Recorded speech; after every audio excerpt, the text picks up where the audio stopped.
Hey kids, do you like wrestling? Well, we like wrestling too. We are Shake Them Ropes here on the Voices of Wrestling Podcasting Network. Myself and Chris Novembrino kind of doing a lazy river of wrestling criticism, going through the news and whatever happened in stateside television wrestling. And also, you know what? Sometimes we just like to watch old stuff and talk about that too.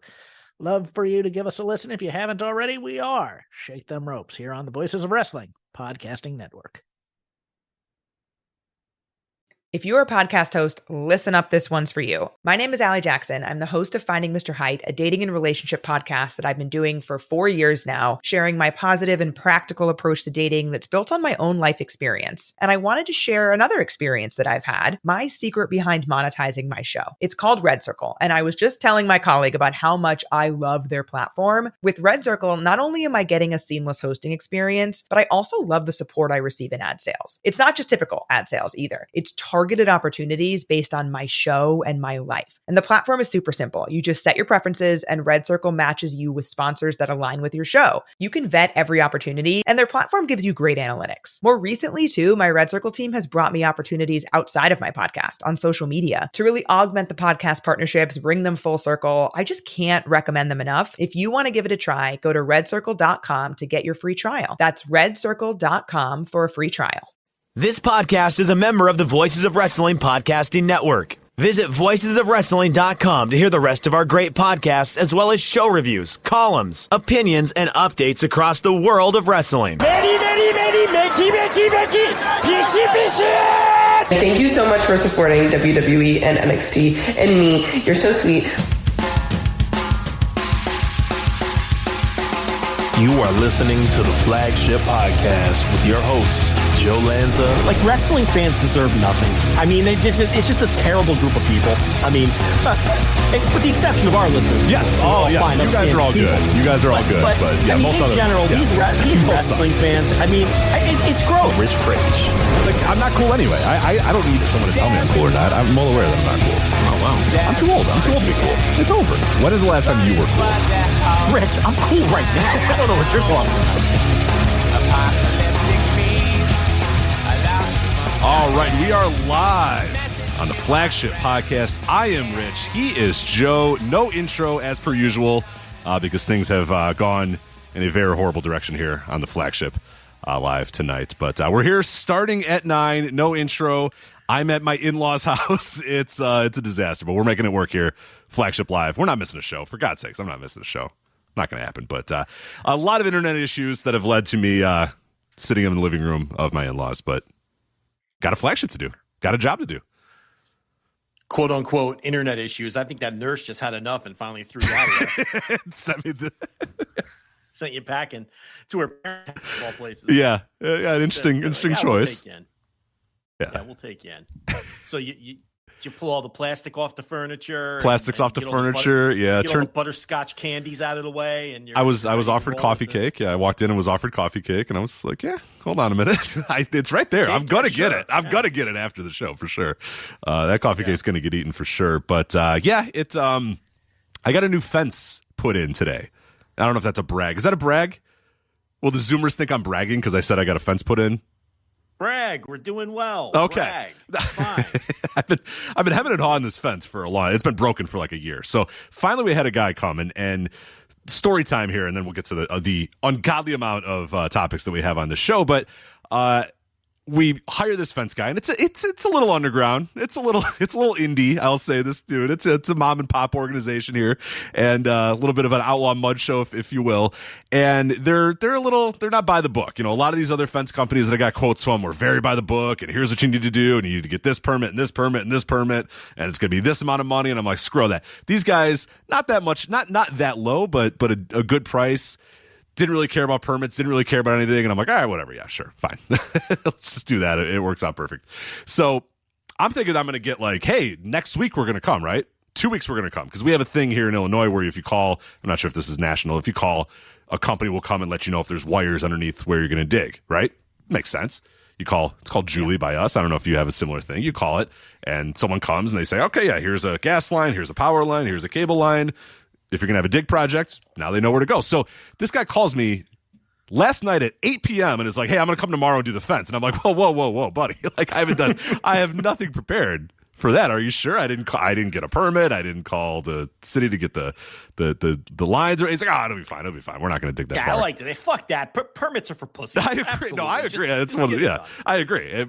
The one I was worried about the cables. I was like, well, we have a power line that runs underneath there, and my cable line runs underneath the fence. Like, is that going to be an issue? And he's like, nah, I don't think it'll be an issue at all. We'll be good. So I sent him pictures. I said, well, these are where the lines are. So I guess just make sure you don't cut into any of those. He's like, it'll be fine. So the fence is in. It looks great. Fence looks great. I'm happy with the work, and I get ready to start our show, and the internet's out, and I'm like, oh, that's not great. So reset the router. That doesn't work. I check here. I check there. I check a bunch of different places. Still not working. I go to my TV. I turn my cable on. That's not working either. So I believe that in doing this fence project, they cut my cable line. So I have somebody coming out tomorrow to hopefully look at that, and I don't know what the result of that is. But better make sure I didn't cut your brake line too. You never know who has it out for you. You know? Right. Good. Maybe that's why he was in such a hurry to get over there. Someone put a hit out on you. Did you anger the deep Puros again with something? Probably. I mean, sure. I'm sure. I think I've become a Hideki Suzuki guy. That's true. We've become Hideki Suzuki perverts, so it can't be that. It's got to be something else. Did you say that you were afraid that the Zoomers would get mad at you if you said you spent money on a fence? Correct. Yeah. Yeah. See, look, here's the thing. They're going to get over it. Remember when millennials went through this? And then what happens is people eventually get a real job, and they start making real money, and they're like, oh, I get it now. And then all of a sudden they're like, you know what? Joe Lanza was right. Tax is theft, So don't worry about it. These Zoomers will be okay. They'll eventually, get acclimated to life and get an extra zero on the check, and they're going to see things your way. Don't be shy about spending money on a fence. Yeah, then they're going to get one of those vinyl wood fences too. That was the big expense, was the upgrade to the vinyl, because you have your normal traditional wood, which is what we had, and that broke and rotted out. All right. Well, now I'm not. That's too bougie. See, this is what I'm saying. I wanted to keep that. Yeah, right. I know. That's why I didn't want to say anything about it. Yeah. Yeah, no, absolutely. Who does this guy think he is? Oh, uppity Craich over here with the vinyl fence. Unbelievable. Me out here with my picket wood, the cheapest wood cut they got available, because apparently we all live like kings, like the Craiches do out there in Downers Grove, Illinois, with their vinyl fences. Okay. So now I've totally. See, I knew it. I should have kept that part out. I should have just said it was a fence. I should have a chain link fence, classic Americana chain link fence. You know what I mean? Because you have in the front part of the house, you have and this is what we do have actually. We had the front part of the house is like you said, the white picket fence or whatever. But then every other part is just chain link. You know what I mean? Because it's who cares? It's for the dogs. It's fine. Yeah. Well, there's some Zoom out there eating Takis right now who's very mad at you for spending a lot of money on a vinyl fence. So it's going to be big trouble for you when they get into the comments. There is a lot to talk about on this show, and we're almost 2 hours late starting the show, and you're sitting on your in-laws' plastic covered couch, and I don't watching Becker. They've already watching Becker on the TV because they don't have cable. So I was like, I got to watch something while I do the show. So I turned on the TV, and it was the Grit Network. Are you aware of the Grit Network at all? It just shows Gunsmoke reruns, and I was like, I don't want to watch that. So I went to the next channel down, and it's some My TV or whatever, and it's showing Becker. So I'm watching Becker on mute, and it's all right. They've already had their buttermilk, and they're gone. The sack. Yeah, they're done. So, no one. They might wake up before this show's over, right? They might wake up. There's a solid chance of that. Yeah, they're retired, so I don't know. They might not be up that early. But I will have some dog interference, I think, at some points. We'll see. Sir, have you ever been in a McDonald's at 5 a.m.? I have, yeah. It's retired. Who's in there? It's not. We'll see. They're I think they're retired people getting their McDonald's coffee. That's true. Is what it is. Yeah, that's true. Okay, so they're absolutely going to be up, 100%. So, look, we've got to review Worlds Collide. We've got to review Money in the Bank. We've got to preview Dominion. We've got to review the War Chamber. We've got to talk about Yeet Man losing the fake world title. We have to talk about that absolute fraud, CM Punk, and his fake morals and ethics. And, between all that, we have to start with TNA Against All Odds. So there's just so much to talk about tonight. And I don't know how much time we have because we're all askew here as you sit on the in-laws couch. Got all night, baby. Let's go. All night.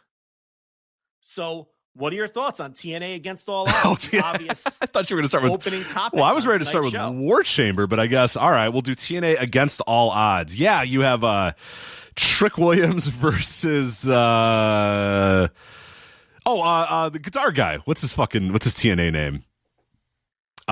Shit. He was Elijah. Trick Williams and Elijah. Yes. I have strong thoughts. Elijah or Elijah? What did I say? I said Elijah, but I don't know if that's true. Or I don't know if that's accurate or not. There's a slight difference in what we're saying there. I'm saying Elijah. You're saying Elijah. Yeah. I don't know. What is the correct? What is it? Do we have a Bible expert that's listening? Can you pipe it? Come on in. I'll give you the link. You can jump on in. We'll talk about. Yeah, I don't know. What did I say? I said Elijah, right? I said Elijah. You said Elijah. What did I say? Elijah? You said Elijah. I said Elijah. Okay. Huh. I said Elijah. Huh. You said Elijah. I don't know how you're really supposed to say it. Fine. How about Elias? Why don't we just go with Elias? Let's walk with Elias. All right. I actually did watch TNA Against All Odds. Okay. That's not even like a bit. I figured you just did because you're a hard worker. You didn't watch TNA Against All Odds?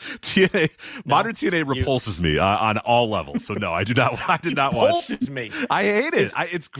It looks gross. It is gross. I fucking cannot stand modern TNA. It's the worst. Modern TNA is to you as NXT is to me. Is that correct? fair to Yes, say? absolutely. Yeah, I just every time I try to watch it, it lasts like a minute and a half, and they're yellow and it's red, and their fans are chanting like "We want tables," and there's Joe Hendry, and there's the former Elias. And there's Santino, and I'm just like, fuck this. I don't want. And then NXT people are. I'm like, get out of here. I don't want any of this. This is not like it's repulsive. Modern TNA is absolutely repulsive to me. So no, I did not. I love how part of what repulses you is Joe Hendry. I like that.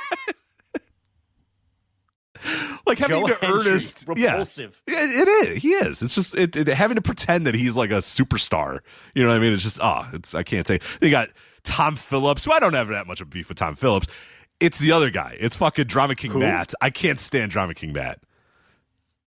Or Tom Hannafin or whatever is he? What is he? Yeah. Tom Hannafin or whatever? Isn't that his name? Tom Hannafin. Yeah. Face fuck Phillips. Face fuck Phillips. More. Yeah. You know, I'm wondering, did Face fuck Phillips ever marry that poor woman?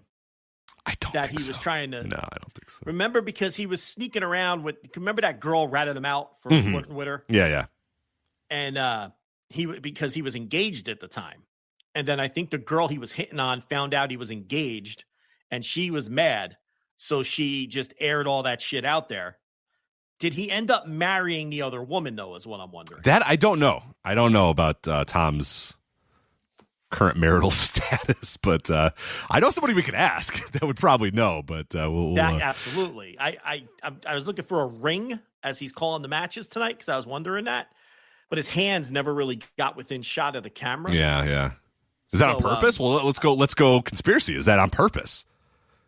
Well, I mean, this was years ago. The face fuck Phillips conspiracy. Well, I mean, does TNA want you to think that like it's like a Teen Idol or the Von Erichs or whatever? They want Tom to feel approachable to the female audience, so you hide that he's married, or you know what I'm saying? Like, so he's a heartthrob sex symbol, and then it's like the women. The men want to be him and the women want to be with him, type of thing. You're comparing Tom Hannafin to like peak Von Erichs, where you want to kayfabe their relationship. Correct, exactly. Like he's in Menudo or something. I don't think that's right. You don't think so? No, I don't know. I can't agree with that. Okay, he's a nice looking. He's a good looking guy. I mean, you can take Tom home, but I guess now we know he's a little. He might look like the boy next door, but he's It's crazy though. 1 minute they're like, yes, you can in fact face fuck me, and then the next minute they're airing everything out on the internet, ratting you out. It's crazy. Women, am I right? Women, am I right? Yeah. How dare she when she finds out he's engaged?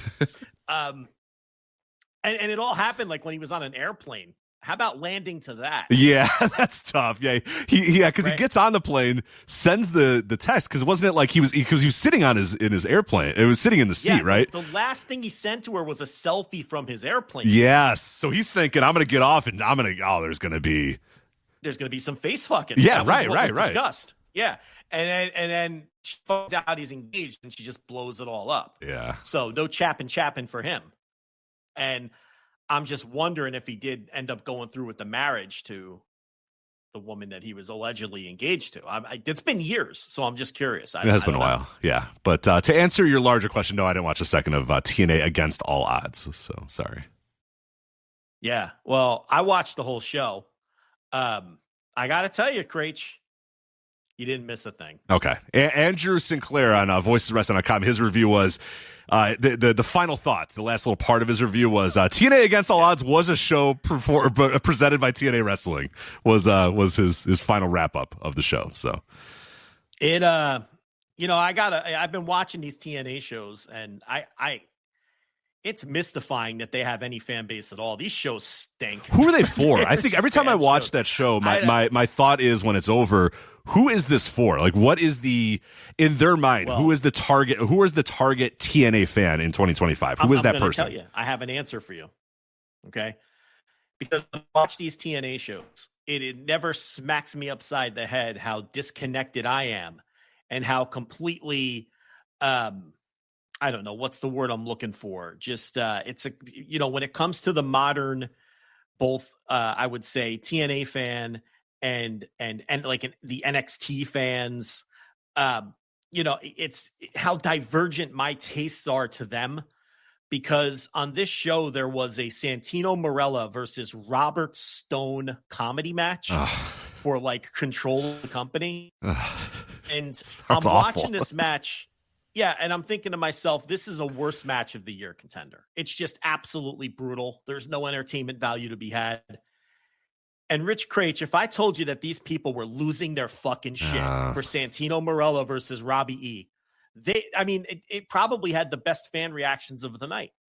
These old Santino Marella unfunny comedy gags and Robbie E taking like cartoon bumps and being scared of Santino, and it's like I'm watching this thinking there's just such a disconnect between what I want out of pro wrestling and what these, 1800 TNA/NXT mutants want out of pro wrestling. It couldn't be more divergent, So there is an audience for this. It's not a huge audience, but we see it all across wrestling.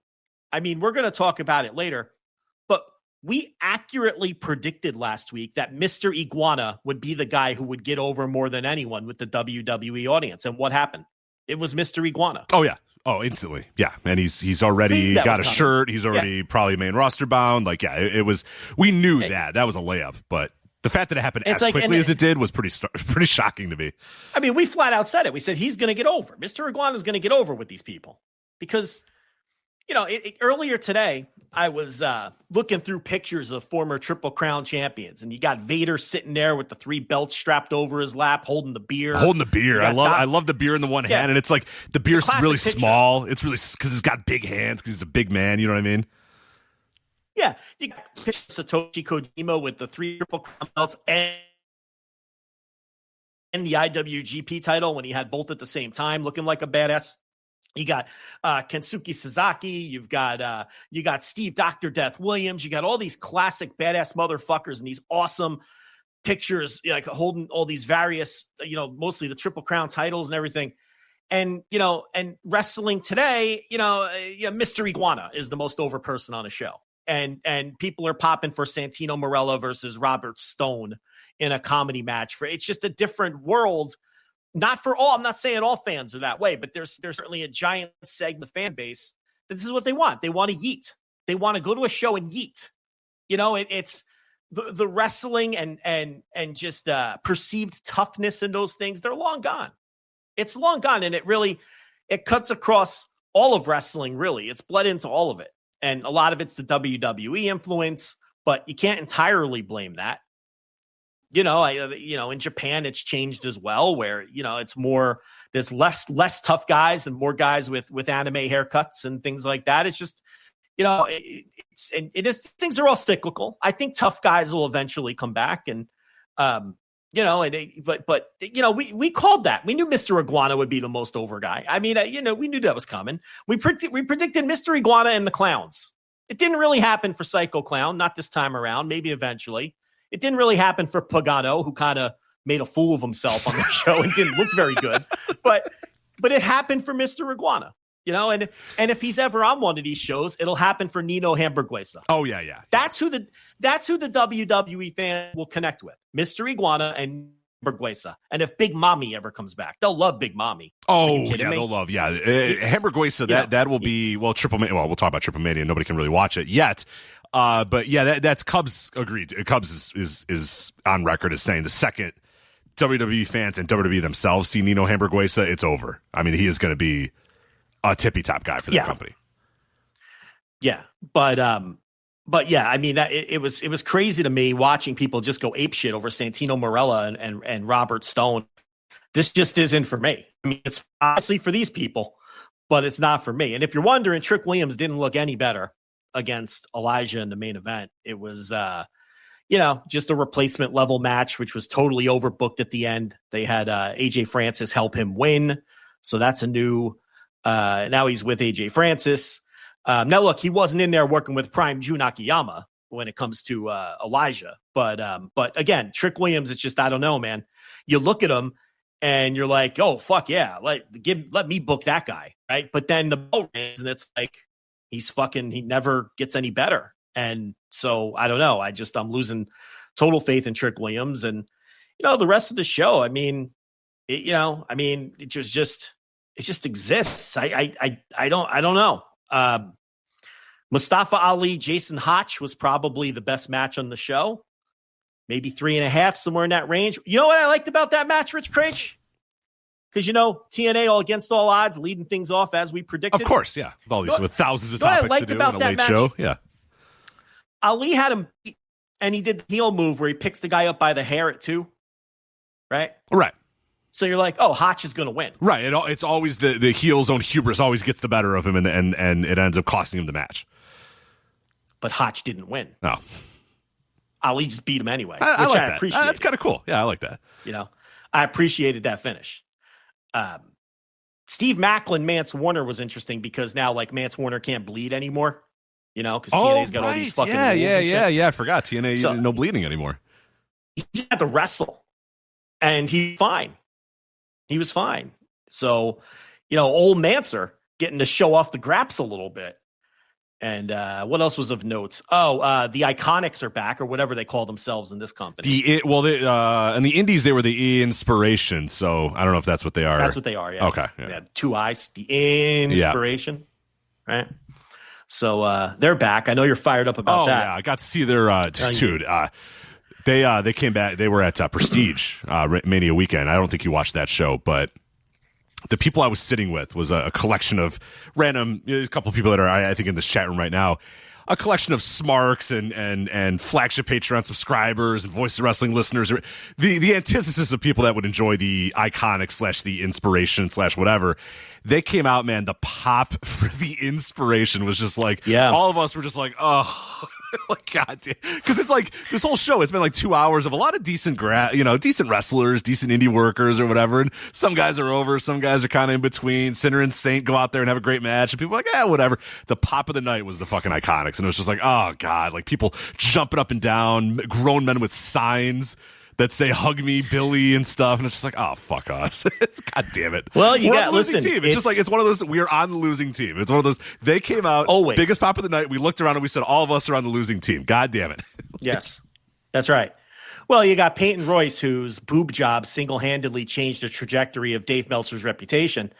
And then you've got the other one, Billy Kay, who looks like she stuck her face in a beehive, right? With the big chubby cheek, like she got stung in the face by a bunch of bees. That's how I tell them apart. One had the boob job that changed the trajectory of Dave Meltzer's reputation, and the other has the Renee Zellweger face, right? She looks like Renee Zellweger. Yeah.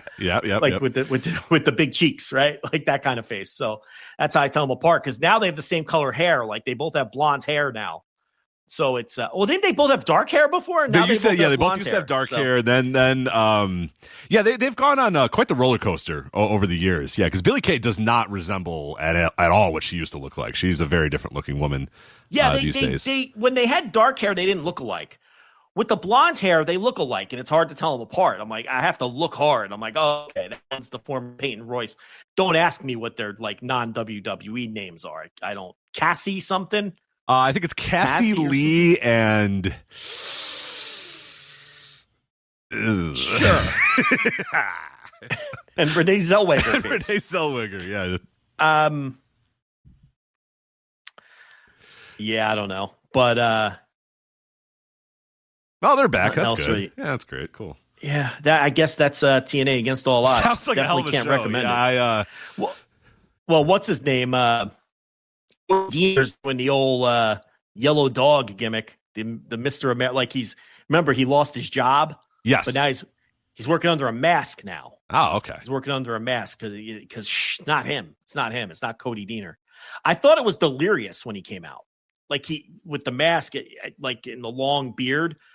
I thought they were doing something with Delirious, but apparently it's Cody Deaner doing the, the old, the baby face announcers pretend it's not the guy, and Against All Odds review is over. What do you want to really start the show with? All right, 1 second. Pop-ups here. I think we are back on. We're back on, folks. Let us know if we are not. Looks like we are. We're back on. All right. Hi, we're back. I didn't think I ever left. You never left, but we did lose our connection to the YouTube, but we're back, it appears. So it's going to be a long night, folks. I apologize, but hey, you're getting a show. God damn it, you're getting a show no matter what. So yeah, we got a lot. We got a lot to get to on this night. As you mentioned, you kind of run down all the topics there.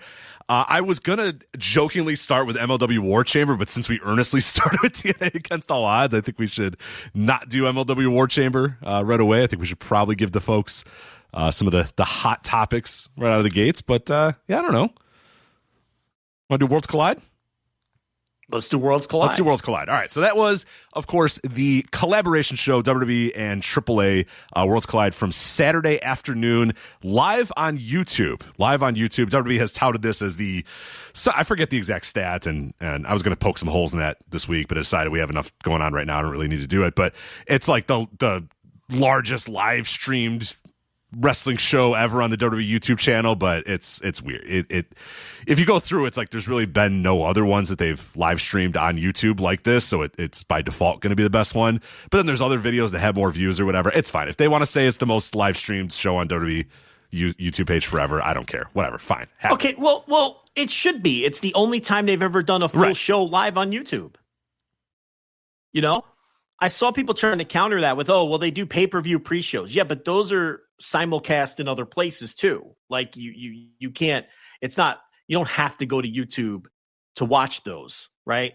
And I can't think of one other live event in full that they've ever streamed on their YouTube. Can you think of one? I can't think of one. No, I mean, I know that obviously, a lot of them were WWE Network because most of modern YouTube has also coincided with the WWE Network or Peacock or whatever. So there was a couple of those, and we always talked about how enjoyable those were in the old WWE Network days, like the Beast from the East or whatever, when they live streamed like non-pay-per-views. They would live stream just these random house shows or bigger shows or whatever. But yeah, I don't recall any of them ever being on YouTube live. So yeah, I'm sure. No, so it means nothing because I would sure hope that it would be that would have the highest numbers because they've never done this before. And I saw some people saying, Saturday night's main event is on YouTube for the international viewer. Yeah, but not in the United States. Like, there's no full shows that are broadcast live on YouTube to the entire world that they've ever done other than this one. Right. And as we see with Netflix, and that's not a one-to-one comparison, but as we've seen from Netflix, WWE touts itself as a global brand, but that has not been seen through in any of the numbers on Netflix whatsoever. Globally, not a large number of people watch this company live. Yeah. Yeah, so this Worlds Collide show was in a competition with itself. It's the only full event that they've had on YouTube for a worldwide audience live. So, oddly, did you know that they put Against All Odds up against Dynamite last night? Did you know that? I did notice that. Yeah, it's there for free on YouTube. So yeah, and we're going to talk about a show coming up in a little bit, the Triple Mania show, the fake Triple Mania that's coming up. Cubs fan in his preview at voiceofwrestling.com has a theory about this show because it is not available. It is the first Triple Mania show not to be available anywhere live for the English audience. For international viewers, it is not available. It's on Space and Max and different things if you're in Mexico, but internationally it's nowhere. He has a theory that they're going to hold this thing up and go live on YouTube on Wednesday to counter Arena Mexico. I wouldn't be surprised at all. No, I not mean, at all. They are going hard. They are going hard with the counter programming right now, and they're throwing everything at it. TNA, AAA. So, yeah, I mean, that was obviously a very deliberate strategy to try to take. They'll do anything. They even put Evolve on Wednesday nights now, which is probably taking away less than 5 figures worth of viewers, if that. But any small amount that they can chip away at Dynamite, they're attempting it. They're going hard. I'm hoping that they ultimately decide to air this Triple Mania show, because I have a feeling that the WWE fans who try this one are going to get a drastically different kind of product than they got with Worlds Collide. Worlds Collide was produced and put together and by WWE, and it did not resemble a AAA show, a modern AAA show at all.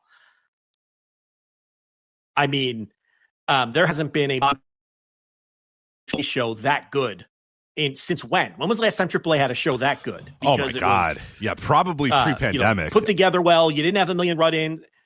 I mean, it just didn't, because it didn't resemble a AAA show at all.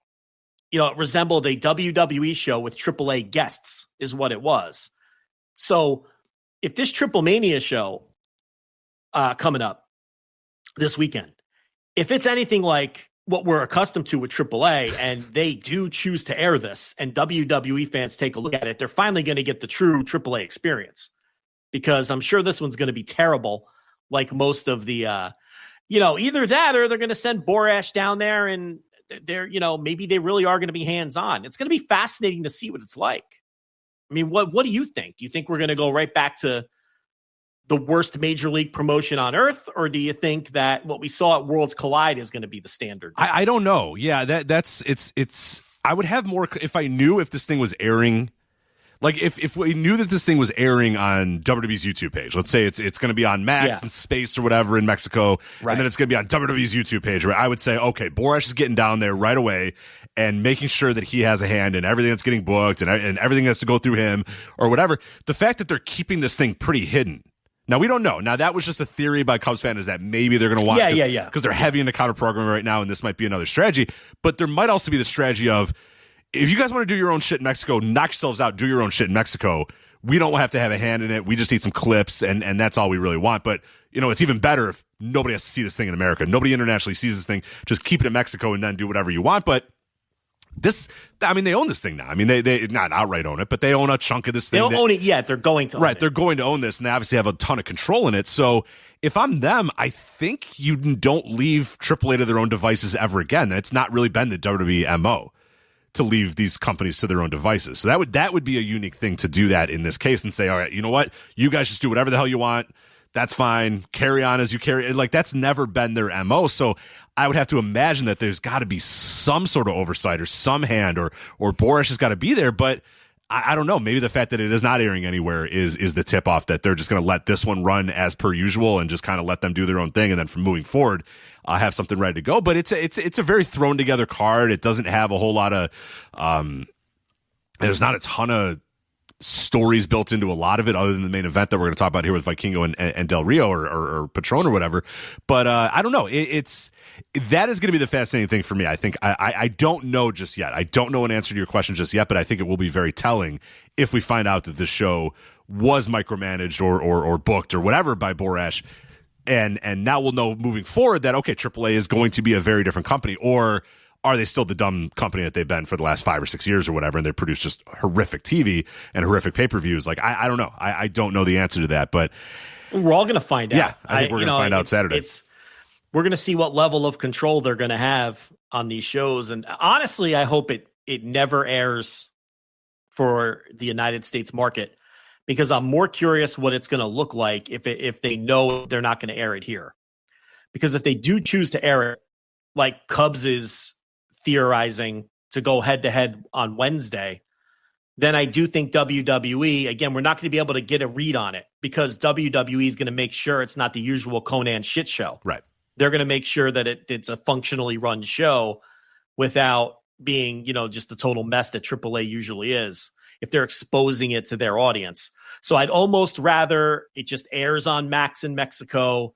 It's not something that is ever meant for American eyes or for WWE fan eyes, because then we're going to get a better picture of what the shows that don't air here are going to look like, whether they're going to be hands off and say, all right, yeah, just do whatever you want, run the finishes by us, and we'll just, we'll approve what we want to approve. And then you just lay out the shows however you want for that audience, or whether they're going to really take control and straighten this product out. This could be a situation where WWE owning AAA drastically improves the quality of the shows.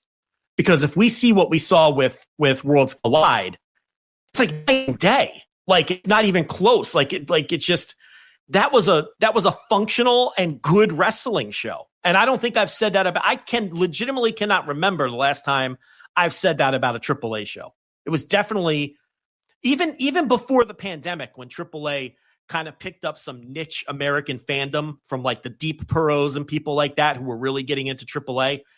It was still a sloppy mess.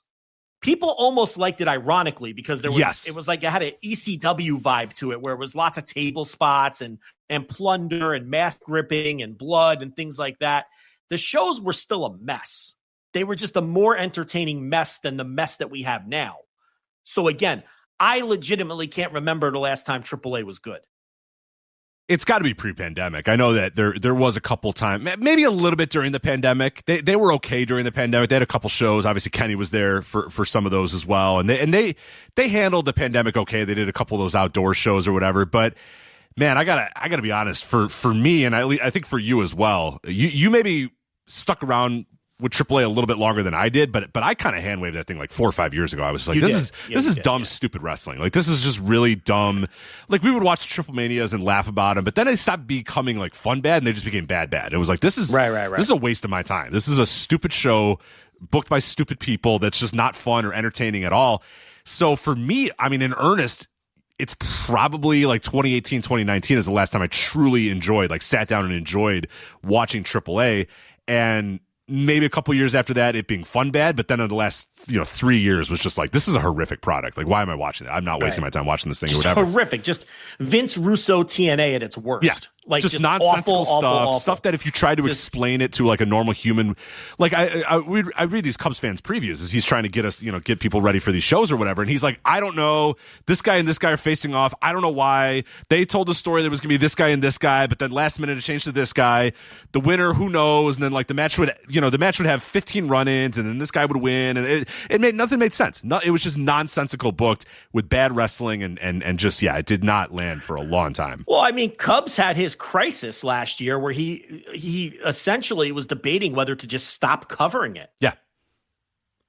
Think about how bad something has to be for him to stop covering it. And for luchablog.com to say, you know what? To stop covering the second biggest promotion in Mexico. Yeah. And, to just say, I can't do this anymore because it's impossible to cover when there's no. It's like, you ever try to argue with an ignorant, stupid person who doesn't know that they're ignorant and stupid? Like, you can't, like a real life crying face emoji person. You ever try dating? Like, it's a waste of time. Mm-hmm. Like, that's what it's like. Trying to cover AAA in earnest is like trying to have an in earnest debate with a crying face emoji Twitter person. It's a waste of time because you can't, because the person's not like a real functioning person. It's not a real functioning promotion. And he almost just completely hand waved it. So yeah, I'm very curious to see. The end result of this might be WWE straightening this place out. You have to admit that that's on the table. Absolutely. After Worlds Collide, I think that's absolutely on the table because, and I know you kind of agree as well, and with kind of a quick little preview of this review, I thought this was a very good show. I enjoyed this show a lot because if you take... It was a good show. If you take AAA's talent, which I've never had an issue with the talent. There has always been the talent there in AAA. That was almost the most frustrating thing, is that it was like you were looking at a roster that had about 10 or 12 guys that could really go, like really good workers. They were just always in the worst positions and always set up to fail, and always it never, because you had Conan booking it, and it was all geared towards Vampiro at times, and then it was last year you got really dumb with this Dorian Roldan and Latin Lover story, and it's like, what is going on? There's Alberto, and it's like, man, you have all these talented guys, and you're wasting all this time on these just idiots all over the show. But if you take AAA's core roster which there's not a ton of stars on that roster, but there are good workers on that roster.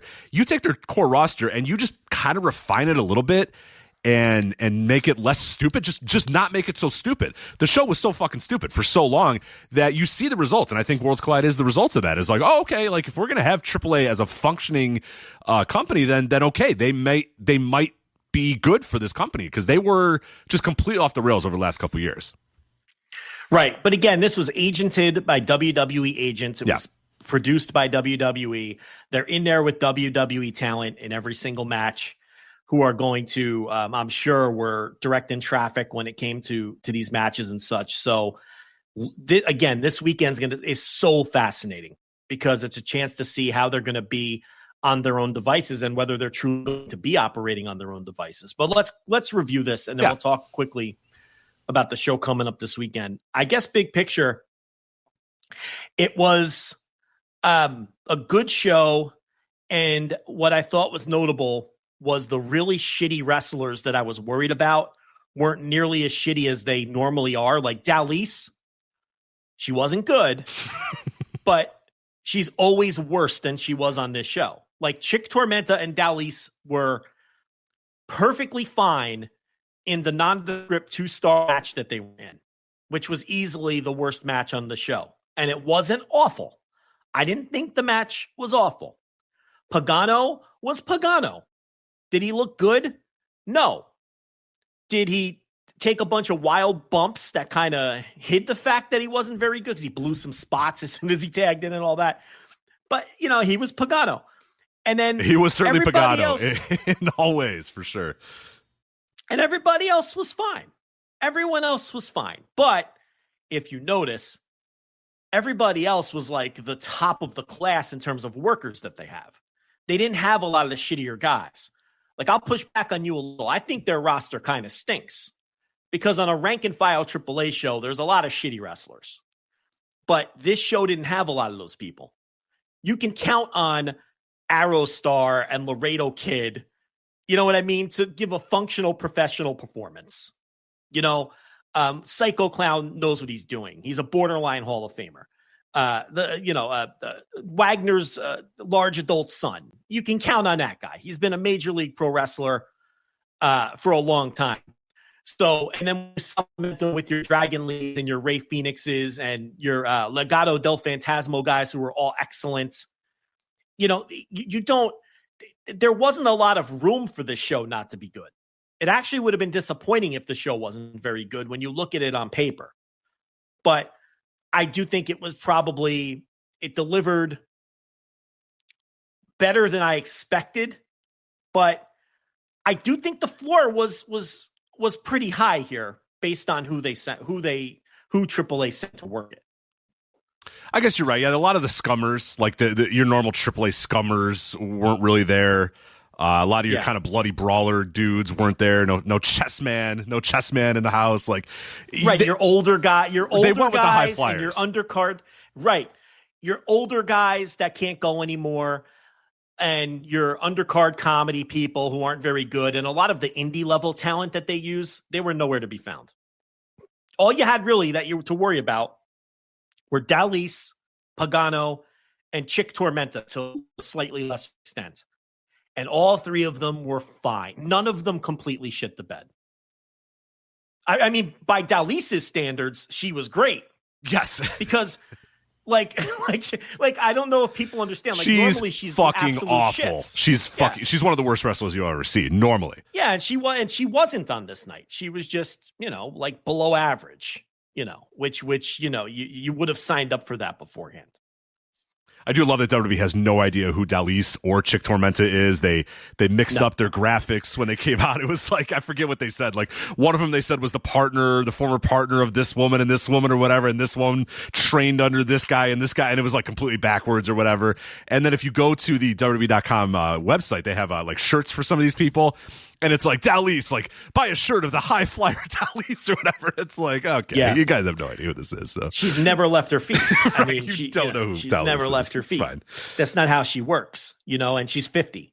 So, we'll talk about the main event, I guess. So, Chad Gable and Vikingo, which to me this was your typical Vikingo sets up very slowly his wacky flying spots.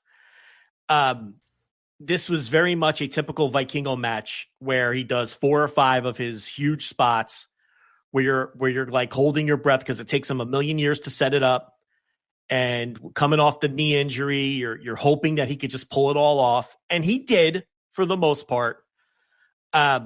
So to me, this was like a slightly higher than mid-level typical Vikingo style match, which didn't tell much of a story. And it was just Vikingo doing his big spots to a guy who was more than capable of taking them. And as far as post-injury Vikingo goes, it was very good because he has looked much shakier than this post-injury. This wasn't a high-end Vikingo match by any means. I've seen better Vikingo matches than this. I've seen worse Vikingo matches than this. It was like a 3 3/4 star match. And from that standpoint, they delivered, because if you look at how the WWE fans reacted to this, they were blown away by it. Which I understand. That was a fun reaction to watch is people that have never seen Vikingo before. And I would guess that, God, what percentage of people in this audience had never, ever seen Vikingo before? I mean, it was probably a very high percentage. More than 50% had never seen. Corey Graves, I don't think had ever seen Vikingo before because he was losing his mind on commentary. Well, he probably did. He probably saw him. I'm sure he's seen him a couple times. His brother works there. You know, he's busy guy. I don't think how much AAA you think Corey's watching? I don't think he's watching a ton of AAA, but I think Corey Graves is a wrestling fan, and I think he took the job seriously. Oh, he did. No, he did a great job. I saw a lot of people down on Corey Graves' work on this Worlds Collide show. I don't think so. I disagree. I think he did a phenomenal job given the circumstances of very short notice that you're going to be doing the main commentary. You're going to be doing play-by-play, which is usually not what he does. He usually does just color, and it's very hard to switch between color and play-by. People take it for granted. All I got to tell you is do it one time in your life. Go color, not that hard. Color you can do. You just have to banter. You just have to talk. Just to fill in the lines. Do the color. Play-by-play is super difficult. It is difficult for any sport and very difficult for wrestling. So I thought he did a phenomenal job filling in on the play-by-play role. Well, plus he had to learn the names of a lot of moves. Yes. He had to learn the name. He did a lot of research. He did the work. And then he did the work. He did the work. And then you add in that his partner was Conan. And people said Conan was more of a disaster than I thought he was, but he wasn't good. He offered absolutely nothing most of the time. Here's my hot take. I liked Conan, and I'm going to tell you. Okay, what do you got? I'll be the person who liked Conan. I'm not. I didn't hate him enough for the record. A lot of people thought he was abysmal. I did not think he was abysmal. I thought he was just whatever. I thought he was kind of. I saw people burying Conan, and I was expecting the worst. I thought, and I think maybe that was the difference. Is I watched it not live, and people were like, "Oh, Conan's fucking horrible," and I watched it, I was like, I don't know, he's fine. Yeah. Listen, I thought Conan. I'll straight out say I thought he was good because I thought Conan filled in a lot of the blanks. He was given backstories. Now he wasn't, and what I liked about him is he wasn't your typical WWE announcer. He didn't do it their way. He did it in a normal human way, where there'd be someone in the ring and he would talk about them.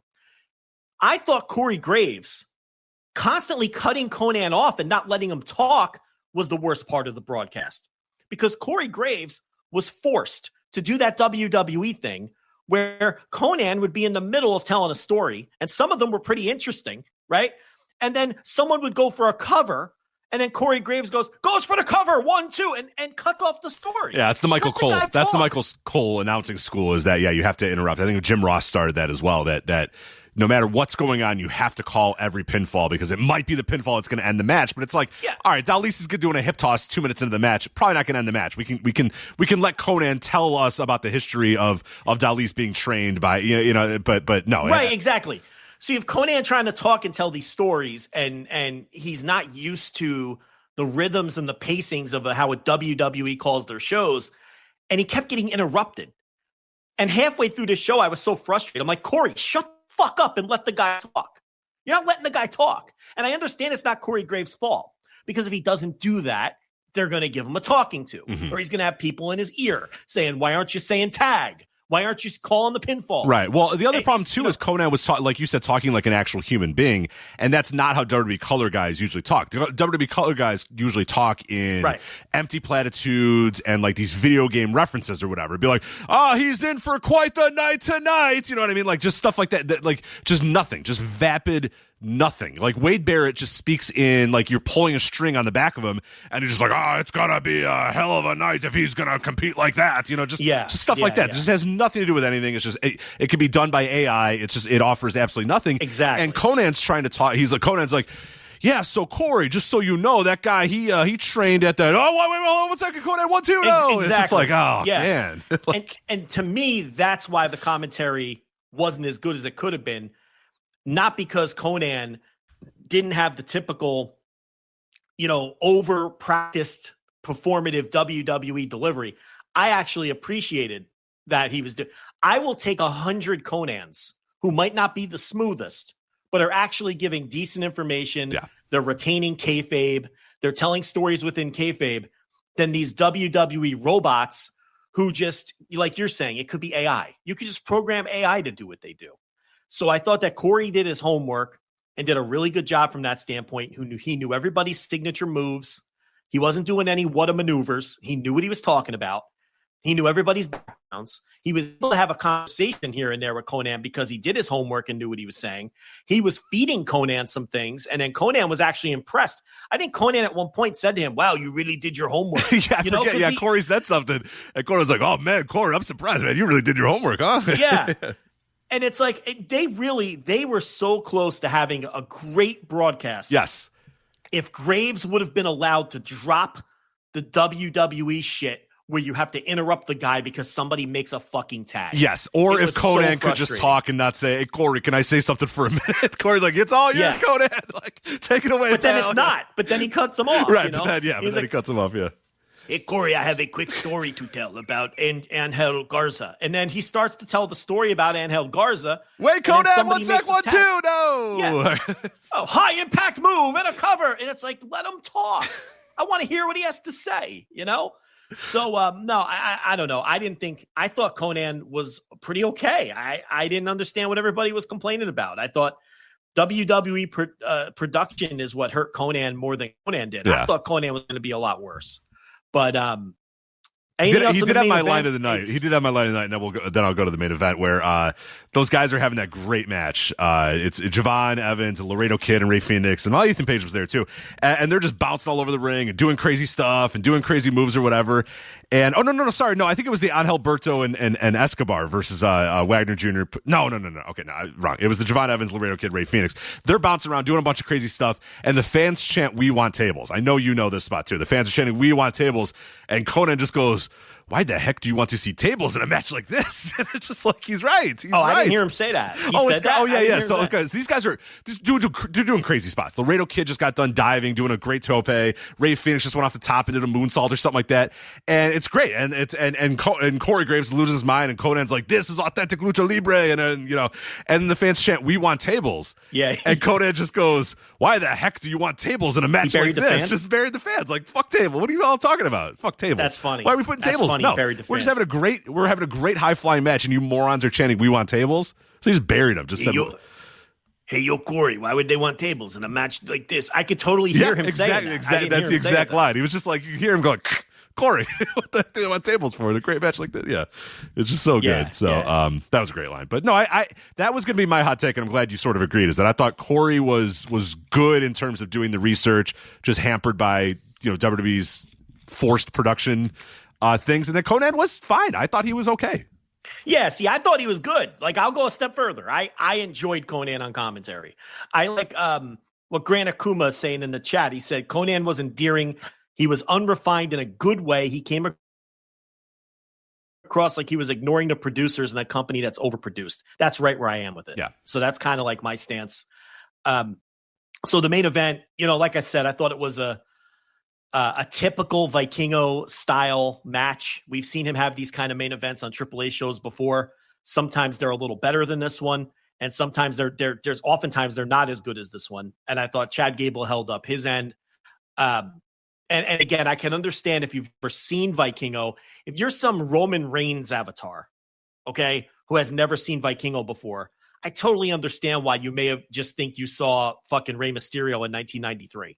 Do you understand? You know what I mean? Oh, yeah. He did that 630 from the top, and it was like a 630. He did to the floor. The floor, onto Gable's back or whatever, and those fans lost their fucking minds. And I saw that GIF getting passed around and people going nuts on different social medias or whatever. And I was like, that's a type of move that I get. Like, I've seen Vikingo do that move before, and I've seen Vikingo have much better matches than this. So ultimately, I landed on the spot of like, it was okay. I thought it had good heat. And Vikingo nailed all of his spots. That's kind of what you want. It's exactly the type of match that Vikingo needed to have in this spot, was just do the spectacular. Do all your most spectacular things and don't fuck any of them up. And that's all we really need from you. So I think from that, like, from a dorky work rate, how would I star rate it standpoint, I thought it was just okay. I don't know, 3.5 stars or something like that. Because I've seen Vikingo have better matches than that. And I thought it was an okay thing. But I totally get from, if I was AAA and I'm WWE and I'm Jeremy Borash or whatever, and I'm thinking, okay, what do we need out of our guy that we want to be the champion? We want to be the face of this company for moving forward in Vikingo. We wanted this exact match. So from that standpoint, he nailed everything that he needed to nail, which was, is not guaranteed with Vikingo, because Vikingo can get sloppy not at times. Post-injury. Not post-injury. Especially post-injury, sometimes he's not even capable of doing the things he used to be able to do, right, let alone doing them. Like, he can do some of the stuff, but it looks sloppy and it doesn't look smooth anymore, or he just straight up can't do them. But on this night, he pretty much hit every single thing he had to hit. Even pre-injury, one of our complaints about Vikingo was always, okay, he does these great spots, but his matches never have connective tissue, right? Like, that's, I shouldn't say never, but oftentimes his matches never have that. Very rarely. Right. And now post-injury, you add in, and he has always set up his spots super slow, and, he's very deliberate with what he does. He's not someone who moves around and goes from spot to spot, like with hyper speed or anything like that. He never was. I would say, in terms of this match, his two best matches for American audiences, to me, without question, were Kenny Omega Dynamite match and the Commander match at Final Battle 2013. Those are the two best examples of Vikingo, when Vikingo is just completely on his game and he's having a match of the year caliber match. This match was somewhere in between those matches and some of the lesser Vikingo matches that we've seen over the years, where it's just like, okay, tonight he's not on his game. He's messy. He doesn't have the right opponent. They blew 2 or 3 spots. We've all seen Vikingo matches like that too. I think this Gable match was somewhere in between those matches and those 2 high-end matches that he had against Kenny Omega and Commander. That's kind of where I land on. Yeah. I think, I mean, I didn't love this match as much as a lot of other people love this match, but I totally see why people would like this match. You've seen the guy dozens of times. Right. I've seen him live several times too, and he's spectacular live. So it's like, I'm going to, my expectations for what I want out of Vikingo are much higher. And, but with that said, like, I absolutely, this is exactly the type of match it needed to be. I enjoyed it too. I thought the heat was really good, and I thought Gable held his own. I think Gable being kind of the, the grounded American, again, I mean, that's going to be something that they're probably going to hit a lot. Because in the new WWE controlled AAA, you're probably going to see a lot of these kind of matches of your typical WWE American style worker against a high flyer, lucha libre AAA guy like that. You're going to see that a lot. So get used to this sort of style of match. But yeah, I think all things considered, if you're WWE, this is pretty much exactly what you wanted out of this match. And for us, maybe it didn't deliver on high expectations, but I didn't really go in with that high of expectations. It was a fun match. Yeah, it was a fun match. It was a fun match. So we don't know what we're getting this weekend. I have a theory that Alberto wins the title back. Now, that is going to be the big, I think that's going to tell us a lot about this company moving forward and how much WWE is going to be involved in it. Because I think if WWE's got their finger in all of it, they don't move this title to Alberto. But if they're hands off... Or maybe they don't give a shit and they just want to keep the Mexican part of the fan base happy. And they just wanted to move the title to Vikingo for this weekend. Night. Yeah. Right, so they could do the Gable match. And now, okay, let's course correct. We know that these fans would rather have Alberto as champion, so let's just give it to him. And I'm not saying like that. I think that's a possibility. So it's absolutely a possibility. Yeah. It wouldn't stun me at all if Alberto wins it back. Not at all. Yeah, Cubs was talking about that in the preview, and he's debating it. My take is I think that the Vikingo title switch was merely just to do this Worlds Collide show, and then they're going to move it back to Alberto. That's kind of what I'm saying. Yeah. Yeah. Like if they go back to Alberto, that's exactly what it was. Right. Because the story in the company, if you've been following AAA, like the main story in that company is Latin Lover versus Alberto. You know what I mean? That has been the big part of this company and the big thing that they've been doing for years and years or months and months. I think maybe a year at this point. Yeah, about a year. I think because it was last Triple Mania. I think that they really kind of kicked that off. So that's the main story in this company. So to switch the title to Vikingo, like out of nowhere, and like we said, very deliberately, and WWE's already announcing it ahead of time, felt very much like, okay, we don't want Alberto to be the champion, so can we move it over to Vikingo? And I am, again, we're talking about how fascinated we are about this weekend's show. I think that'll be a big determining factor in how much influence does WWE have. Because if it's up to WWE, I'm sure they want Vikingo to retain that title, and they want nothing to do with Alberto, and they prefer AAA just say, hey, get out of here. But like you said, we watched that show last week where the fans were actively rooting against Vikingo because of a multitude of different reasons. You theorized that maybe they were annoyed that that it got spoiled, that was going to be the result, and they knew that they were going to get a title switch. But also, these fans just really like Alberto. I know it might seem hard to believe to like American fans, but the Mexican fan base, they love Alberto El Patron. So it's kind of a cool heel to them. Right. He's like kind of this, and he approaches it that way too. He tries to be the cooler than cool heel. Yeah, so, but from his era of American wrestling, where that was the thing to do. So it's like they can get right back on track. Look, who did WWE bring to WrestleMania when they announced that they bought the company? Vikingo. They wanted to spotlight Vikingo on this Worlds Collide show. So it wouldn't surprise me at all if they just wanted to get this title to Vikingo for this particular weekend so they could do the Chad Gable match. And now then they put the title right back on Alberto so that AAA can see through the story with Latin Lover. That wouldn't surprise me at all. So, in fact, I've talked myself into that's what they're probably doing, because why would you go right back to Vikingo and Alberto if you were trying to get rid of Alberto?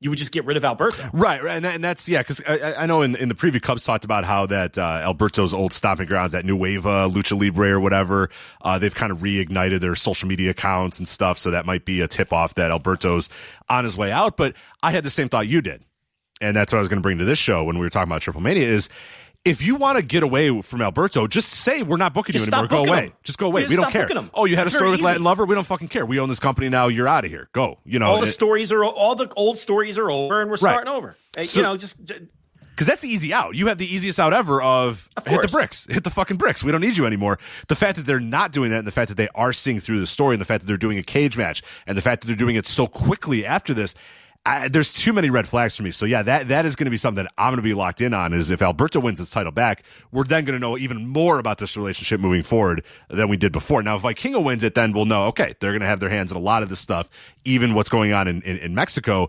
But if they just move this title back to Alberto, then like you said, it might be really very hands off and just, hey, you know what, send us some video occasionally and we're going to take guys when we need them or whatever. But for the most part, we're not going to meddle in every single day-to-day thing or see your story through, and then by, August or whatever, we're going to come in and then we're going to do our stuff. But like you said, there's no reason for WWE to not just do that right now.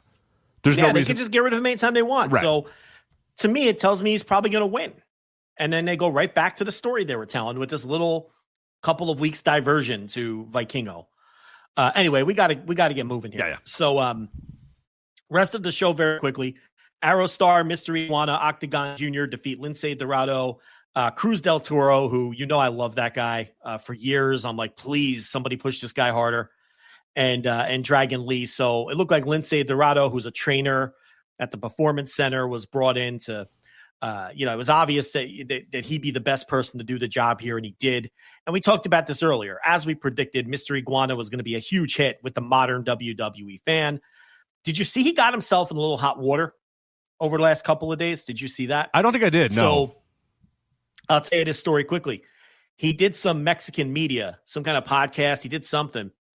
And he talked about how the company told him he's going to skip NXT and go right to the main roster, and how they got his T-shirts. They can't keep enough of his T-shirts, and they got action figures planned.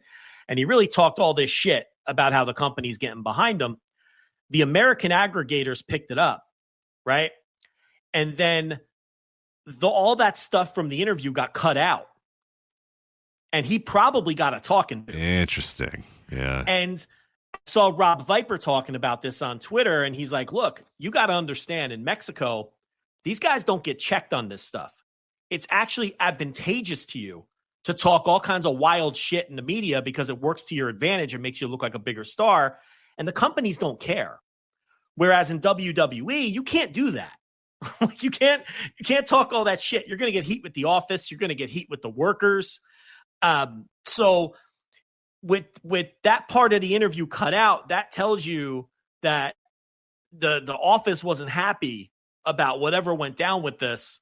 And I don't know if that's going to necessarily derail the momentum he had, or if maybe they had to sit him down and say, look, in American wrestling, we don't make grandiose claims with media. You know, we're more resigned. It's a different culture and all that.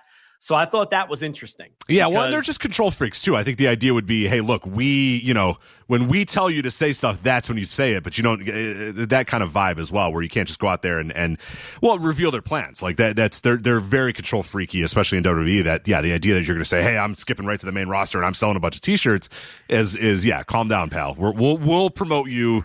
Not you promoting yourself that much. A little bit different. Yeah. You know what? We're going to run into a lot of these. This is going to be, there are two cultures that couldn't be further apart from each other.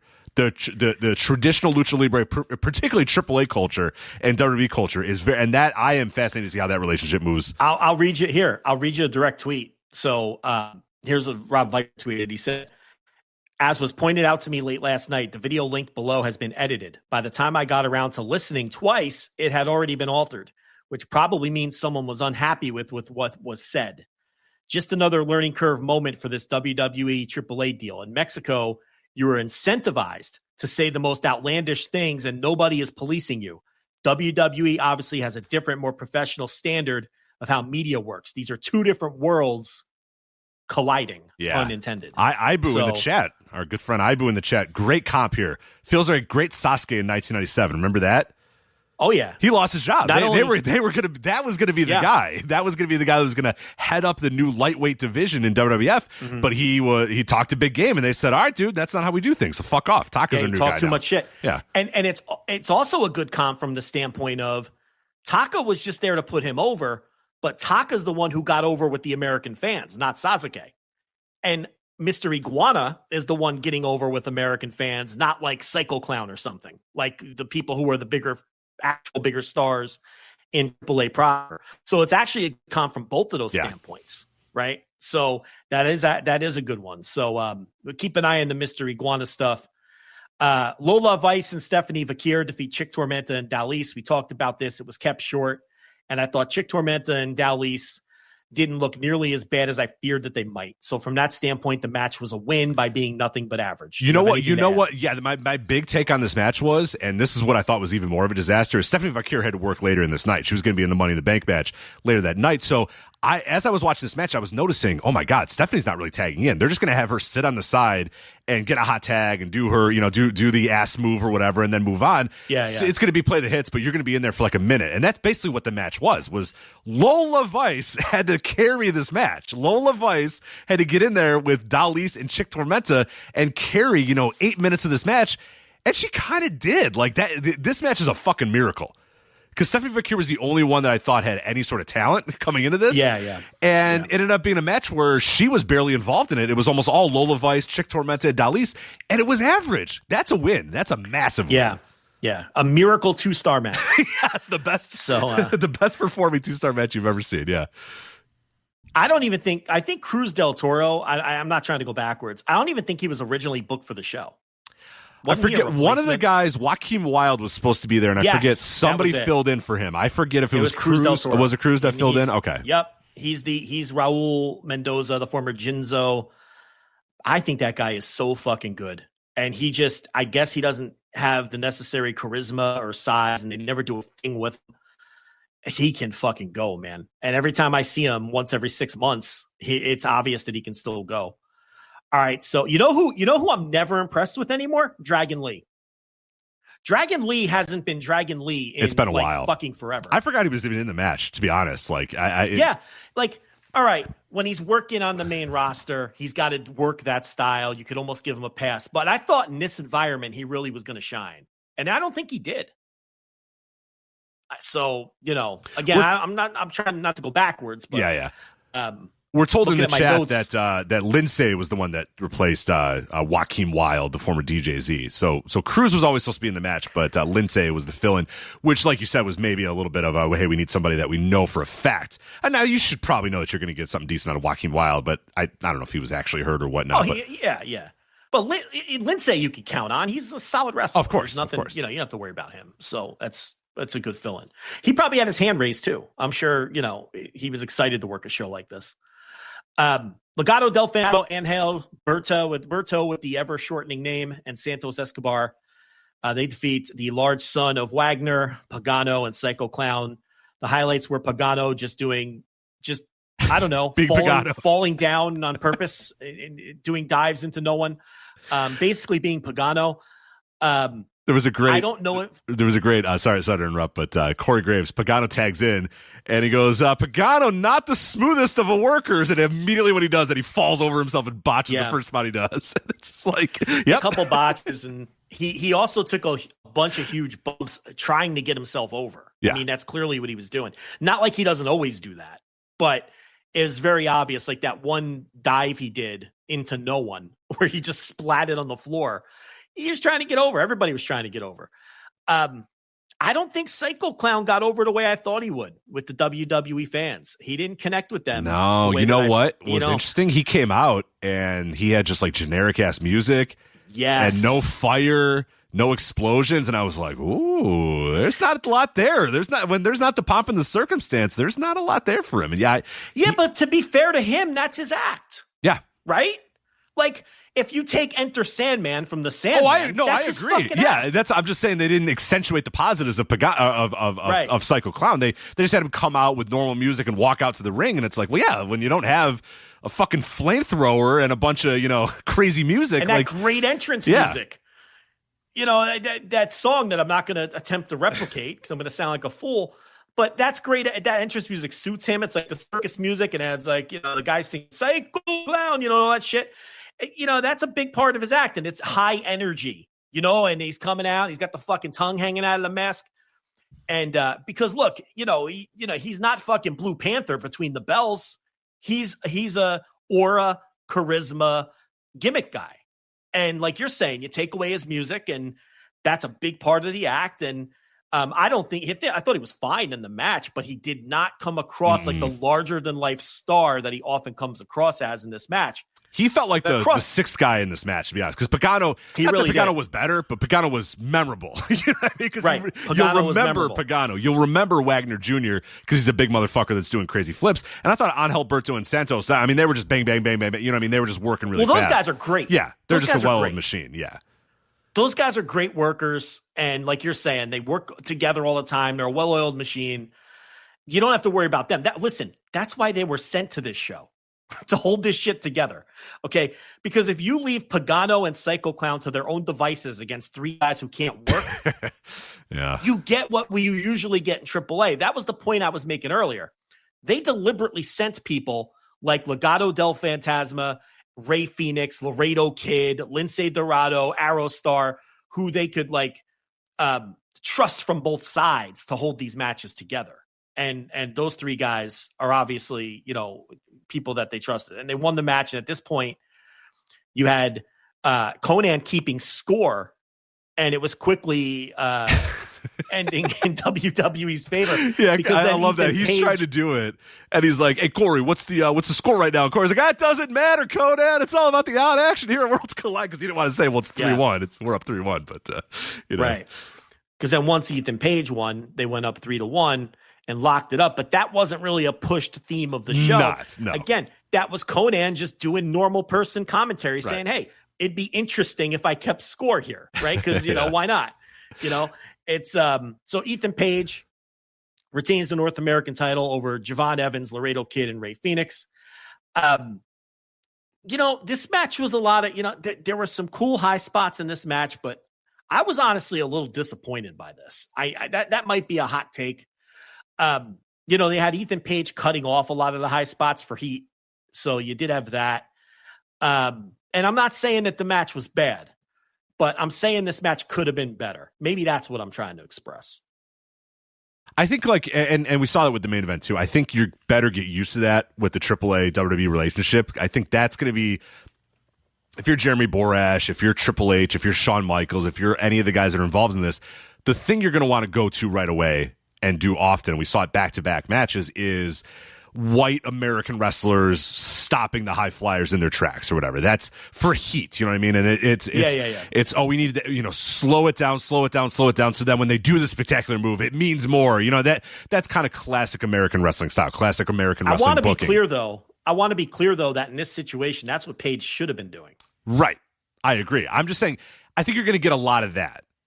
So I think you're going to have matches that look like they should be more spectacular than they are, that are going to fall into that trap time and time again. Now, I like this match a little bit better than you did, but I figured pretty quickly on, okay, that's what we're going to do, is we're going to have all three of these high flyers. Now, Javon's in there, and he's a representative of America, but he's a representative of, he's a guy that can bridge that gap because he's an American worker, quote unquote, but can do crazy high flying, he can jump all over the place and do all that sort of stuff. So he was supposed to kind of fill in of that and fill in more with like Laredo and Phoenix.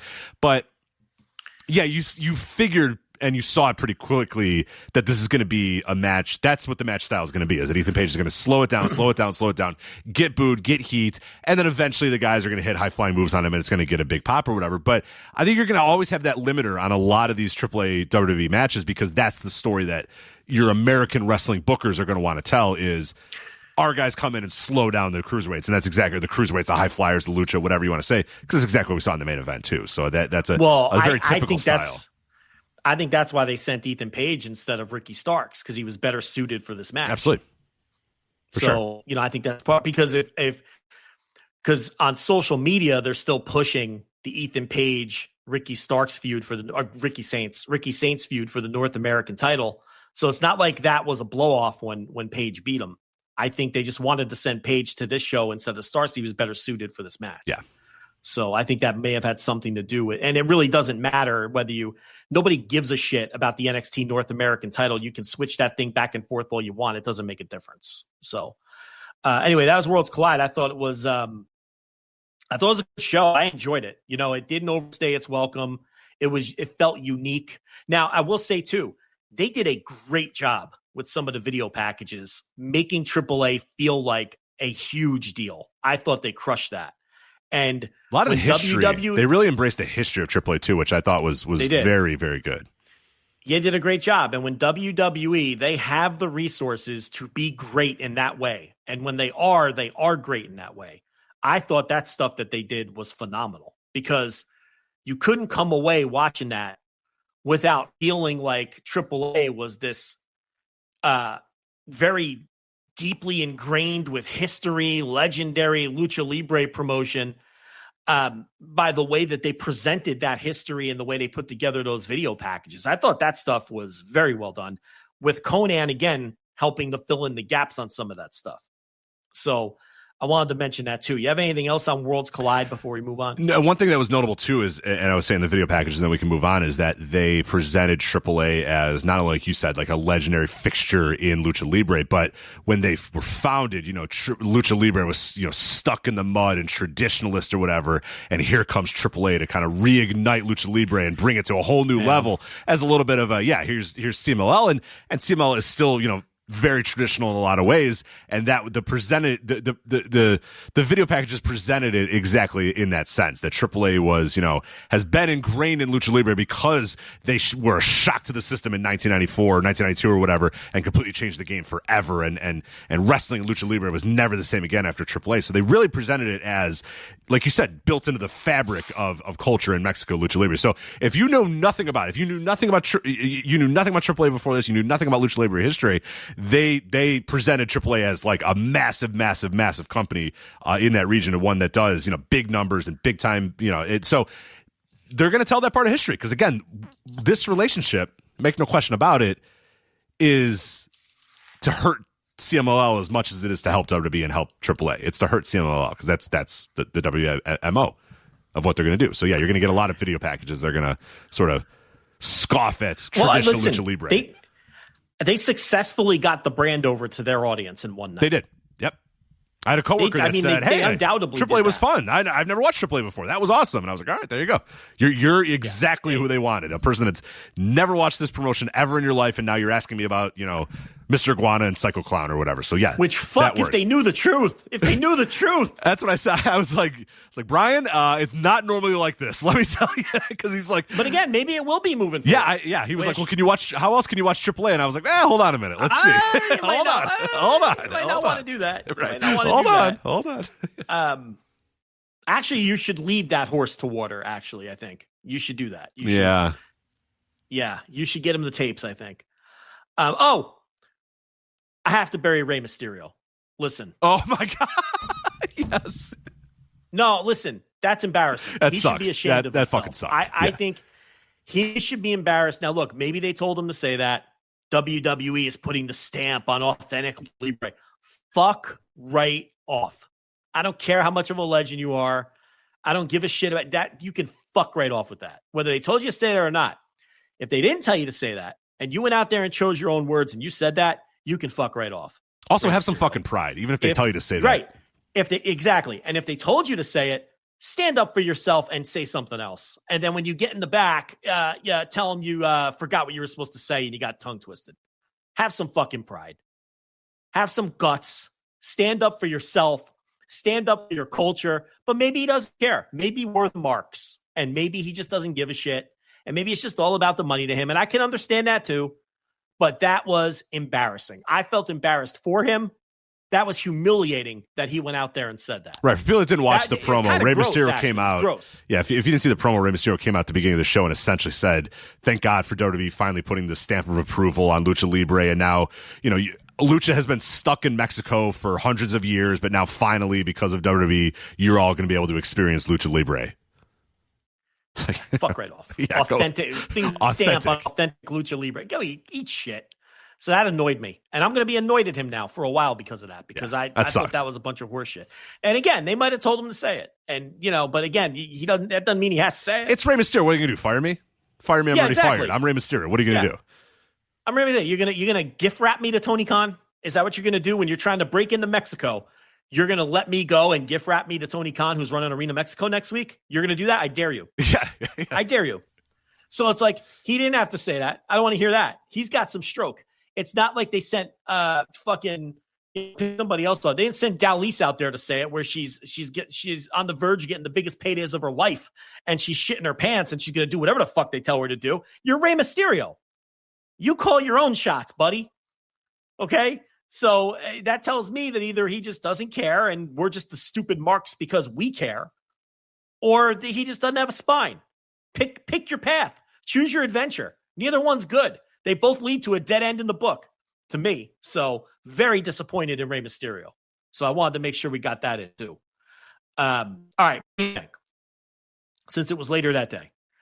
Not nearly as good as this When Worlds Collide show, no. I would safely say. That's a hot take, Joe, but I agree with your hot take there. Yeah, no, Money in the Bank, not as good as Worlds Collide. So my big picture takes on this are, I'm just completely over these Money in the Bank matches. I'm completely over the Money in the Bank concept. I thought that the women's Money in the Bank match was just boring. I didn't hate it, but I sure didn't like it. And I was just bored out of my fucking mind watching the women's Money in the Bank. Just, 6 people going through the motions of a WWE style ladder match. And, maybe some of it has to do with I'm not emotionally invested in any of this shit. I couldn't care less who wins the women's Money in the Bank match, on this show. And I think the fact that they're pushing Naomi, I think, is a joke. I think she's the shits. I guess it doesn't matter because if she's over with their audience, I guess their audience is weird because they pick people to get behind randomly. It seems like, it's like they've decided, we're going to get behind Naomi. Why? What? Why are you getting behind? Right. Naomi? It was like the Chelsea Green thing last year where it's like, really? That's the person we're going to decide? That's who we're getting behind. Yeah, Chelsea Green. Okay. And it's like they're just so, because it's just their fan base is very much they want everyone to have a turn. Like, that's just how their fan.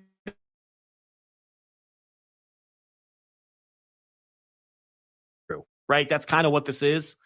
I never want to watch Naomi do anything because I think she stinks. I think she's past her prime. I think she was never good to begin with, but she's not even as, pre-TNA Naomi and post-TNA Naomi are like, physically, she comes across shot. But people like you and I are looking for different things in pro wrestling than these fans are looking for. Mm-hmm. They like that Naomi comes out there with her fucking fluorescent outfits and with her wacky, she has like this new wacky persona, right? Like she's in the background of the promos, like lurking all the time. And I was going to say that's what's got her over is that they put her in the background of promos. So everyone's like, oh, they're telling great stories because she's in the background and listening. Cinema, right? Cinema. Look at it. Naomi was standing there watching the promo. It's like, and that's the kind of shit that's never that people like us aren't gonna care about. But anyway, the point is, I thought the match was just very boring. We've seen it all before, and I don't have any interest in watching Naomi work matches of consequence. And the men's Money in the Bank, my God, is it still going on? How long was that fucking match? My God. And then it's so long, right? And then we just have Heyman's guys run in anyway, while while Michael Cole is screaming about how there's no DQs in the Money in the Bank. And you have that suspension of disbelief breaking moment where it's like, well, then why did they wait till now to come out when their guy could have lost? But why'd they wait till the tail end of the match?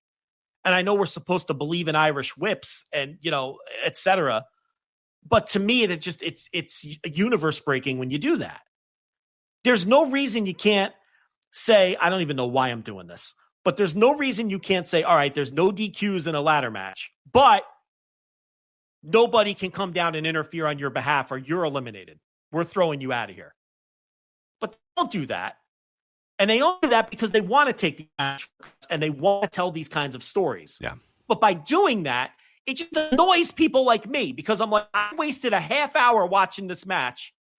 And then we're going to send all these people down to tell our little act play in the middle of it. And now I'm annoyed and I'm less interested than I was at the start. So I hated this match. I hated the men's Money in the Bank. All it did was waste 35 minutes of my time. Yeah, I particularly disliked that. The women's was just kind of there. Nothing important. Nothing happened. They just set up. It's just boring as They shit. just set up boring ladder spots, but nobody took any big risks. You know what I mean? It wasn't one of those ones where they were going to set up a big ladder and then a bunch of women were going to go through tables or whatever. They set up the Fireball ladders. The ladders are now sponsored too by Fireball. That's fantastic. Nobody went through a Slim Jim's table. They just went up a Fireball ladder. Love this. I love brands, Joe. I don't know if you love brands as much as I love brands, but I love brands. So I'm really glad they're getting involved with brands. But so they'd slowly climb up the Fireball ladders and then just set up these intricate spots and these ladder, they'd have these, we're going to have a ladder here and a ladder here, and then there's going to be a ladder bridge, and it's like, I don't fucking care. And then Stephanie Vakir's going to do it all before. She's going to do her ass thing into the ladder bridge, and we're going to go, oh my God, she's did her ass thing into the ladder bridge. I'm like, who fucking cares about any of that? So then it didn't matter. So that all one the was just gooners boring. and perverts can jack off to it later if they want. Right, Yeah, it's absolutely. fucking ridiculous. But so that match was just whatever. But the men's was just like, now I'm pissed because like the thing about this match too is not only did they waste 30 minutes of your time because nothing mattered, but we have Seth's crew come out. Then we have the Jacob Fatu solo thing go on. And as all this is happening, I'm saying, okay, we are now at like 14 minutes of these one act plays and Jacob Fatu saying, I hate you, Solo. And it's like, oh, he said he hated him. And it's like, oh my God, I get it. Do we have to have him say, I hate you? It's just like, fuck off. I hate all this shit. But then like, why is everybody selling? What happened to LA Knight, the megastar? Right. Why is he selling for 14 minutes? Like what move? Yeah, these matches fucking stink. They suck. It's like all these guys are sitting around waiting. And then finally they're done selling, and then Seth just climbs the ladder and gets it. And I'm just like, what the fuck did I just waste? It was a 35-minute fucking ladder match, which was all about these two different one-act plays that they ran at the end of the match. And you could do that shit in a different segment on the show. I don't know. What do I know? Do it early in the match so I don't waste 25 minutes watching these guys slowly come up ladders, then to just sit around for 15 minutes to watch one-act plays. Like, I'm good. I'm good on all that. Again, I'm just so disconnected from what this company presents most of the time. So at Dom beat Octagon Jr., we neglected to talk about the angle they shot earlier in the day to set that up. And they were in and out. They didn't waste much time on it. Dom beat them in pretty short order. So, once again, they're never going to have WWE show ass in these situations. They're going to establish their dominance over both TNA and AAA. It's just the way it is. They've got the high ground, and they own one of them. So it's like, this is what they're going to do. So Octagon Jr., he got some of his flash stuff in, but, ultimately, he lost quickly and essentially mostly clean. I know Liv Morgan, kind of, when he was trying to climb the ropes, she was distracting him and things like that. But it was a mostly clean win. It was mostly clean. It was only a couple minutes too. I mean, it wasn't a very long match either. So yeah, it was. I would call it a clean win. I despite the minor amount of interference, I call it a pretty clean and pretty easy win for Dom Mysterio. I don't know. I feel like if I buy a company and I want to get the company over to my fans because I want to make as much money as I can off of the company, and even potentially get that company on American TV and get another media rights contract, right? Which is part of this end game. All right. Don't you want to make them look as good as possible? Never. And not have one of their guys come on your show and lose in 5 minutes, not have your guys win 3 of the 5 matches on the show earlier in the day. Again, not that, they didn't do some positive progress in getting AAA over to their audience, because they did. But I don't know. I just feel like, what's the harm in having someone beat Dom Mysterio and shock your fans and say, oh shit, who's this Octagon Jr. guy? He just beat Dom. He's the Intercontinental, because these titles mean nothing. So that's not a big deal. So it's or you could do non-title, whatever you want to do. Have him beat him non-title and then lose on Raw a couple nights later in a rematch or something. But give them a big moment and tell your audience that this thing that you own, by the way, you own it. They're not competition. This is a little different than TNA, because the TNA relationship presumably won't last forever. And you don't want to put them over too strong but you own this one. What's the harm in putting them over as strong as possible? They'll never do it. But they don't think that way. They bought WCW and made WCW look like geeks while they were trying to put WCW on national television. Just like you said, they owned the company, they owned their competition. They couldn't let them get the upper hand ever for a second at any point. You go back to the history of wrestling. This has never been done properly by any promotion ever. In the territory days, you'd buy out your own territory, and you'd always had the upper hand. WCW had the upper hand on Universal, and just never gave them anything, and just completely ruined that whole thing. WWF and WCW, of course, they'll never do that. It's just their own cockiness, their own. Yeah, but it's okay, you're not beating Cody Rhodes or Roman Reigns. I agree. No, I agree. It'd be the easy. It's Dom. It's fucking Dom. It's the easiest guy ever. He's actually He's the perfect ass. Person. If there's anybody on that roster that you can show ass with, it's Dom Mysterio. That is, he exists to his ass to be shown, and yet they can't and they won't. They won't do it. He's tailor-made to lose in this spot, because the fans will eat that up and they'll love it. And in fact, by Dom beating Octagon, you're telling your audience that this stooge mid-card heel is better than what AAA has to offer. It's actually is the opposite effect of you're immediately telling your pay-per-view, your hardest of their hardcore audience, that AAA is well beneath WWE, because Dom, who never wins without the assistance of his girlfriend, and it's just been a heel stooge his whole career, he can beat these guys clean. So you're really telling them not to take it. It's counterproductive as fuck. I don't understand. Always is. And I'm not saying Octagon Jr. should walk into the company and beat Roman Reigns. It's fucking Dom. So I don't know. But you're right. Historically, and it's not even just WWE, we saw the same thing with Crockett when they acquired UWF. We saw the same thing. They acquired Florida and UWF. They shut Florida down immediately. And then they just had their guys dominate the UWF guys in all those title unification matches and everything. Eddie Gilbert was still, quote unquote, booking UWF at that time, but Dusty Rhodes was faxing him all the finishes So Gilbert was like, what am I it's not at my job anymore. Like, this guy's giving me all the finishes, you know? And then they just beat all those guys when they came in. They only kept a half a dozen of them when they absorbed it. And they did the same thing. So this isn't even an exclusive WWE thing. And it never makes sense to me. Yeah, you own them. You own them. You own them. Yeah. Why not make them look good and make money off them? You know, it makes it harder. You know, if you can get Octagon Jr. and AAA over to your fan base, then that makes everything easier. Anyway, I don't know. It's just you're wasting our breath. Right. Becky Lynch defeats Lyra Valkyria for the Intercontinental title. I thought this was the best match on the show by far. Yeah, by a wide margin. I mean, not even close. Because if you're not into these ladder matches, there was nothing else of any value on this show. And this match was pretty decent. And then they had Becky do like the super cocky thing in the aftermath where, she was condescendingly raising Lyra's hands. Yeah. She wanted Lyra to put the belt on her and everything. And then Lyra finally was like, you know what? Fuck you. Like, I see what you're doing here, and kind of. Yeah, because the stip of the match, and it was a decent back and forth match, and both they're, professional workers here. And Lyra's good, but I think she's massively overrated. Like, I think she's solid, but people think she's like the shit because WWE's pushing her right now or whatever. So, but Becky's solid as fuck. But yeah, the whole story of this match was, if Becky won, so if Lyra beat Becky, Becky would never challenge her again. But then if Becky won, Lyra had to raise her hand in the ring or whatever. So Lyra, the babyface, lost and said, all right, fine, I'll raise your hand. So raise her hand, and Becky went, no, I want you to raise it again. And Lyra's like, okay. Yeah. And then I want you to raise it and then parade me around the ring or whatever. And Lyra's like, okay, we've had enough. And then put the belt around me. And that's when she's just like, all right, fuck it, I'm just going to beat you up or whatever. So that was, a decent, that's like pro wrestling 101. I know it's a perfectly acceptable angle to do. So fine with me. No, it's fine. Yeah, I have no problem with it either.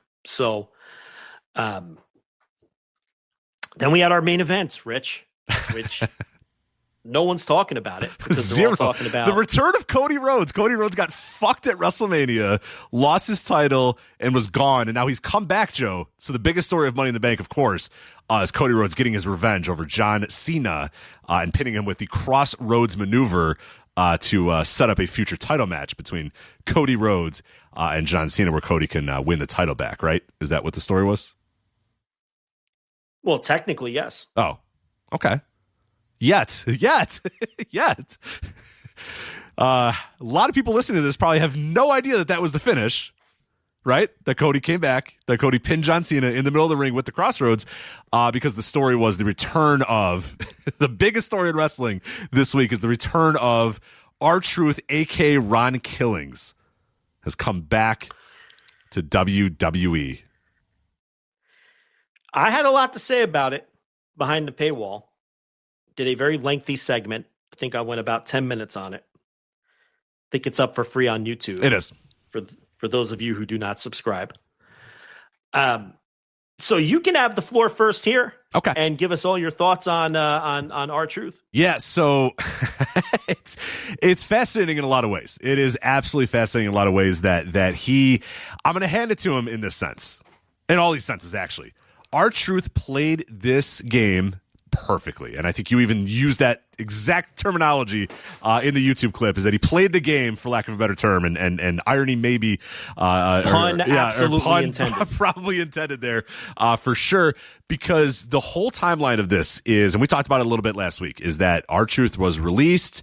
He immediately goes out there and sells it. Or he wasn't released. They told him they were not going to give him a new contract.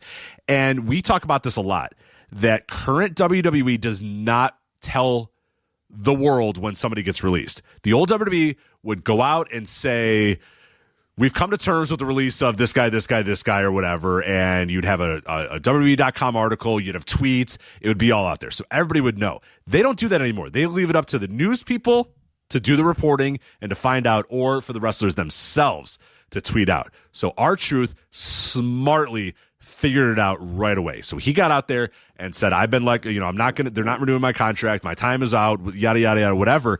And he's the perfect guy to do that, because you know what? You had a bunch of wrestlers that then followed up immediately and said, oh man, R-Truth was great. I love this guy because he's very well liked in that locker room. And immediately the outcry came from the wrestlers first and foremost. It came from R-Truth first, letting people know he was let go or not renewed or whatever. The wrestlers came out, and then the fans picked up on it too. And then you would have thought this guy, and we talked about it last week, was one of the greatest wrestlers ever, because people are just pouring with support for R-Truth. We love this guy, you know, all this sort of love for R-Truth. And how carefully crafted was this? So for people that don't know the story, and I think you kind of laid it out a little bit on the Flagship Plus, but we'll do it here for people on the Flagship.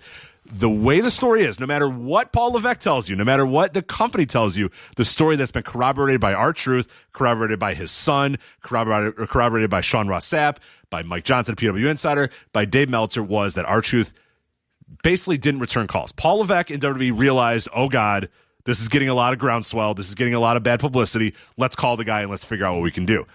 They call the guy. He leaves Paul on red. He's not answering the calls. He's letting it go to voicemail. He's telling Paul Levesque, I'm good. I'm not going to answer your call. And that's smart. Not that he doesn't want to go back to WWE, but he's waiting for a call above Paul Levesque. He's waiting for the real guys to call, or he's waiting for an offer that he's going to get, or he's going to let this ride out for a little bit.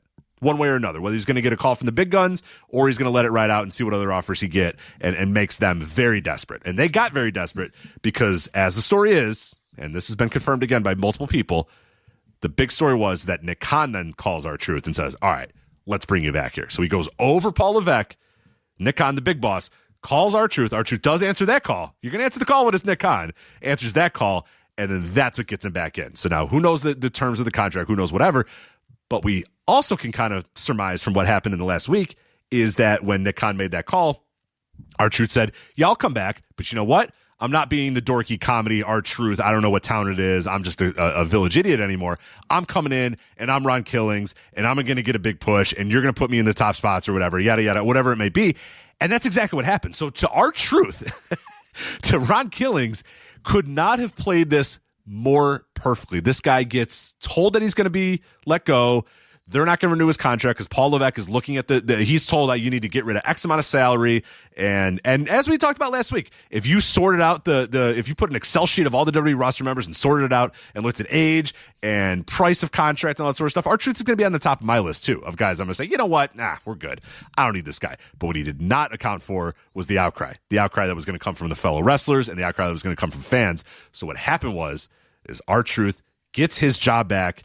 Nick Khan overrides Paul Levesque, overrides everybody, calls him, brings him in, and Killings now is not only the biggest part of the main event at Money in the Bank, overshadowing Cody, overshadowing Jey Uso, overshadowing Cena, he is the biggest part of that main event as he comes out, gets the biggest pop. Michael Cole loses his mind. We want truth. The big deal. And then on Raw gets another huge segment where he cuts his hair, says no more fucking R-Truth, no more bullshit. I'm Ron Killings. It's masterful work by this guy who has become the top story in wrestling. And WWE has no choice but to push a 53-year-old comedy prelim wrestler as a top star now. I mean, yeah. See, masterful. I think they did have a choice. Now, we should note that they originally didn't want to let him go, but they basically offered him a lesser role and a pay cut. Right. And he turned that down. Smartly. So, right. He turned that down, and then he went to social media and he let the world know that he was being let go because they were going to let his contract run out. That wasn't reported by anyone in the media. He didn't leak it. He just told people flat out himself when after he rejected their initial extension offer, which was going to be a pay cut. So that's important to note. So it's not as if they didn't want him back in some form. They did want to retain him, but they wanted to retain him at a lesser cost and some type of lesser role. Once the hysteria began, I think they could have wrote it out. Personally, I think they could have wrote it out. I would have wrote it out for a week or two, and then fans would have gotten over it very quickly. Yeah, I think the fans would have gotten over it. They've got their Mr. Iguana now. I think the fans eventually would have got over it. Maybe what they were worried about is that they're continually losing goodwill with their fans. But here's the thing. I'm not sure bringing him back fixes that. No, they've set a very dangerous precedent here. Yeah, very dangerous. Well, that's the other piece of it. But what I'm saying is I'm not sure by getting him back into the fold that you're repairing this evaporation of goodwill that you've been losing really since the beginning of the year, because fans still see it as you wanted to let this guy go. Yeah. And the fans think they're the reason he's back. And the fans are the reason he's back. And as I noted behind the paywall, that sets a very dangerous precedent, because now that they know that this works, or they think that they know that this works, the fans are going to try to pull this card with everything. They might try to pull it with Karrion Kross in a couple of months when his deal is up. And now you're stuck in this tough position where it's like, do we not listen to the fans this time and let them get mad at us? And they're going to be even madder at us now because they're going to be annoyed that it worked once and isn't working again, or give in to them again and times, and we just don't have any use for him. But now you're going to be backed into a corner because you brought the first guy back. Yeah. At the first sign of a storyline that these fans don't like, they're going to try to reject it, and they think change things now. And that's a very delicate and dangerous game to play with your fans and to give them that kind of power, which is why I think at the presser, Levesque tried to play it like it was a work. Because if I know a lot of people think Levesque should have went up there and did the PR thing, said, you know what? We listen to our fans. The fans are the ones who are really who I answer to. The fans are my boss. No. And the fans wanted him back, so he did the right thing. I disagree with that. Of course, yeah. I know that's an unpopular take. Well, no, that's you have the right take. No, because here's the thing. They had their fans. They had rebuilt this fan base, and we've been talking about it for the last 4 or 5 years now. Post-pandemic, they rebuilt their fan base to basically go along with whatever the fuck that they wanted to do. They are passengers on Paul Levesque's ride. He had them hook, line, and sinker in everything that he wanted to do. Everything that they wanted to do, anybody they wanted to turn babyface, everybody they wanted to turn heel, whatever they wanted to be the biggest stories, whatever they wanted to be the biggest stars, they nailed it all. They were 100% on board with, we're following along with the show. We're part of the show, so we'll root with who they want us to root. We'll boo who they want us to boo. They were there. And that, for basically 15 years, Vince McMahon fought against his fan base. Pretty much the entire John Cena run was a push-pull from Vince saying, they don't fucking know what they're talking about. Fuck them. I don't care. I'm going to push this guy anyway, to the fans saying, no, we hate this guy and we're going to reject it. And then it would rear its ugly head many, many times over and over again with CM Punk and Daniel Bryan. And there were times he needed to listen to the fans and didn't. Yeah. But I understand where he was coming from. Absolutely. But those fans thought that they had that ability to even if they didn't think they had the ability to change Vince McMahon's mind, they knew that by doing whatever they were doing, Vince heard it. He might ultimately say, I don't fucking care, these fans are dumb, but he knew, and they knew he knew. You know what I mean? So there was this thing, and that was what the WWE fan base was for a long time, especially cities. Growing up in Chicago, I was used to going to WWE shows and having that smark-ass crowd boo everything that Vince McMahon wanted to push and cheer CM Punk and cheer Daniel Bryan and cheer, you know what I mean? Like that was kind of the vibe. New York was a vibe like that. Toronto was a vibe like that for many, many years. And there were notable other audiences that were there. Royal Rumbles. We talked about the 2014 Royal Rumble, a famous Royal Rumble that the crowd just shit on. They just completely said, fuck this Roman Reigns push. Fuck this. We want Daniel Bryan. And we're just going to tear this entire match apart. This match is just going to be, you're a passenger on our ride, Vince. You know what I mean? We're going to boo everybody. We're going to chant Daniel Bryan. We're going to chant CM Punk, even though we know, that was the classic CM Punk chant, was not necessarily we want Phil Brooks coming back. We just don't like what you're presenting to us. But we know that by saying CM Punk, we're annoying you. You know what I mean? There was this contentious relationship between the fans and the company that was gone.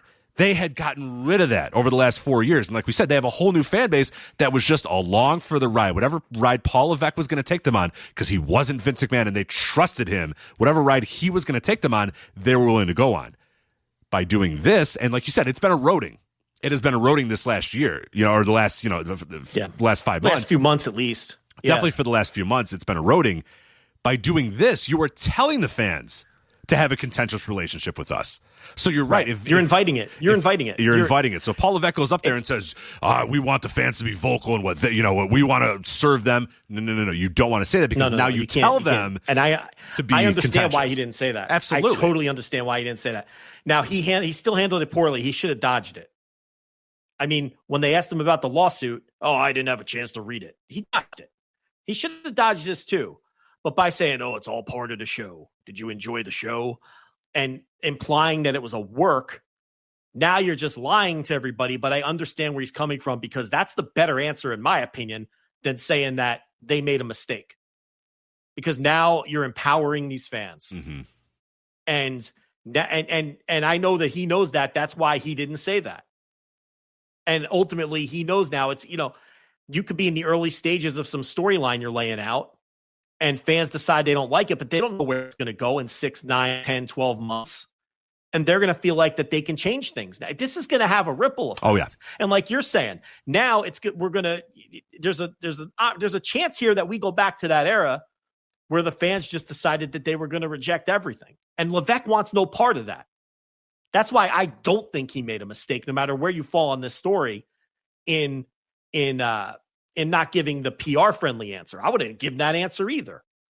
It's a dangerous game to empower these fans. I think also sorry, you can finish. And all over a 53-year-old comedy prelim wrestler that the fans, to me, would have gotten over it. Now, maybe it upset your locker room too. And maybe Nick Khan took a wide lens approach to this and said, you know what? We pissed off a lot of the locker room.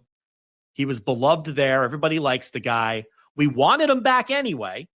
Right? It's not as if, because again, that's an important key to this. They did want him back. He turned them down. Okay? There's this groundswell with the fans. What I think happened here, okay? I think Nick Khan got spooked because this guy was AEW bound. And I know AEW fans don't want to hear that. But I think WWE thinks that this guy was AEW bound. And Nick Khan did not want them getting sort of this avatar, this mascot of fan discontent. And AEW, which is, we all understand, is gaining some momentum lately. And now it's like the fans see them as the baby faces here. Oh, we'll take Ron Killings. Yeah, we love Ron Killings, just like you guys do. Now, ultimately, I don't think Ron Killings would have meant anything for AEW beyond a short-term pop. Just like I don't think he's going to mean anything for coming back to WWE outside of this short term. No. He's Ron Killings.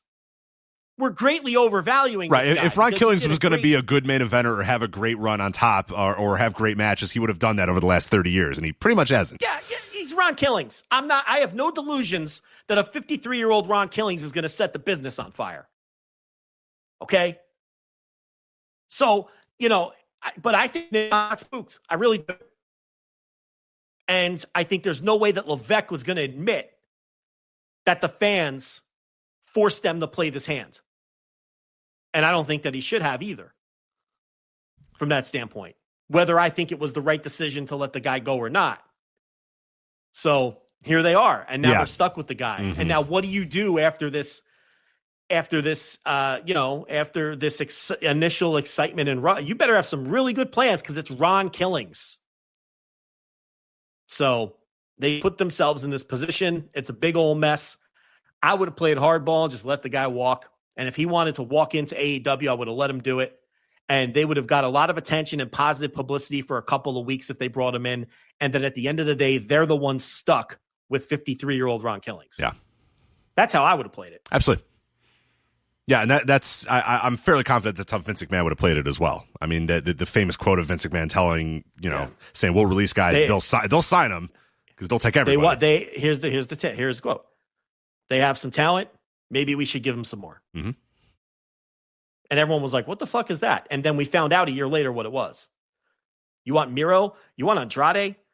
You want Malachi Black? You want all these malcontents? You're going to find out why I don't push these guys. Right. Go ahead and take them. And Tony learned the hard way. He found out why Vince McMahon never pushed these fucking guys. Right. And now they're all back. Yeah, because Paul is always trying to look for that next pop and that next thing. And one of his big things is signing guys back, signing guys. What I think this Ron Killings thing did as well is it's another pierce in the veil of Paul Levesque and Triple H. And that's another thing that we have been talking about for years.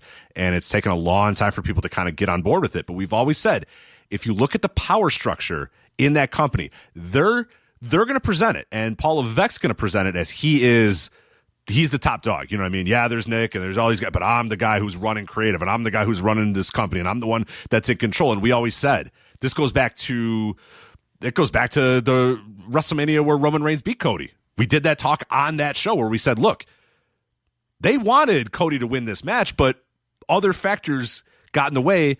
And ultimately, and they ended up being right. But at the time, it was like other factors got in the way where enough people got in that room and said, no, Roman's winning this thing. Roman's still the champion. We're going to do another year of this story. And they were ultimately right. And the people that were in that room that had a big part in that, or the proverbial room or whatever, was your Paul Heyman's, was your Roman Reigns's, that are guys that have more power than Paul Levesque, whether anybody wants to admit it or not. And we were saying it 2-3 years ago that, yeah, they'll let Paul do all the other stuff. But when it comes to the big dogs and the major things in this company, it's going to be a Paul Heyman is going to book the top guys. It's going to be Roman Reigns that's going to call his own shots. Whatever Roman wants to do, Roman's going to do, whether Paul wants him to do it or not.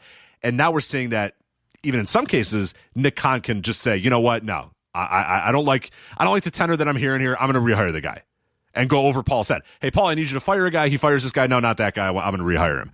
I mean, that's another example, yet another one of, and I think the fans are going to start seeing it a little bit more. And I think you're starting to see that narrative change a little bit where Paul was bad man gone and it was all the shiny, oh my God, thank God, Paul Levesque's back. But we're getting to those late stage NXTs where it's like, that veil's starting to get pierced a little bit. Yeah, you truly can't blame this one on Nick Khan because he's the one who brought him back. Right. Right, because that's always the defense mechanism. Oh, it's Nick Khan's fault. Or it's TKO's fault. No, in this case, Khan's the one who brought him back. And you know what you have too is you have Ron Killings and his son and all the reporters saying, no, Paul fired the guy and he didn't respond to any of his calls. Yeah, no, it's not a work. It's not a work, yeah. All of them saying it's not a work. Like his son saying cap, because it's like the Triple H, press conference, and he's like, stop the cap or whatever. I mean, you have his son. So it's impossible for Triple H not to look bad here. Right. It's in the eyes of the fans. And again, I don't think bringing him back, I don't think that does the damage control that they think it's doing. Because agree. I think the damage is already done whether you bring him back or not. I think this whole debacle is more of that goodwill that has been chipped away, and I don't think it's replaced by bringing the guy back because I think the fans see through that. And now on top of it, they feel empowered. Yeah, well, I think it also shows the lack of confidence because it felt like the Paul Levesque era, one of the big parts of the Paul Levesque era was that they'd stick to, Vince McMahon was notable for, because his brain was eroding or whatever, that the stories wouldn't make sense and it would change on a dime and it would be, Vince would show up and he'd rip up all the creative that he had for a month and just start new. But the idea was that Paul sticks to his plans and he sticks to his guns and he's supremely confident and he knows that his stories are the best. And we can trust him because it always works out. Exactly. And There's that 100% trust in everything that Paul Levesque did, and the idea that Paul Levesque had that confidence and that bravado and that puffy chest that we're on fire and whatever I decided works and whatever I say is good and all this sort of stuff. And this is another example of him kind of flapping in the wind a little bit. Here's him saying, we're going to get rid of this guy, we're firing him, and then sort of sheepishly bringing him back. Well, he wants them to think that he's this great mastermind and that this was all a planned story. He wants to retain that power and that control over the fan base, which is why he said, oh, did you enjoy the show? Mm-hmm. It's all part of the show. That's why he said that, because he still wants you to think that this was some grand plan. And it works to some degree on some of the hardest of the hardcore mutants that follow the it's changing. I can see it's even from my with a lot. Yeah, I see from my casual friends. I can check in on them every so often. I'll tell you the tenor and the thoughts around Triple H in particular have really changed in the last couple weeks. Yeah, not with everyone, but it's starting to erode for sure. Like I got a text from my friend the other day, it just said Triple H fucking up, basically. And he was mad about the R-Truth thing, and it was like, this is a guy who was just like on board. I mean, just completely 100% all in on everything that Paul was doing, when he took over. And now, Paul's fucking up is basically, that's what he said. And we had a good little conversation about it back and forth, because I like to kind of check in on him, because he doesn't listen to the show. He doesn't watch, he watches WWE. The guy's got kids and a family. He's got no time for it. So he checks in on WWE occasionally. And his whole tenor is that, looks like Paul's fucking up. Paul's looking more like Vince every day. And I'm like, hey, you said it, man. This is not good, because these people were like one stiff breeze away from pulling this with everybody that they cut. It's always a massive tragedy when they cut anyone. And now when they do make cuts, the fans are going to react in this way towards just about anyone that they let go. And I think that's part of the reason why they don't even announce releases anymore. They used to announce releases themselves. They don't do that anymore. No. They would prefer you not know. And don't think the other talent that don't see what R-Truth just pulled. They're going to try their own version of that. Oh, it happens to them. The game's been revealed. Yeah, it's very obvious now. This is a mess. This is why they should have just ignored it. If it were me, I would have just dealt with it for a few weeks, and it would have passed. You know what's funny too? As I was talking with one of my buddies about this, is if I'm WWE too, I think I have like a social media rule or class or whatever, and just say, hey, when we release a guy, can you not go on Twitter and immediately put the guy over? Because that's also what happened too, is their own talent went on there. That's the other component to this, is that this guy just happened to be very beloved internally as well. Yeah. You're not always going to get that component of it. I think he's a unique case in that everybody really liked the guy. So you're not always going to get that piece of it. But the thing about it was, when it came to this guy, their talent did that with no fear. They felt safe outwardly supporting him and saying that this was bullshit. I think that's important too. Yeah. So I said that veil. That veil's been then. There's a lot of erosion here that has taken place, and I think we might look back at this particular situation 6 months from now with Ron when Gillies. He's back. It's so weird. When this guy's back doing nothing. Yeah. Okay. And again, no offense. Look, he's gonna do nothing. He's gonna do nothing. Let's be honest. Come on, we don't even have to say for him for getting another contract at 53. I don't have anything against the guy. Okay, because if he knew it was all going to play out like this, he's a genius. He's a fucking genius. Very well played. If this was all deliberate, and it seems as though, man, it seems like he knew what he was doing. From putting the tweet out to negotiating with other companies, to having his boys back him up and support him publicly, to not wanting to refusing to deal with Levesque, and then answering the Nick Khan call instead. It feels like he knew what he was doing. So, anyway, that's, again, if you want more on R-Truth, I did a Flagship Plus on it. If you're a subscriber, if not, there's a clip of it on YouTube. I think it's about 10 or 12 minutes long. I have some choice words for Levesque that people thought were kind of funny. And, I give another full breakdown of the scenario. So you have anything else on this Money in the Bank? Because we got a lot more to talk about. I don't. I just find it, again, funny that Cody Rhodes returned and pinned John Cena. And it's an afterthought. We briefly talked about it, and then we kind of joked about how nobody talked about it, and then we didn't talk about it, and then we spent 25 minutes talking about R-Truth again. It's just, it's phenomenal. It's crazy that this guy is the top story in wrestling. And how do you think like Cody feels? Like they ripped up all the whatever was planned here, and to acquiesce this guy. Mm-hmm. Also, Tony Khan can't get some flowers thrown at him for a week and a half if he would have signed the guy. You think Tony Khan's going to push him to any serious degree? No. Come on. I would have. Hey, if I'm Tony, I would have said, "Hey, come to Jacksonville. We'll take a picture of you. Getting off the plane in Jacksonville. That'll help. We don't want you. Ultimately, do you want to go back there? Yes. Okay. Well, I'll help. Well, I think whether Tony really wanted him or not, I think Nick Khan thinks that Tony Khan wanted him. Yes. And that's the important thing here. And I really can't decide. I changed my mind whether I think Tony was interested in him or not. On one hand, I could see why he would be. And on one hand, I could see why he wouldn't be. So neither scenario would have surprised me.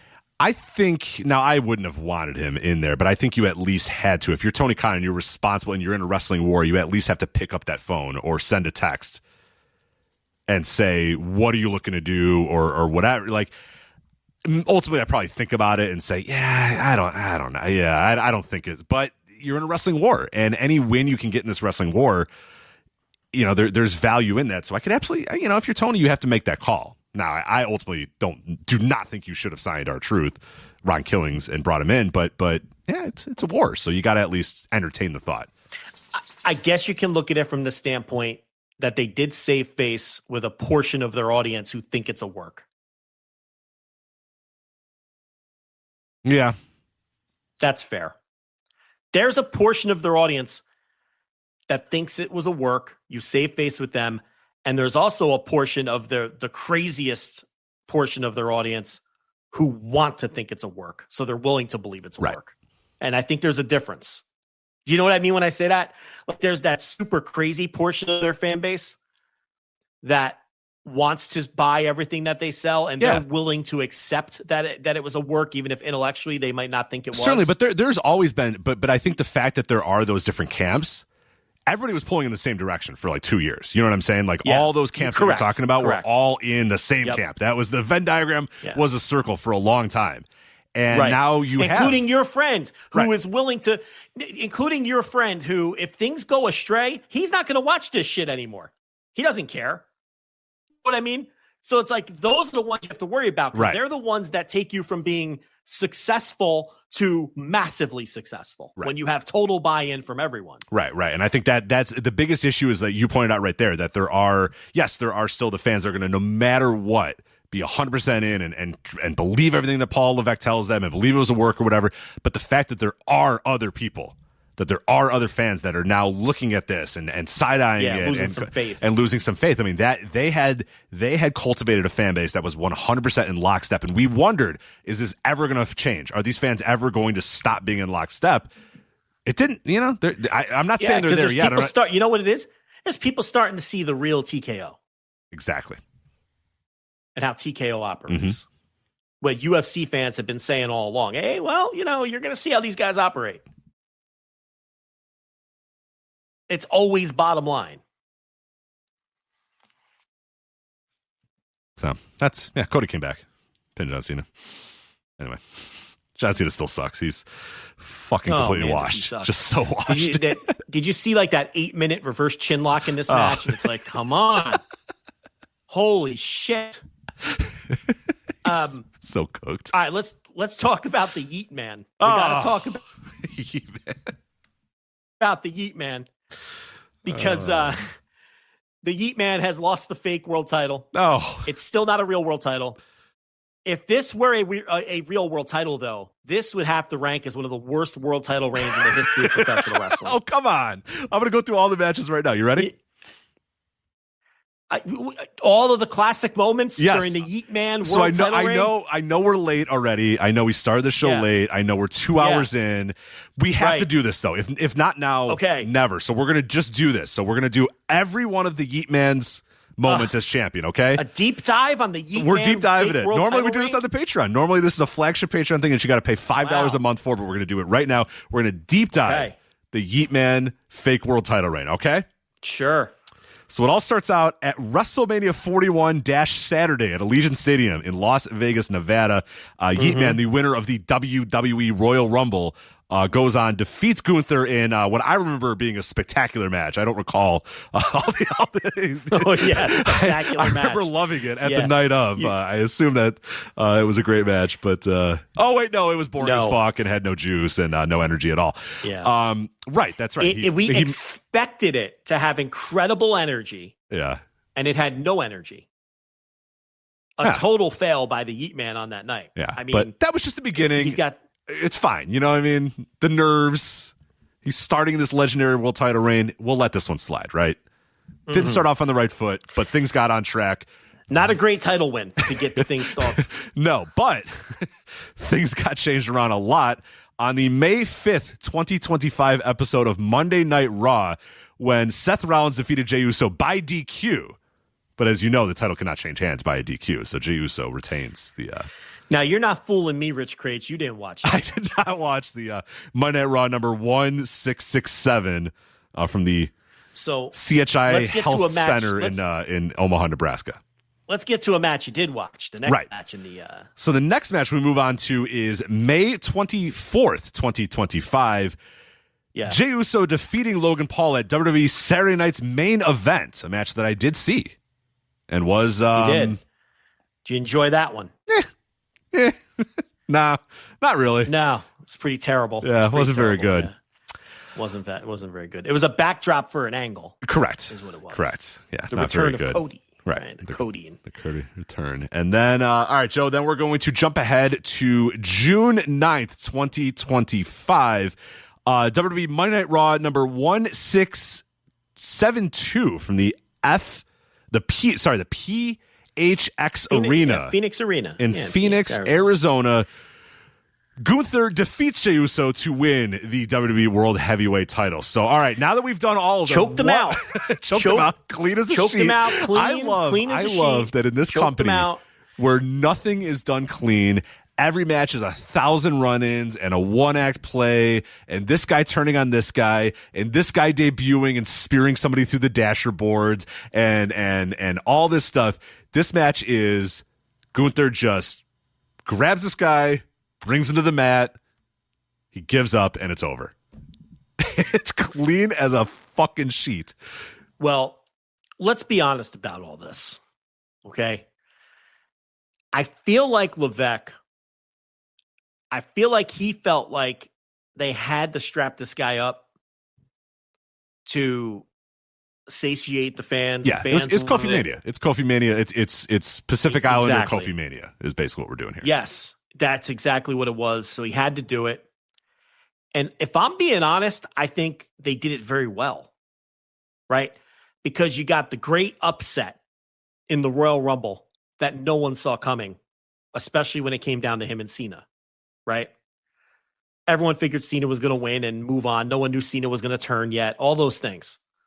So you get a very memorable Royal Rumble finish, but you have the benefit of the fake world title to fall back on. They weren't going to put Jey Uso in an important match that mattered. Which we all knew. We called it at the time. Yeah, we called it at the time. Some people hold on now. Don't say we all knew. You and I. Me and you. Yeah, a lot of people were saying, oh, no, they're going to put him in. We're like, no, he's going to be in the opener of night one of WrestleMania for the fake world title. And what happened?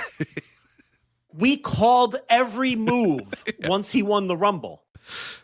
They're not going to put him in the mix for the real world title that matters. They've got this convenient fake world title that doesn't mean anything. It has no history or gravitas. It's essentially just, a slightly more than, it's like a brand title almost. When they used to have the titles for each brand or whatever. It's not a world title anyone takes seriously. So you have this thing that's called the world title to fall back on. And we knew they were going to book him against that champion to open up night one or whatever of WrestleMania. That's exactly what they did. And he went out there and had an underwhelming performance, which that part surprised me a little. I thought at least we'd get the big moment with 60,000 people yeeting together, place going fucking bananas. We didn't even get that. No, he shit that bad in that match. I'm still so annoyed by his performance in that match. It was the easiest layup ever, and he just completely shit the bed. So what do? He wins the Rumble. He wins this fake world title at WrestleMania, and it gets the fans off of the when are they going to push Jey Uso and give him a world title? Because if you remember, people were starting to get frustrated about that. He had lost a couple of world title matches, and his fans and that fan base, because again, these are fans. It's all about, people getting their turn. And they were starting to get frustrated with the idea that Jey Uso might never get his turn. So I thought they brilliantly executed this because none of this meant anything for business. He really, even though he won the fake world title, he didn't really move up the card. He's in the same spot, right? Like he's not like, it didn't move him up. He went on last for Saturday night's main event with Logan Paul, but Saturday night's main event was built around Cena and R-Truth. And his own match was a backdrop for an angle with Cody. So they didn't even have to move him up the card. This was all sleight of hand. This was master booking.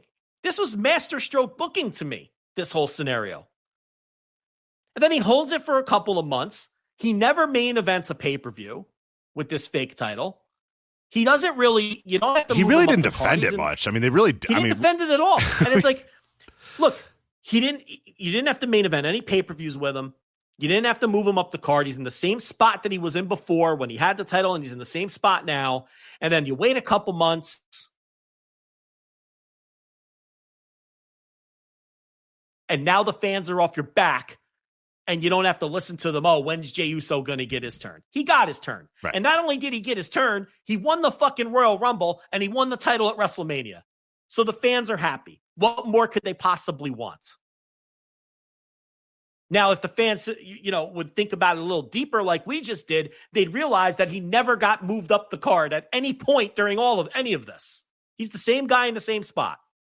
And now there's talk they're going to put him back in a tag team with Nobody's Bitch or whatever the other guy's name is. The right-hand man. The right-hand man or Nobody's Bitch. We don't remember which one is which. Yeah. I think at various times I feel like they switched, but... Yeah, I think Jay is Nobody's Bitch, right? And Jimmy's the right hand. It doesn't matter. The point is... That's right. Who fucking cares? Now we're just going to go full circle and put them back together because they don't know what to do with either one of these guys. Big Jim. Big Jim is just a total nothing. If you think Yeet Man at least Yeet Man gets crowd reactions.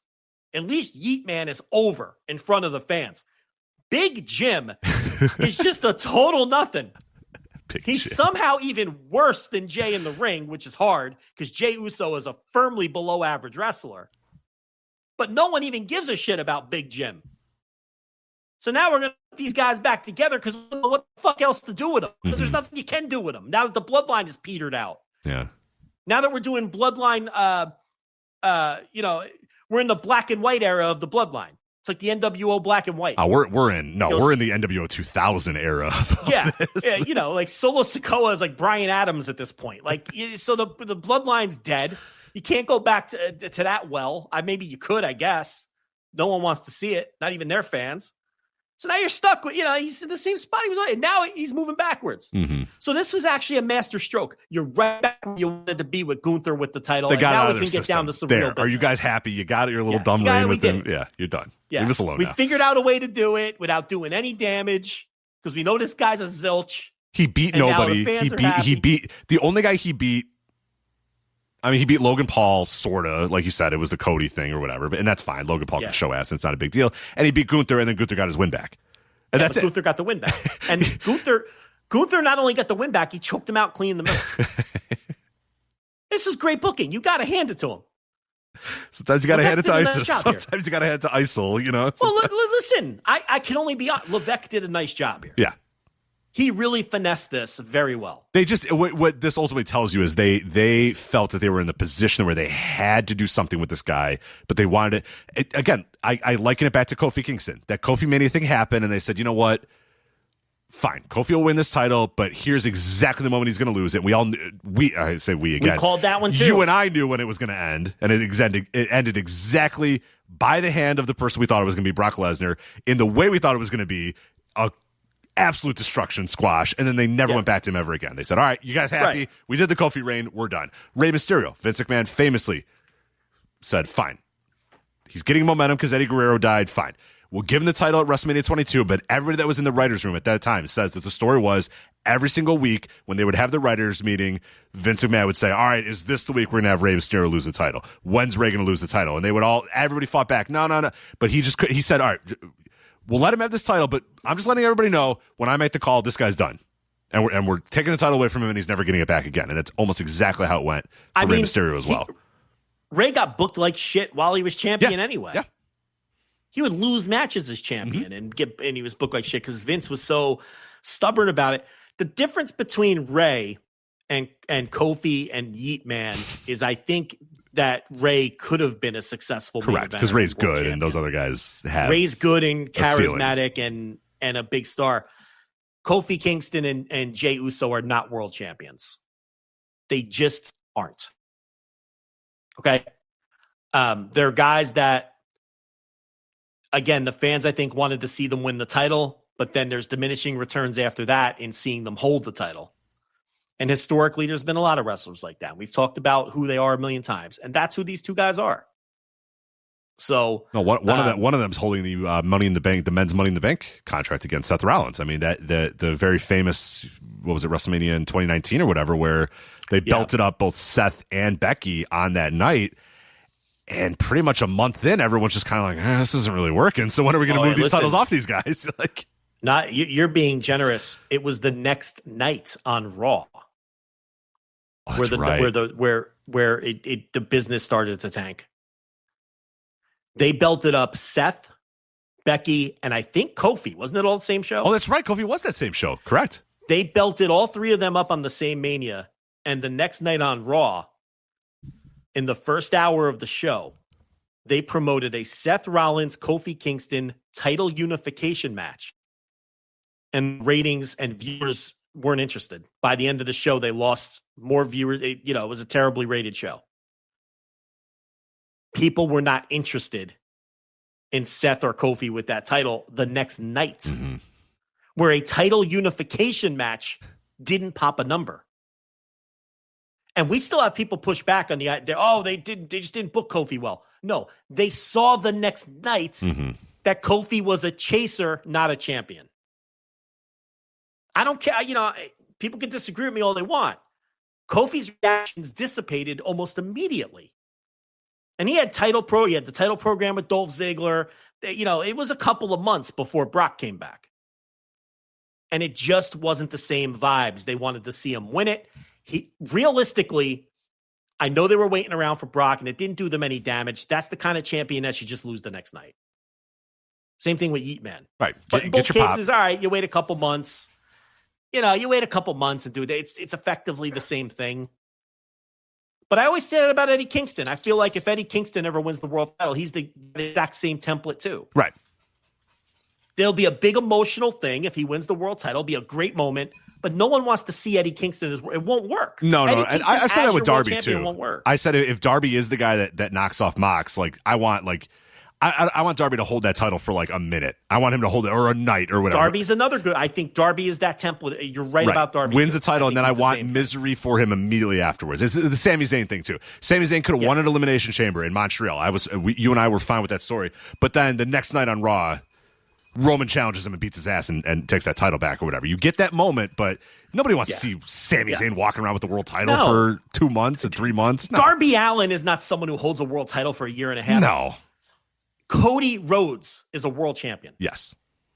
Hangman Page is a world champion. Swerve Strickland has elevated himself to where he is now a world champion. Okay? Roman Reigns has the gravitas to be a world champion. Yeet Man was never a world champion. So they gave him the fake world title. 4 letters, 1 word, Joe. Yeet. Come on. Did nothing with him and put it right back on Gunther, who's more befitting of being a champion. In deciding fashion, too. That's it. That's all this was. Yep. We were right again. Are you guys happy? You got Yeet Man as the champion. Never ask for it again, please. And the fans probably will never ask for it again. I'm going to head down to the track and do my victory lap. And I'll yeet while I'm doing it.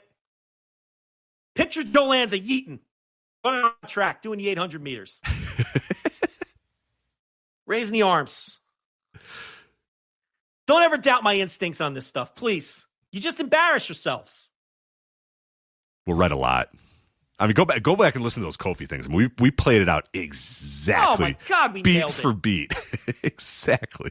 Oh, he had to win. I mean, he of course, had to win. Of course. But that was it. Story's over, man. Right. He's Kofi Kingston with the concave chest. Yeah. He's not a world champion. We called the Uso thing What's from the with that, moment with of the the Royal Jericho Rumble. chest? He's got the Jericho chest. Yeah, I don't know right? what that is. Yeah. What's with the Jericho chest that him and Kofi and Jericho have? How do you get that? The concave chest. What is that? I don't know. Do you remember that MMA fighter, Trot Teligman? He only had one pec. Do you remember him? No, I don't.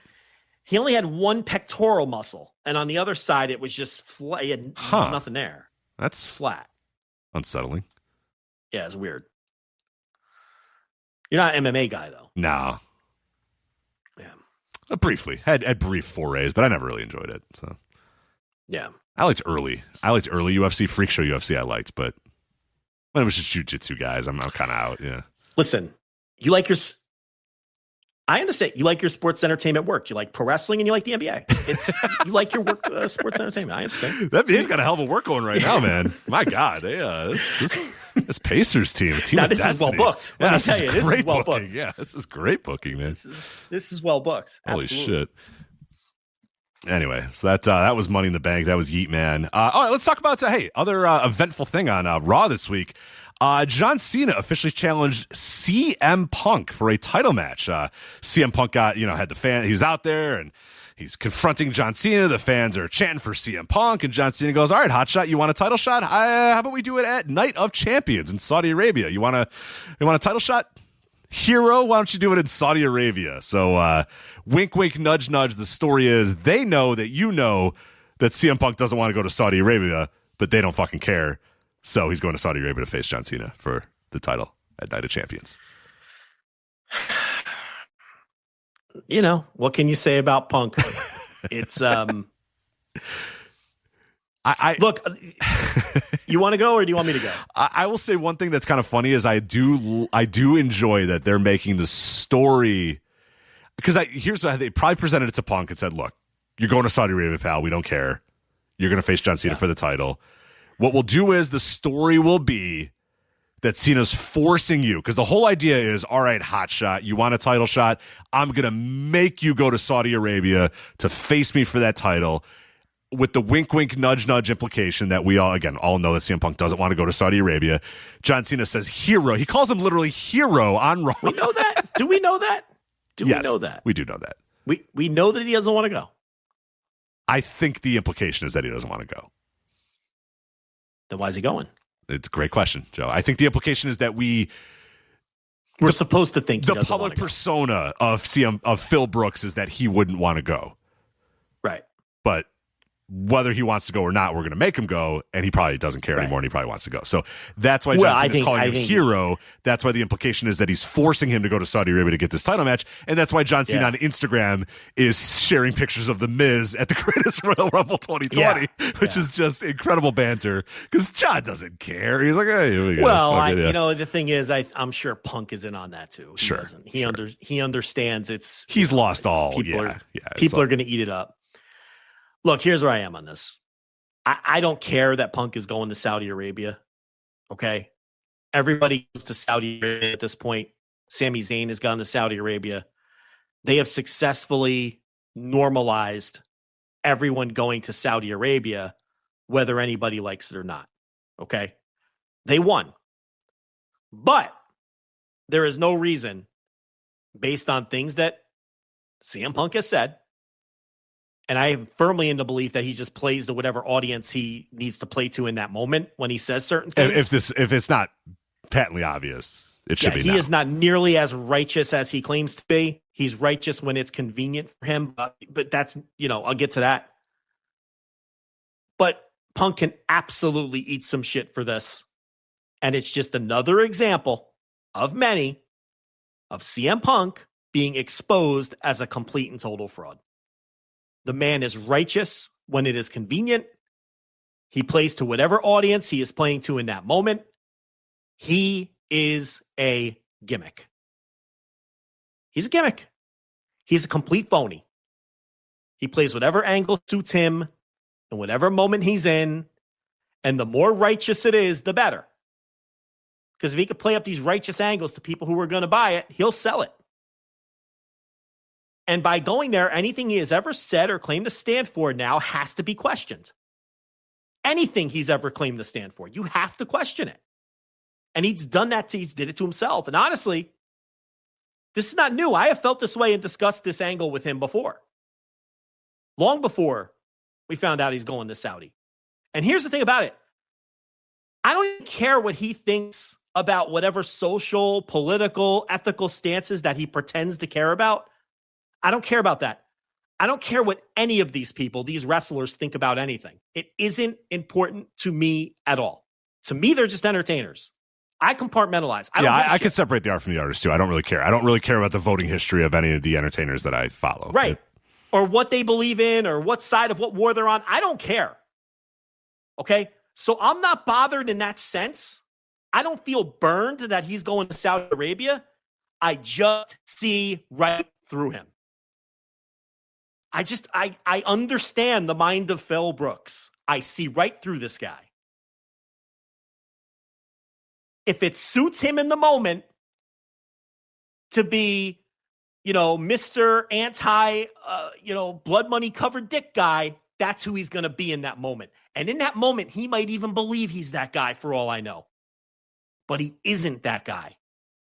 He's not. And most people, when they're put to the test, are not. It's not just him. They all go now. They won. They normalized it. The first few Saudi shows, wrestling sites were refusing to cover them. People were uncomfortable. Including this one. No reviews. No live tweeting. Go back if you don't believe me. Now, everybody covers them. And again, I'm not standing on a soapbox. None of this really matters all that much to me. I care about my family. I care about the things that are close to me. I stay out of the rest of this shit. But I can call it like I see it. Now everybody covers these shows. Now all the wrestlers go to the shows. They all take the blood-covered money, blood-covered, whatever the fucking phrase was. Blood money covered dick is the blood money covered. They all suck dick. The blood. Yeah. Phil's going to be over there gurgling it down himself. But what does it matter? They all go now. Especially when he sees that check. Especially when he sees those zeros on that check. He's going to be... But the thing about CM Punk is he can take his little T-shirts and he can point to all the signs he wants in the crowd. The bottom line is, now you have to question everything. If you care about such things, and I admit it, I don't stand for anything. Okay? But if you care about such right, things, you can't fall for nothing if you don't stand for anything. You can't fall for nothing. That's right. You have to question this guy. Yeah. You have to question it all. That's all. And he did that to himself if he steps foot on that plane.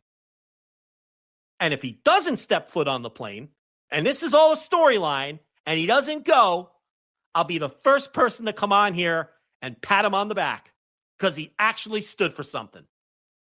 But if he gets on that plane, I question everything. He's no different than any of these other guys. That's all. Is it a big deal? To me, it's not. But to you, it might be. Not you, literally, Rich. The listeners, whoever. But that's what this is. Mm-hmm.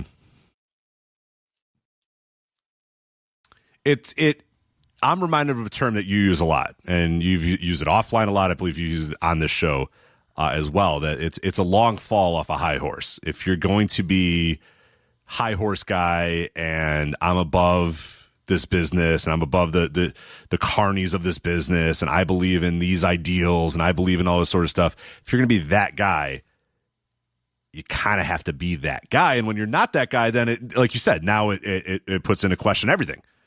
How much did you care about this stance? How much did you care about this thing? Because you wore a T-shirt, because you point to a wrestling sign, because you tweeted out something. You know what I mean? Because you used an emoji in a tweet. You know, all that stuff. Now you have to look at it as, okay, this is a guy who's just playing to whatever whatever audience is currently and presently most important to him is what he's playing to. And that's fine. That's okay. But that puts him in with every other wrestler that, you know, all these other professional liars and these carnies in this business. Where's all his T-shirts now? Is he seeking out signs to hold up on camera now? Where's his cute little T-shirts he used to like to wear? I don't know. Yeah. Or was he playing it up to a different wrestling audience that eats that stuff up? See, I don't know the answer. But now I have to call all of it into question. That's the point I'm making here. Because where are the T-shirts now? He doesn't support the teacher unions anymore? He's not pro-life anymore? What happened? Or is he? I don't know. I don't know what the fuck this guy, if he gets on that plane, it all comes into question. He loved trans rights a lot when it was easy to point to a sign and wear a t-shirt, but when it comes to in a place where he wasn't going to get pushback for it. Right. But a lot less of those shirts now. A lot less of those signs being pointed to. Saying. Yep. That's all I'm saying. Well, here's the thing. If you don't, what you can do to avoid this is if you don't truly stand for those ideals, you don't have to pretend to. You kind of make your own bed by doing that. And you either stand for it or you don't. You either believe in it or you don't. You either, want to be, like you said, the righteous guy or you don't want to be. It's either sucking a blood-covered money dick or it's not. Yeah. He said that. He's the one who said that. And I know everyone's throwing that in his face, but he said. Right. He could have simply not said anything. He chose to make it a thing. Maybe he doesn't step on the plane. I don't know. We'll see. I think he stepped on that plane, but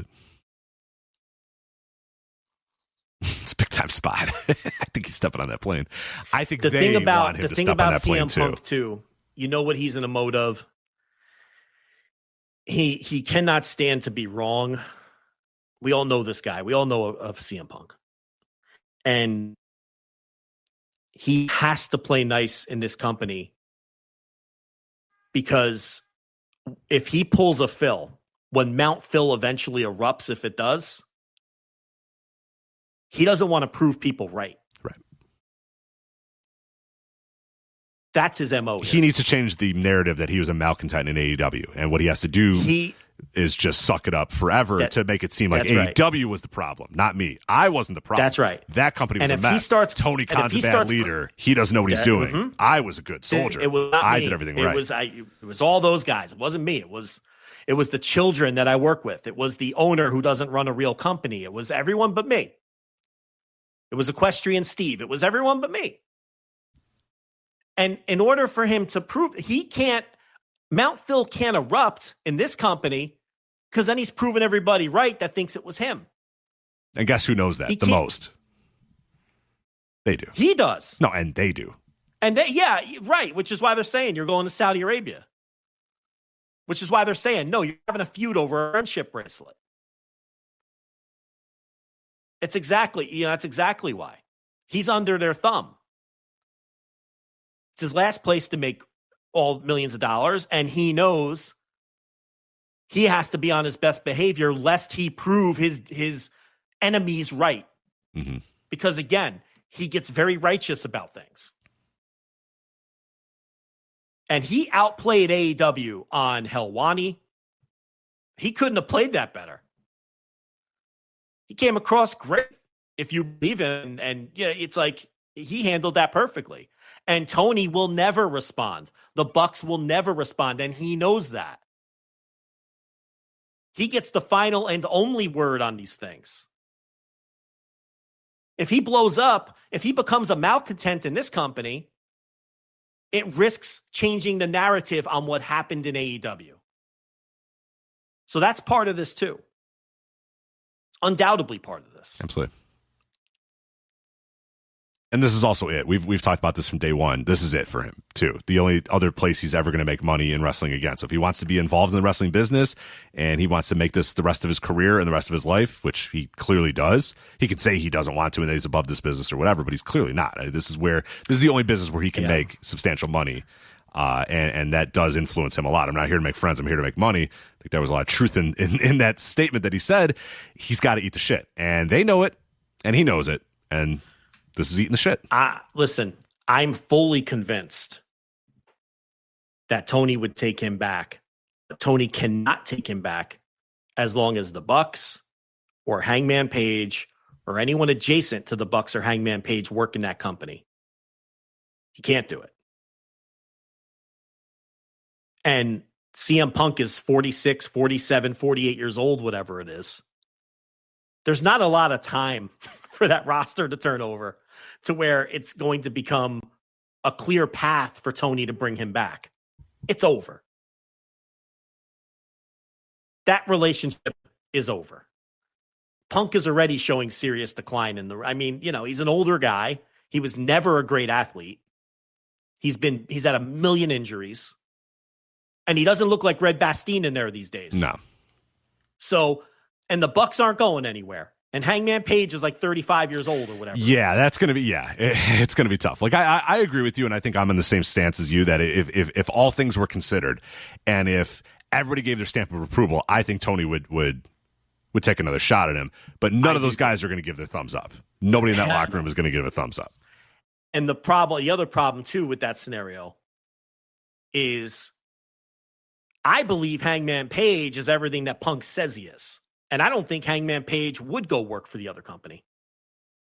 Now, listen, it's pro wrestling and you can never say never. And maybe Hangman Page would prove me wrong too. But I think if it were up to him, he'd never work there. And I understand he came close once. That's what people are going to say in response to this. I get it. But he was going to go with his friends. Mm-hmm. And they were a unified front. Wherever one goes, we all go, was the ideal at that time. Yeah. And now it's a different world, a different environment, and Hangman Page talks all the talk that Punk talks. And today's not the day, but is it possible that he's playing up a gimmick too to some degree, turning it up to 11? Sure, because I don't trust any pro wrestlers. Why would but you? I believe him more. But I believe him more than Punk. Absolutely. Even if I think deleting his Twitter account might be a little performative, playing to his audience the same way Punk played to his. Even if I believe that some of the bottom line is, I think I believe him more than I believe Punk because he hasn't given me reason to think that he's a fraud. Punk has given me some. So from that standpoint, I don't see Hangman Page leaving that company. And as long as he's there, Tony's not bringing Punk back. No. So Punk has to behave. Whether to prove something to all his haters and doubters, right, which I think is what really motivates him, and whether to continue to make millions of dollars before the wheels fall off. And I think maybe set himself up, too, for a post. Because there was a lot of, when he first came into WWE this most recent time, a lot of, I would love to run NXT. I'd love to be a charge, and work with the young wrestlers. There's a lot of that involved, too. Because I think he understands. Yeah, he wants to run NXT. He understands that the amount of time that he's going to be a tippy-top star pushed and can do it is we're on the downswing, obviously. You know what I mean? The clock is ticking on that for sure. So he's looking at what I can do to, post in-ring career. And the best place to do that, again, is WWE. So, yeah. But, again, like you said, we'll ultimately see if he gets on that plane or not. Maybe it's a big angle, but it seems pretty deliberate so far. So. Boy, will the egg be on our face if it's a big angle, Rich Craich. Yeah, that's all right. We're usually pretty good about this, so I'll take my chances. If he doesn't get on that plane, great. Then he meant it. And I'll come on here and say that. Sure looks like he's getting on that plane. It certainly does. Certainly does. All right. So anything else on Punk? I think I said enough to... What else you want me to say? Jeez, I think you did. Yeah, I think you nailed it there. You want me to go after his dog and his wife too? I mean, geez, right. What else can I possibly going to bury Larry while I'm at it too? For God's sakes, yeah. I got nothing against those entities. What do you want here? Let's move on to. You want me to tell you how much Joe Punk 2 bored me to tears? You want me to go there? Oh, you've always given that hot take. Yeah, you've always given that hot take, and I don't totally disagree. Yeah, that match does not hold up very well in. I watched it like 3 or 4 years ago, and I was like, Bored me in real time, if I'm being honest. Anyway, let's go Dominion. Let's do Dominion here real quick, and then we'll do Grand Slam, and then MLW. We'll end out with MLW, right? All right. So Dominion coming up on June 15th, Osaka Joe Hall. Your main event is going to be Hiroki Goto defending the title against Shingo Takagi. That match should absolutely fucking rock in Osaka Joe Hall. I am very excited for that. Percent chance that Shingo wins. Are we at zero? Are we at zero all the way, or are you giving it a little bit? Couple percent chance. The weird thing with New Japan right now is they don't have an ace. They don't have a star. There's no top star in New Japan. So from that standpoint, while I don't feel like Shingo will be world champion or should be world champion right now, what fucking difference does it make? Right? Like, as soon as you think that this Hiroki Goto feel-good story is going to cease drawing money, and, we'll see what kind of business this show does. I know tickets got off to a sluggish start, but look like they're rebounding a little. Looks like now we'll the see what the card's final filled number out. is. It's looking a lot better. So yeah, we'll see. As long as Goto keeps drawing, you keep the title on him because you don't have a star. You don't have an ace. So it's like you'll have Tanahashi's little retirement tour that can carry you through some of these shows until he hangs it up in January. And then that's January of this year, right? That he's done. Yeah. January 2026, he's done. So we're, just 6 months or so. 6-7 months away, and you get whatever you're going to get out of that. I'm surprised they're not doing more. I thought the Muto thing in Noah was really the template. You could really be milking this. It doesn't feel like they've really ramped it up yet. It's strange that they're not I think doing... G1 moving forward after that point, I think that's going to be the ramp up. I wonder if you put him in the G1 and you make it known that he's going to be in this G1. It's his last G1. He has his last big time matches with almost all the main roster members. Like to me, because I'm exactly like you. I think I'm surprised it hasn't been shudder from the rooftops as much as it has. But I do wonder if G1 and then building up to Wrestle Kingdom is going to be major, because it has kind of been just sort of, he's having these matches and they're kind of whatever. And then, it's like, but we're close. We're a couple months away from fucking Hiroshi Tanahashi leaving. So it's like, let's go. Let's start making this a big deal. I think G1's going to be the big deal. But we'll see. So, I don't think Shingo will win. And I don't think you should probably take the title off Goto until he stops drawing. The G1 is going to draw its own, so Goto kind of gets a reprieve there where they're not relying on him to draw, right? But man, I don't know where the fuck this company is going in terms of, look, they've got Tanahashi to bail him out for this Wrestle Kingdom, okay? Because that's gonna be the draw. Tanahashi, that's his retirement match, right? Isn't he planning on retiring in Wrestle Kingdom? Yep. So that'll carry Wrestle Kingdom, and that'll artificially pop that house, right? And when I say artificially, it's not as if it doesn't count, but people understand what I'm saying, right? But then from there, they don't have an ace. They don't have a star.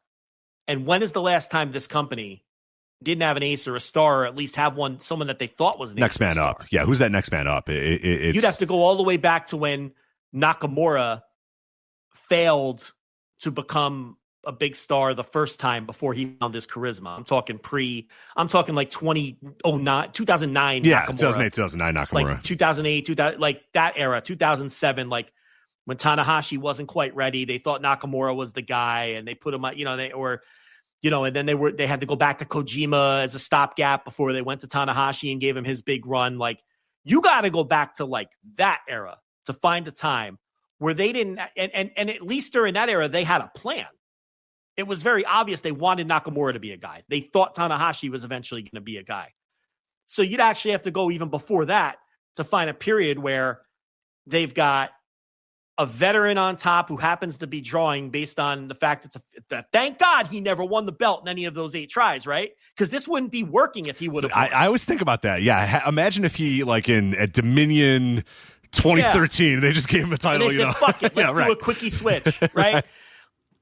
This run right now wouldn't have the same energy, and it wouldn't have this. It wouldn't be working. It's like the whole classic essence of this. Yeah, the whole essence of it is that he failed for so long, and it's funny because it's like the same thing is I always remember having this conversation about the Undertaker and how many WrestleManias were carried by the Undertaker streak. Imagine if like in 1993 they're like, we're pushing Giant Gonzalez. Hey, Giant, go out there, beat Undertaker. You'll get your rematch at SummerSlam. Like, what happens in all these WrestleManias that were all built up on this streak? I think about that all the time now. If Goto just had one reign, none of this. I mean, this is all because he suffered for so long and was such a failure so many times that now the fans have fully bought into, we're finally seeing this guy finally do it, in his final run that he's going to have, because he's probably never going to get to the spot ever again. So we're just along for the ride. We're enjoying this ride that we've watched this man fail over and over and over again. Now we're here. And you're right. It has carried the day for New Japan Pro Wrestling this year, this calendar year of 2025. And it's done well. It's been a draw. It is working.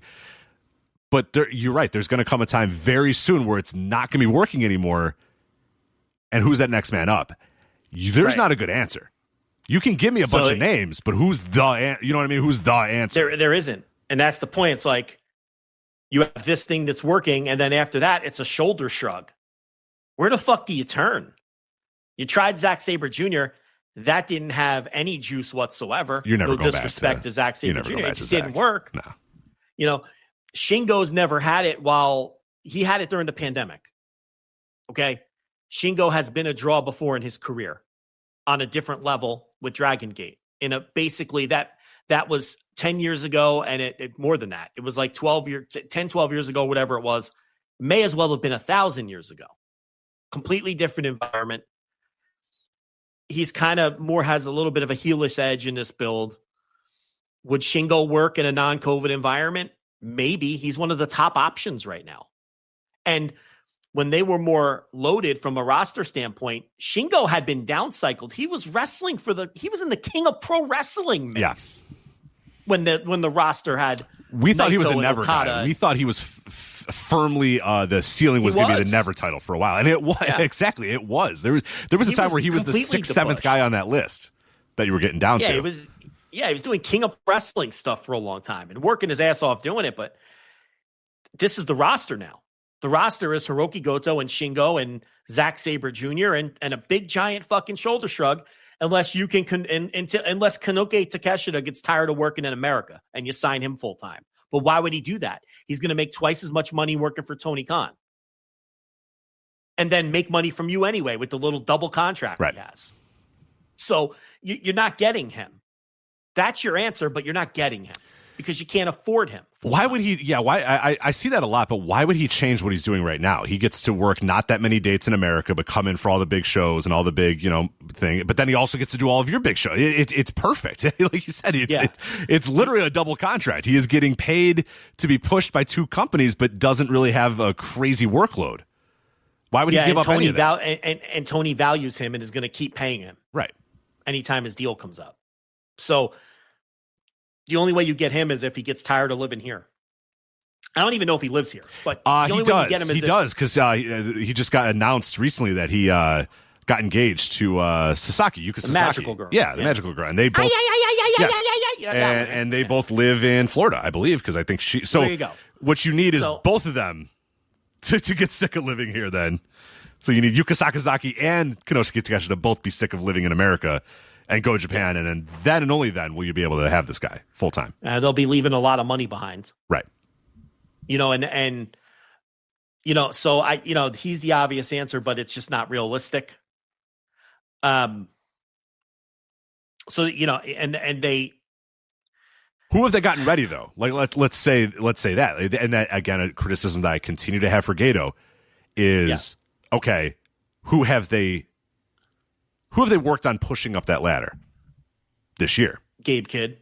I guess Gabe Kidd would be the one and only answer, right? Another threat to be signed when he's available. He's already there. He's already doing stuff there. One foot in the door as well. And that's the other thing with Takeshita. I mean, even if you flip the switch and go, fuck it, let's just build our company around Takeshita, even if he's working in AEW, you will also run the risk of a little fan pushback because they might see him as an AEW guy. Now you run less of a risk because he happens to be Japanese. Right. And that's a big factor too. So maybe they'll be more accepting of a guy who's kind of a half and half, half 1 foot in one company, 1 foot in the other if he's Japanese versus a Gaijin.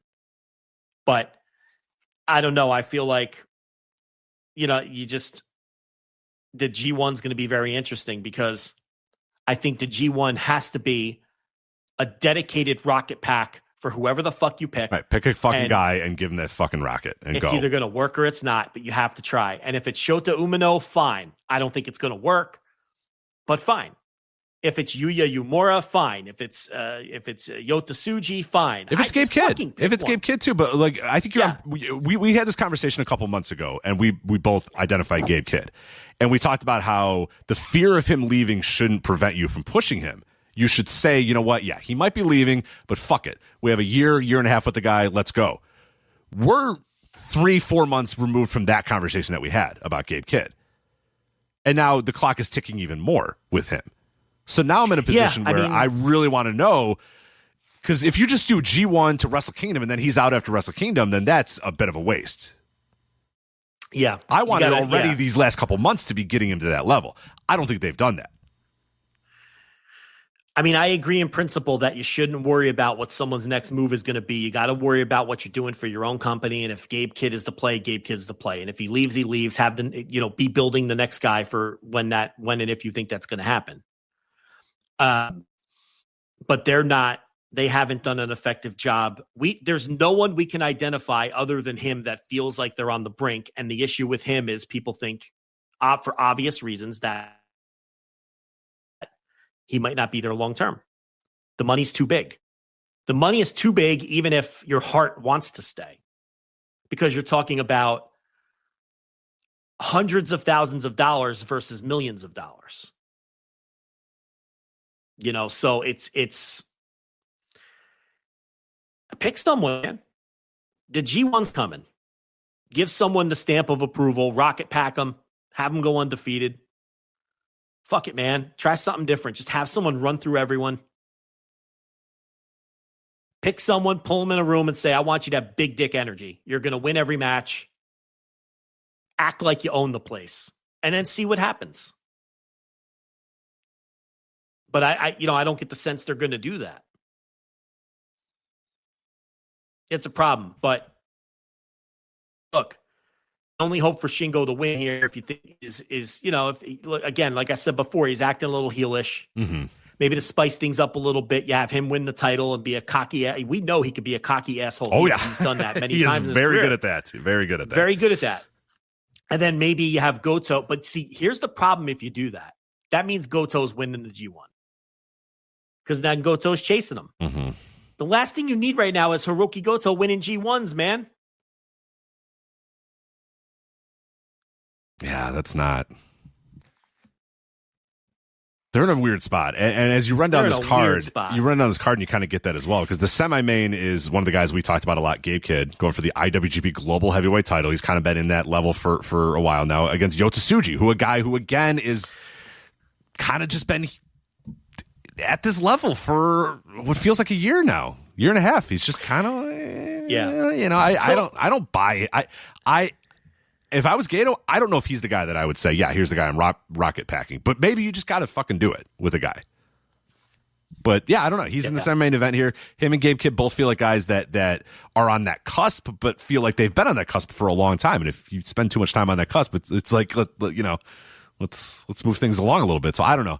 I think both those matches should be phenomenal. I think Yota Tsuji and Gabe Kidd sounds awesome. Like, it should be a really, really good match. But oh yeah.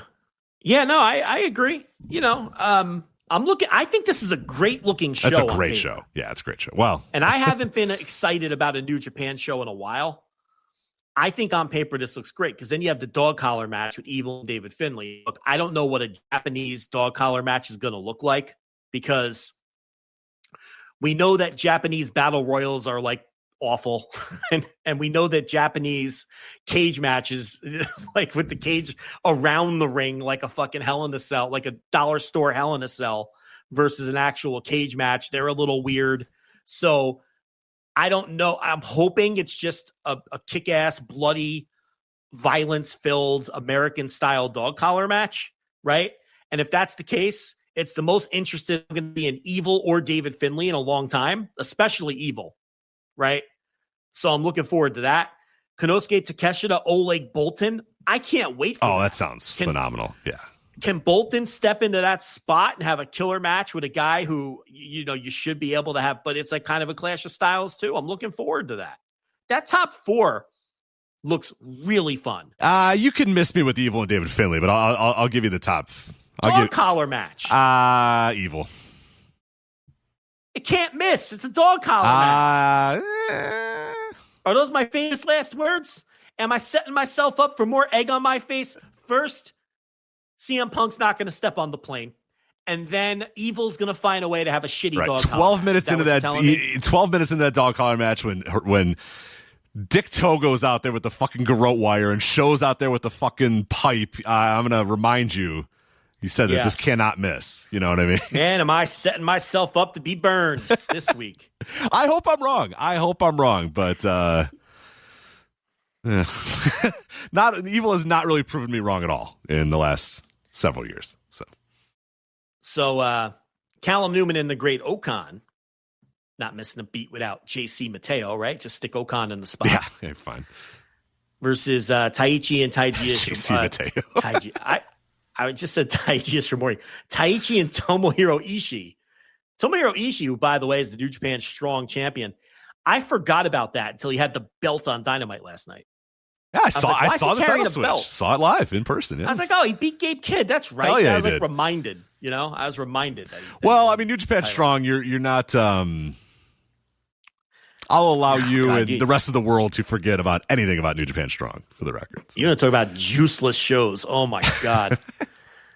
It's like watching fucking – it's not even watching paint dry. It's watching the paint after it's already dry. Right. Like watching a New Japan It's show. You looking at it and saying, is that the color we got? I think so. Yeah, I thought it would be more of a gray, but I guess the blue's okay. It's got a little blue tint to it, but they told me it was mauve. It doesn't look mauve. Right. But you're not going to repaint. You just kind of accept it. You look at it a couple times and you're like, maybe the light will look a little different. Well, maybe at night it'll look a little bit more of the color we wanted or whatever, but yeah.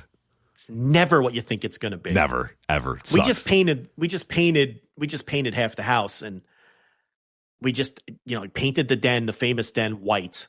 It looks light blue. I don't know how that happened, but it doesn't look white. It looks light blue. And it's like, it doesn't look terrible, but we look at it and we're like, why does it look light blue? I think every time I painted anything white, it comes out light blue, and I don't get it. I get the whitest of white paint on a white wall, and it just still looks, like the expensive shit too. We Yeah. told him, our guy, Jose, we said, Jose, spare no expense. Just get the best paint and we'll pay it. It doesn't matter. Okay.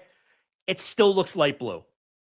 I don't understand. What's with white paint looking light blue all the time? But what the fuck were we even talking about?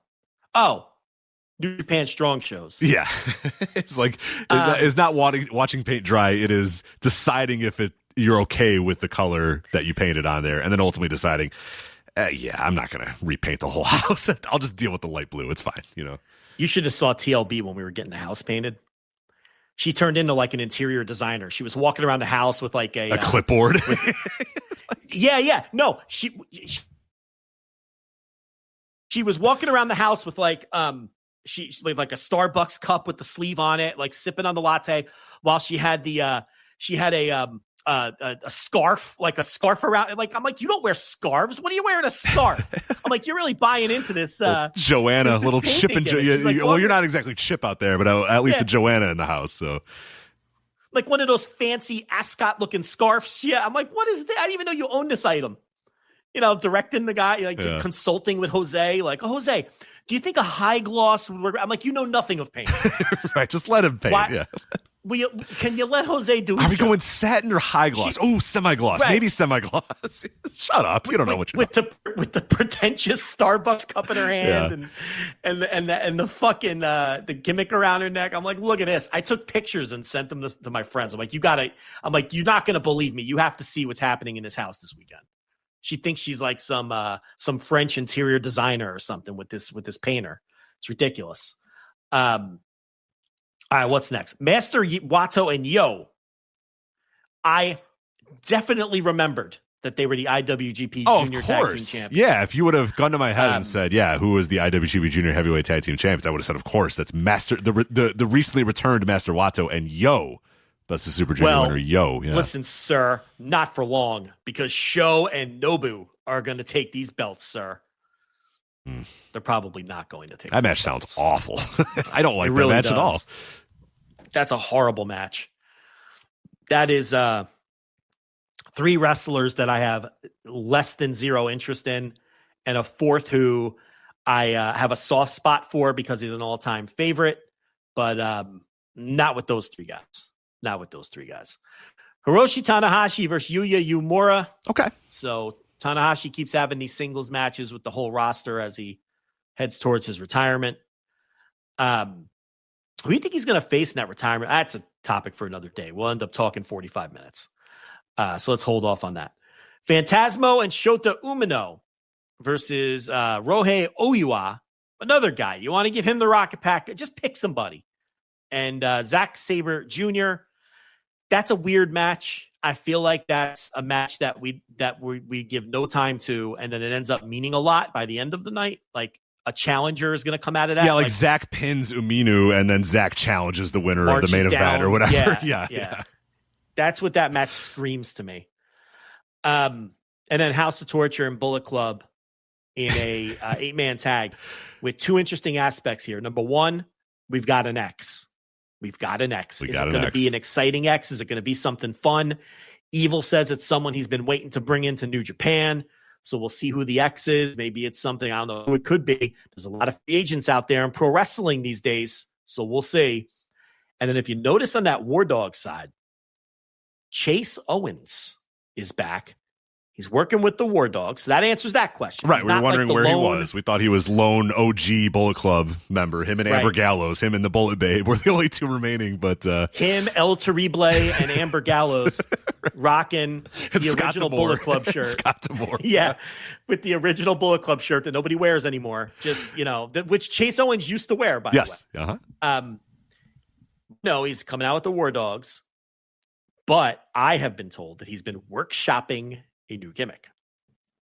Will this gimmick make it to New Japan? I guess we're all going to find out together at Dominion. Now, I was originally told he was workshopping a cowboy gimmick. Yeah, it was like the gunslinger Chase Owens, right? So, and I think I told you, I think I said that on the air a couple months ago. You did. But I got a message from someone in the biz. Rich Craich, who saw the gimmick. And their exact words were, and I quote, "It's cringe as fuck." Now,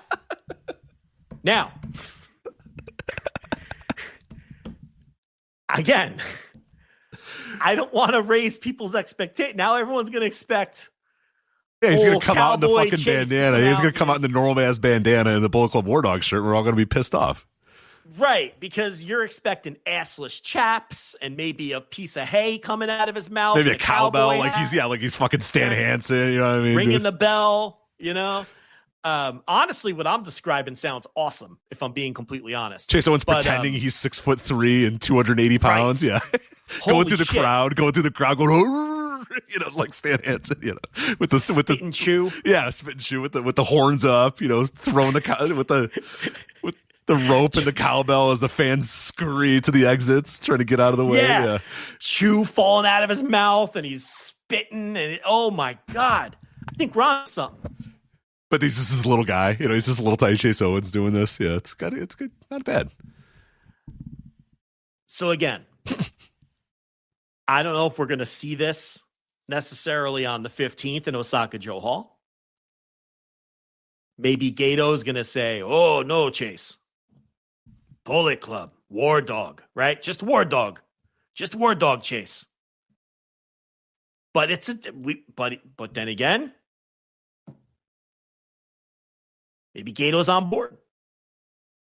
Well, I will say, I'm going to find out together. We will find out together. We'll go on the ride together. I'd say that those in deep into New Japan and following everything and watching everything, the people that are doing, I think our preview is going to be John Carroll and Jay Michael. They are going through their favorites and who they think is going to be this X. And I'll say the little preview here for you. The names that have been bandied about at least a couple times were, all right, Chase Owens turns on the War Dogs and joins the House of Torture.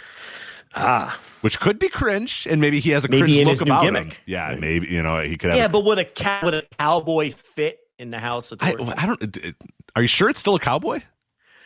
You know what? That's a fair point. I don't know that it's still. You just know it's cringe, but it might not be a cowboy anymore. Originally, he was workshopping a cowboy gimmick. That I know. But you're right. That could have went away. It could still be cringe without being a cowboy. So that one of the favorites. Maybe he could be a mime. He right. Could be. Perfect. Yeah. I don't. Might not be a cowboy anymore. It could be something else. He could be a fucking a vintner like Eric Rowan was. Yeah, the vintner. Yeah, of course. Right? Yeah, that was great. The vintner. So he was one. Carl Fredericks is a name that's been bandied about. DJ Carl, he is free. He is available. Definitely a possibility. They obviously loved him at a point. At a point, the relationship soured. It did. Could be fixed over, time has passed. Is House of Torture Carl Fredericks? That's a little odd, but you know what? It is odd. But they could say he has issues with his boys, right? Because you got Clark Connors and all of his boys on the other side. Well, Coughlin's gone. Who was the other? Those three, right? I guess it'd just be Connors. Yeah, Connors, Coughlin, and Frederick. Yeah. They were the big three, right?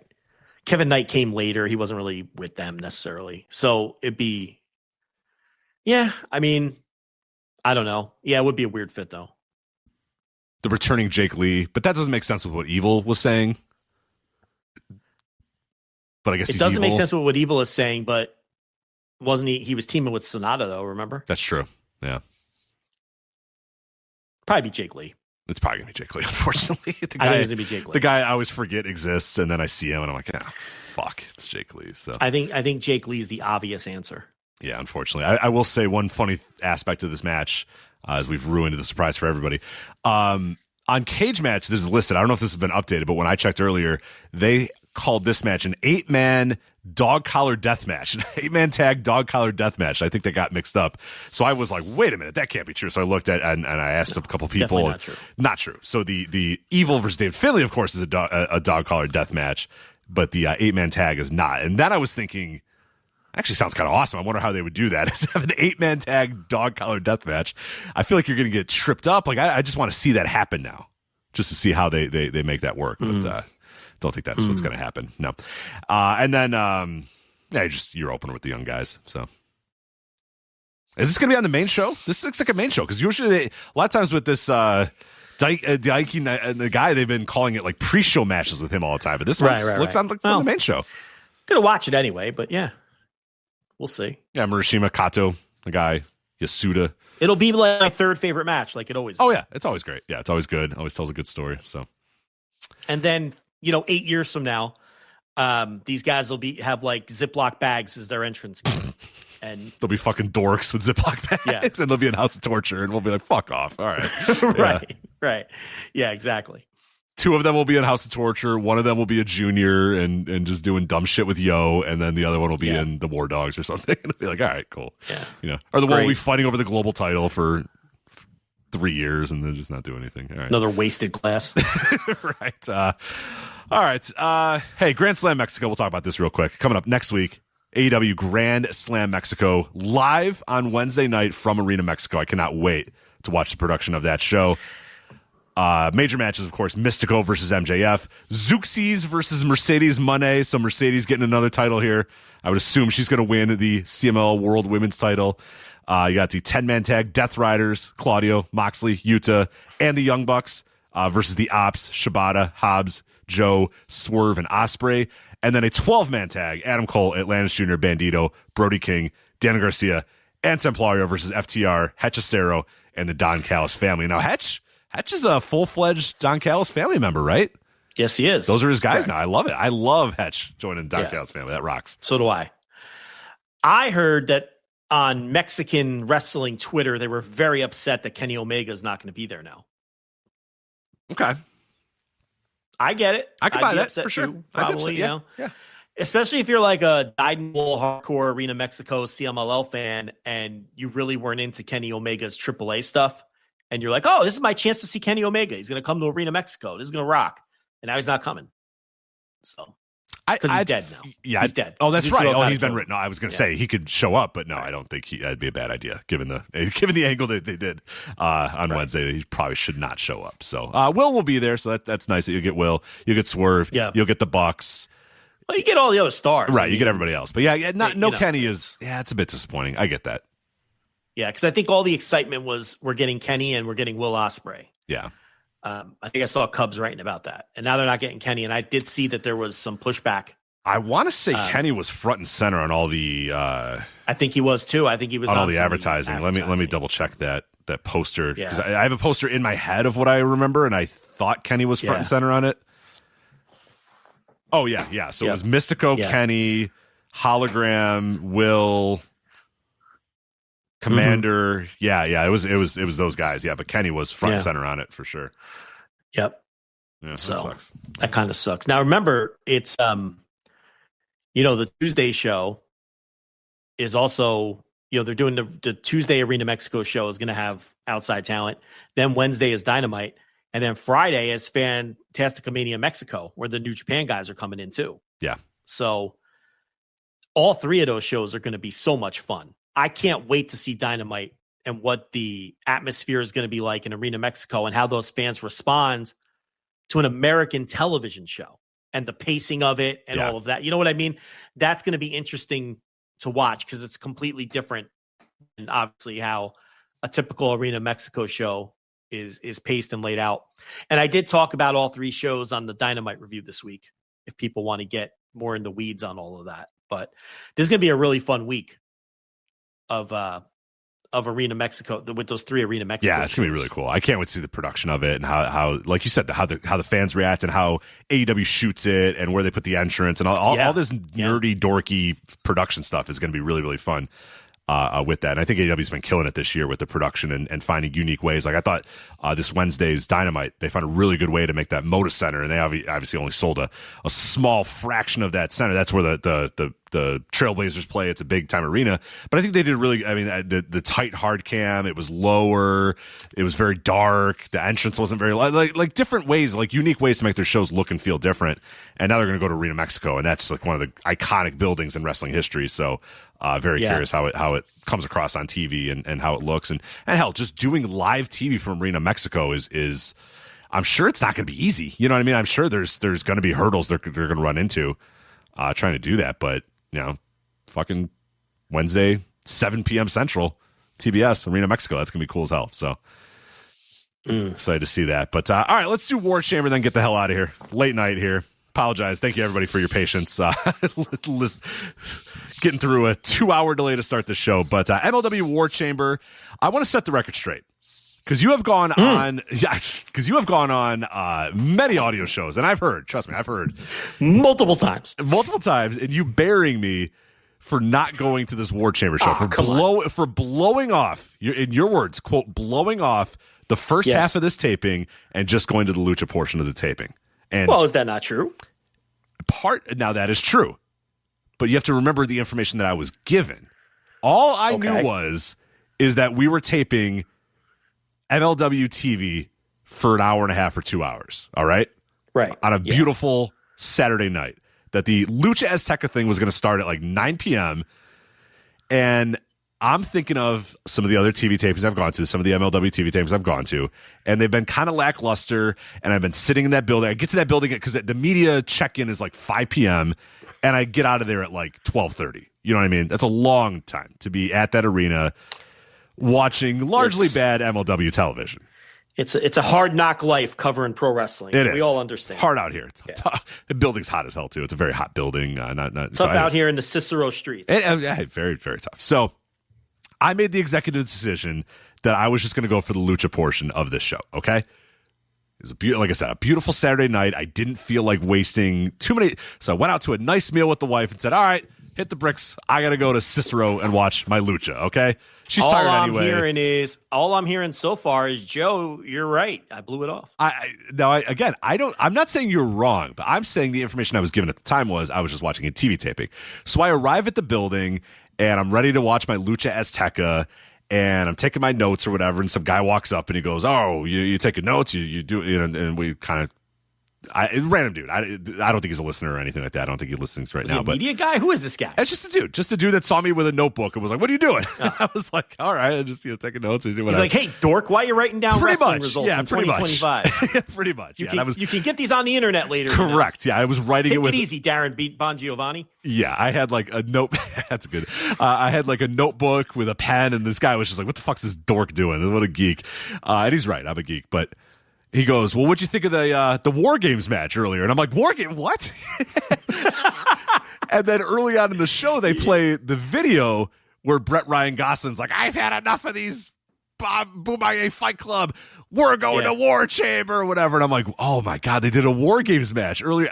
I didn't know if I knew we were getting War Games with the Bukkake Fight Club versus the Rogue Horsemen, I would have told the wife, you're on your own for dinner, Toots. Yeah. Have fun at Wendy's. Yeah. I'm off. I got to go, hopefully your parents have some meal for you. Yeah, it's a big spot for Mr. Thomas. I would have been there. I didn't know. They didn't advertise. And I know why you wouldn't advertise it. I get it. But from my standpoint, I thought I was blowing off just some mundane, boring 2-hour MLW TV taping. If I knew the big blow off of the Boomaye Fight Club and the Rogue Horsemen in a War Games is going to be there, I wouldn't have missed that for the world. So you need to understand that I didn't know that was missing. But now I know. I will never skip another MLW TV taping. You know what I mean? They got me. They got me. Like all those many years ago when I used to skip all these Sami Callihan main events in AAW, and then that bastard Dr. Keith booked Pentagon to beat Sami Callihan for the title and sent me a text as he knew I was on the road. And he said, what about that title change? And I said, what? And he went, Penta won the title, and sent me a picture of Penta defeating Sami Callihan and said, ha ha. From that point, I never left again. So now MLW has successfully made sure that I will never, ever skip out on a TV taping ever again. All right. Okay. All right. You admit that you blew it off. I admit that I blew it off, but I want the record to show that had I known there was a War Chamber match, I would not have blown it off. There was a War Chamber, you would have went to War Chamber. Right. I just pulled up my notes for the MLW War, prepared for this highly detailed review that I'm going to get super deep in the weeds on, because I know you're dying to get out of your in-laws house. Very late. I feel like it's very late. I'm really going to stretch this out and torture you with so much breakdown of Shoko Nakajima versus Del Exo. But I pulled up my notes and I saw a note for the Worlds Collide show that I know it was 3 hours ago, Rich. But during the women's tag, Conan, this is for Worlds Collide? The wokes aren't going to like this one, Rich. Do you remember this line from Worlds Collide where Conan, they're talking about Dallas and Chick Tormenta? And Corey puts him over with some platitude, right? And Conan goes, "Yo, Corey Graves, you know why they're so good? Can I say something? Because Corey, you know why they're so good? They were trained by men." I was like, I do remember that line. Yeah. I was like, listen, Conan, you don't understand the audience, brother. I'm surprised that didn't cause a stir when he said that. Maybe because I don't did that cause a stir on the Blue Sky? Because that seems like a line that would have caused a stir on the Twitter that I know, but it didn't seem to cause a stir. Yeah, I think the Blue Skies probably weren't watching that show. They don't watch much WWE. They don't watch much WWE these days. But yeah, I know that line too, because Corey Graves like, tremendous competitors here. And he's like, yeah, they're so good because the men train them. They're not like these other women. They were trained by men. He said they were trained by men. He really put the emphasis on that too. Like it makes such a huge difference. Yeah, he said they're tough. They're tougher than other women because they were trained by men. That's right. Yeah. Which, I don't know. Yikes. Little collar tug. Yikes, Carlos. Yeah. Oh man, I can't believe I forgot to bring that up. Anyway, War Chamber. That ain't it, Carlos. You know what I mean? Right. Yeah. You can miss me with that, Carlos. Right. Now, in the world of MLW, nothing problematic. Nothing problematic in the world of MLW. Nothing problematic. So, match number 1, Matt Riddle and Tom Lawler. Damn it.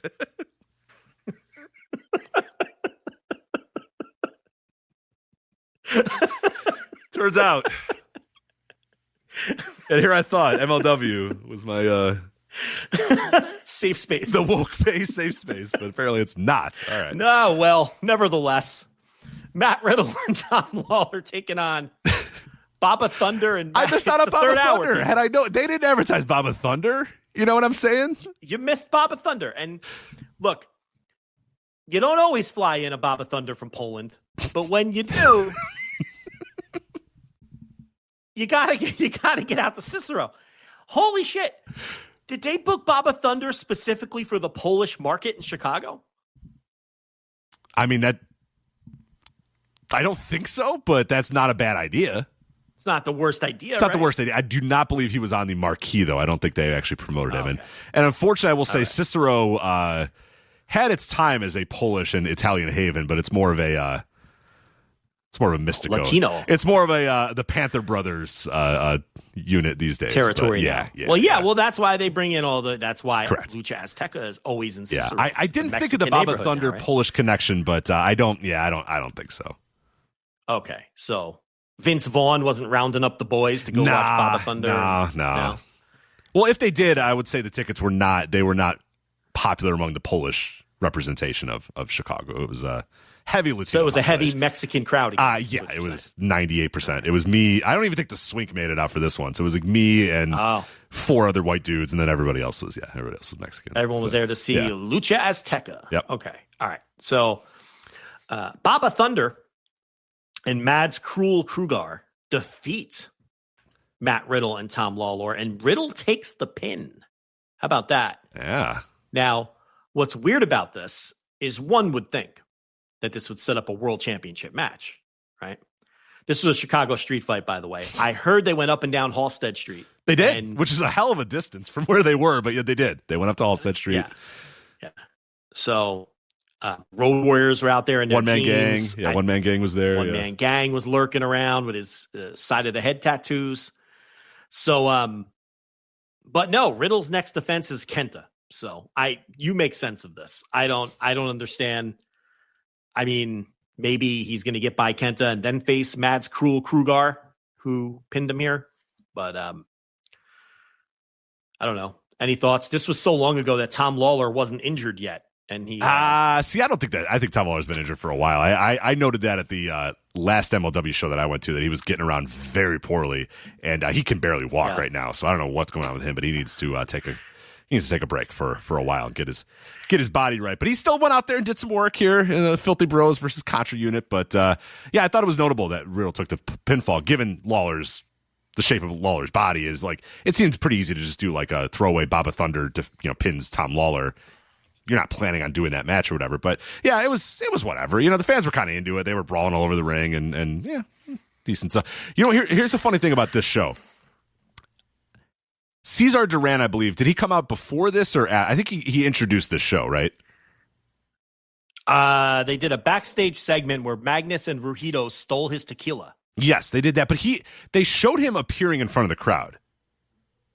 I don't remember. Okay, at the beginning of the show. Notes. But I will say, he never appeared during the Lucha Azteca show. So I wonder, and the way they shot this was, it just said War Chamber behind him. And Cesar said, "Chicago, are you ready for War Chamber?" And he went, yeah. And he was done. And I wonder if they filmed that at the last tapings, because he did not come out for the Lucha Azteca show. Probably. And I noted that in my review that I did, because I did an instant reaction, the morning after. That every time they started these lucha shows, Cesar would come out and say, "Do you want to see my luchadors?" And it'd say, "That's not enough, Chicago. I thought Chicago liked the luchadors." And like, and then the crowd has to make noise, because what he has to do is after the 2-hour MLW tapings, where these fans don't give a fuck about anything, they need Cesar to get them going back up again. So that's a classic staple of this, and they didn't do that this time. So I was like, oh, Cesar wasn't here, but yet they showed him, and I'm like, there's no way you're going to have him introduce War Chamber, then not bring him out for the classic. Let me fire up the Chicago crowd for the luchadors. My luchadors. So I don't know. A little bit of a funky editing there, but yeah, he did a backstage segment where he announced Selena De La Renta as the new vice president of talent affairs or something like that. Which these fucking aggregator websites, they always do this. Oh my god! Yeah. They put out stories. Selena De La Renta named MLW vice president of talent relations. That's a fucking storyline. They used to do that thing where she would be the executive producer of the show or whatever. And then these aggregators, because MLW would send out an email, these aggregators would say Selena De La Renta made history this week as being the first female to be announced executive producer of MLW television. It's like, what are you doing? That's the wrestling media, folks. Good God. It's a word. And the way they did this was they're backstage, they're drinking tequila, and Cesar goes, "I've been very impressed by you, Selena. You are now the vice president of talent relations." And she goes, "Aha, Papi, does that mean I get stock options?" And he goes, "Stock options. And that's it. And then the Magnus and Rujito walk in and talk about tequila, and the wrestling media is reporting this as if like, there was a press conference. There was a shoot job. Right. It was like totally just them bantering backstage. You know what I mean? God. Oh my God. Papi, does that mean I get stock options? stock options. Who cares? Who cares about this stuff? Apparently the wrestling media cares about the MLW. It's unbelievable. It also exposes that they don't watch the show because they would know then that it was just it's not a shoot job and it's a work. So these sites just, you're right. You're just regurgitating a Court Bauer email. And that's the state of wrestling media, people. You think that they'd send an email back and clarify or something? No, just, it's something to post. We need content. We need the 400 hits that article is going to get. We need that for the $1.47 it's going to generate. You ready for this? WrestleZone. Selena De La Renta earns new title in MLW. Selena De La Renta is one of the most popular personas in Major League Wrestling. Oh, God. Here we go. Yeah. Her, quote, father, so at least they know that's Cesar Duran is the president of MLW. Now, he has named her the new vice president of wrestler relations in MLW. Recently at MLW War Chamber 2025 special event, the MLW president Cesar Duran addressed the crowd. He claimed that it is time to take MLW to the next level. In order to do so, he needed someone in his corner that he can trust. Thus, he picked his daughter, Selena De La Renta, to be the new vice president of wrestler relations. Selena De La Renta replied by saying, "Finally, the crown fits." All right. Fine work by the people at WrestleZone. Yeah, really hit the pavement and got that. Well, I think that you listen, Sports Keto will be sending them $1.25 million any day now. So it's actually sadly accurate. While we toil away actually watching the shows. Well, I drive to my in-laws so to make sure that each and every one of you get your $10 worth this week. Yeah. Where's my $1.25 million? I'll chop that up with Rich. I'll split that down the middle. And then give 48% of it to the U.S. government at the end of the year. Set some aside, Rich. Oh yeah, always. You get that $750,000. Always. All right, so I got to say, Magnus and Rujito, I didn't know they can cut an English promo, so that was something. Mm-hmm. They're pretty good. Yeah, they stole the tequila. They were very charismatic in the promo. Way more charismatic than they ever are in their matches, oddly enough. Yes. They announced that this was the 15th straight MLW sellout. Any comment from you? Maybe dubious on all those. I will say this was yet another sellout at Cicero Stadium. So I can't tell you about the Melrose Ballroom or the random place they ran in LA or whatever, but I can tell you for certain not a seat to be had at the Cicero Stadium. All right. Next up was the lightning match between Myron Reed and Ariel Dominguez. The returning young goat, Myron Reed. That's right. No chest protector. No more chest protector. He's not hot fire anymore either. He doesn't wear because he had the flaming hot Cheetos pants for a while too. Yes, he did. So I'm glad he dropped that. So lucha style lightning match, 10 minutes. But they have some of their own stipulations, including though if you win a lightning match, you move up the MLW rankings faster, we were told. So it's not just a fast-paced 10-minute match where the action is being pressed. It's also a lightning match in the effect. It's getting late. I'm at the time of the show where my brain is moving at 100%, but I feel like my mouth is moving at 70%. You ever get at that point in the show? Yes. And anyway, Myron Reed defeats Ariel Dominguez in the lightning match. So he's shooting up the rankings in MLW that they don't do anymore. They don't do rankings anymore. Well, but he's shooting up them though. Rankings, but he's up them. He's up them. I don't know where he is. He's up. I don't know where he started or where he's ended after this match, but he's moving up. That's all we know. So I would guess they're going to keep booking him if he won this lightning match. That's I would think so. Yeah, he had a promo. He had a promo on Lucha Azteca. He had a promo here. So yeah, I think they're planning on using him moving forward. I don't think Ariel Dominguez has ever won a match though. So I don't know why this would be prestigious to beat Ariel Dominguez. But anyway, the girl with the tail successfully defended the featherweight title against Delmi Exo. And it was aggressively fine. I continue to be underwhelmed by Joshi talent. I don't know. I thought this was pretty good as far as a Delmy Exo match goes, which is the smallest and lowest praise I could possibly give, because normally she's the drizzling shits, and I thought Shoko Nakajima at least made it not awful. It wasn't good, but I think it was not awful, which is kind of the where we need to go with Delmy Exo. I think Shoko was fine in this match. I think I will say this, as far as previous MLW matches, you could tell that there's a level that she's a little bit above a lot of these other women.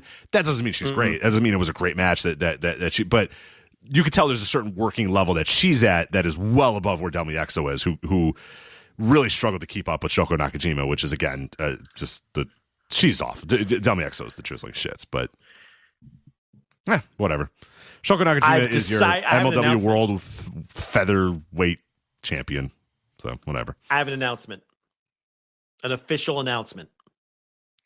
I have decided I no longer enjoy the girl with the tail. Not a fan. You're done with Shoko Nakajima. That was the one. That was almost the tail. That was almost one of the few that you had. I'm going to tell you why. I have decided that the kaiju gimmick stinks, and I cannot endorse something like that. I don't like that she's 4'10", and the joke is she's a big monster. I don't like it. It's too cute. So I'm out on the girl with the tail.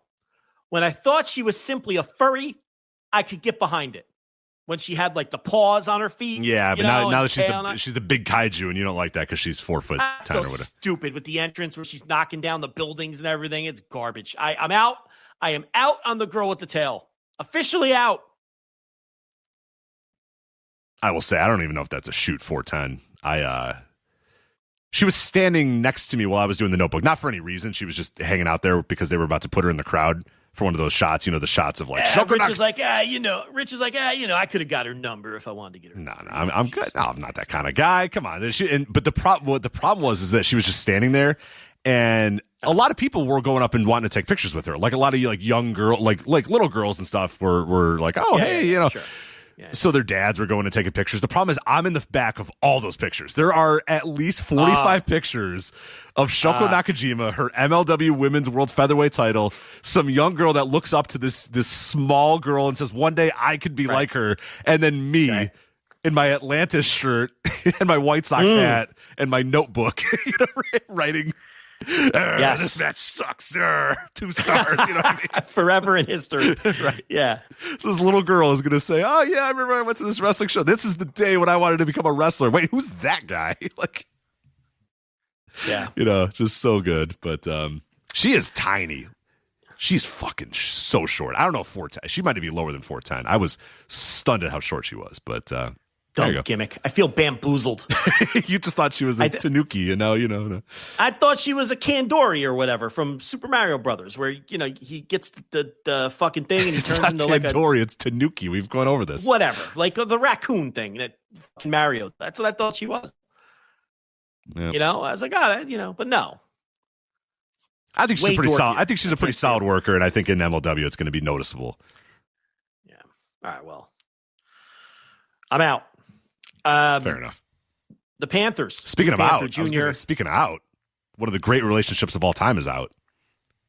Yeah, Blue Panther Jr. and Dark Panther defeat Okamura and Satoshi Kojima, who weren't on the same page here. No. Little miscommunication from Cozy Max. Shoving at the end of the match, too. I was, no.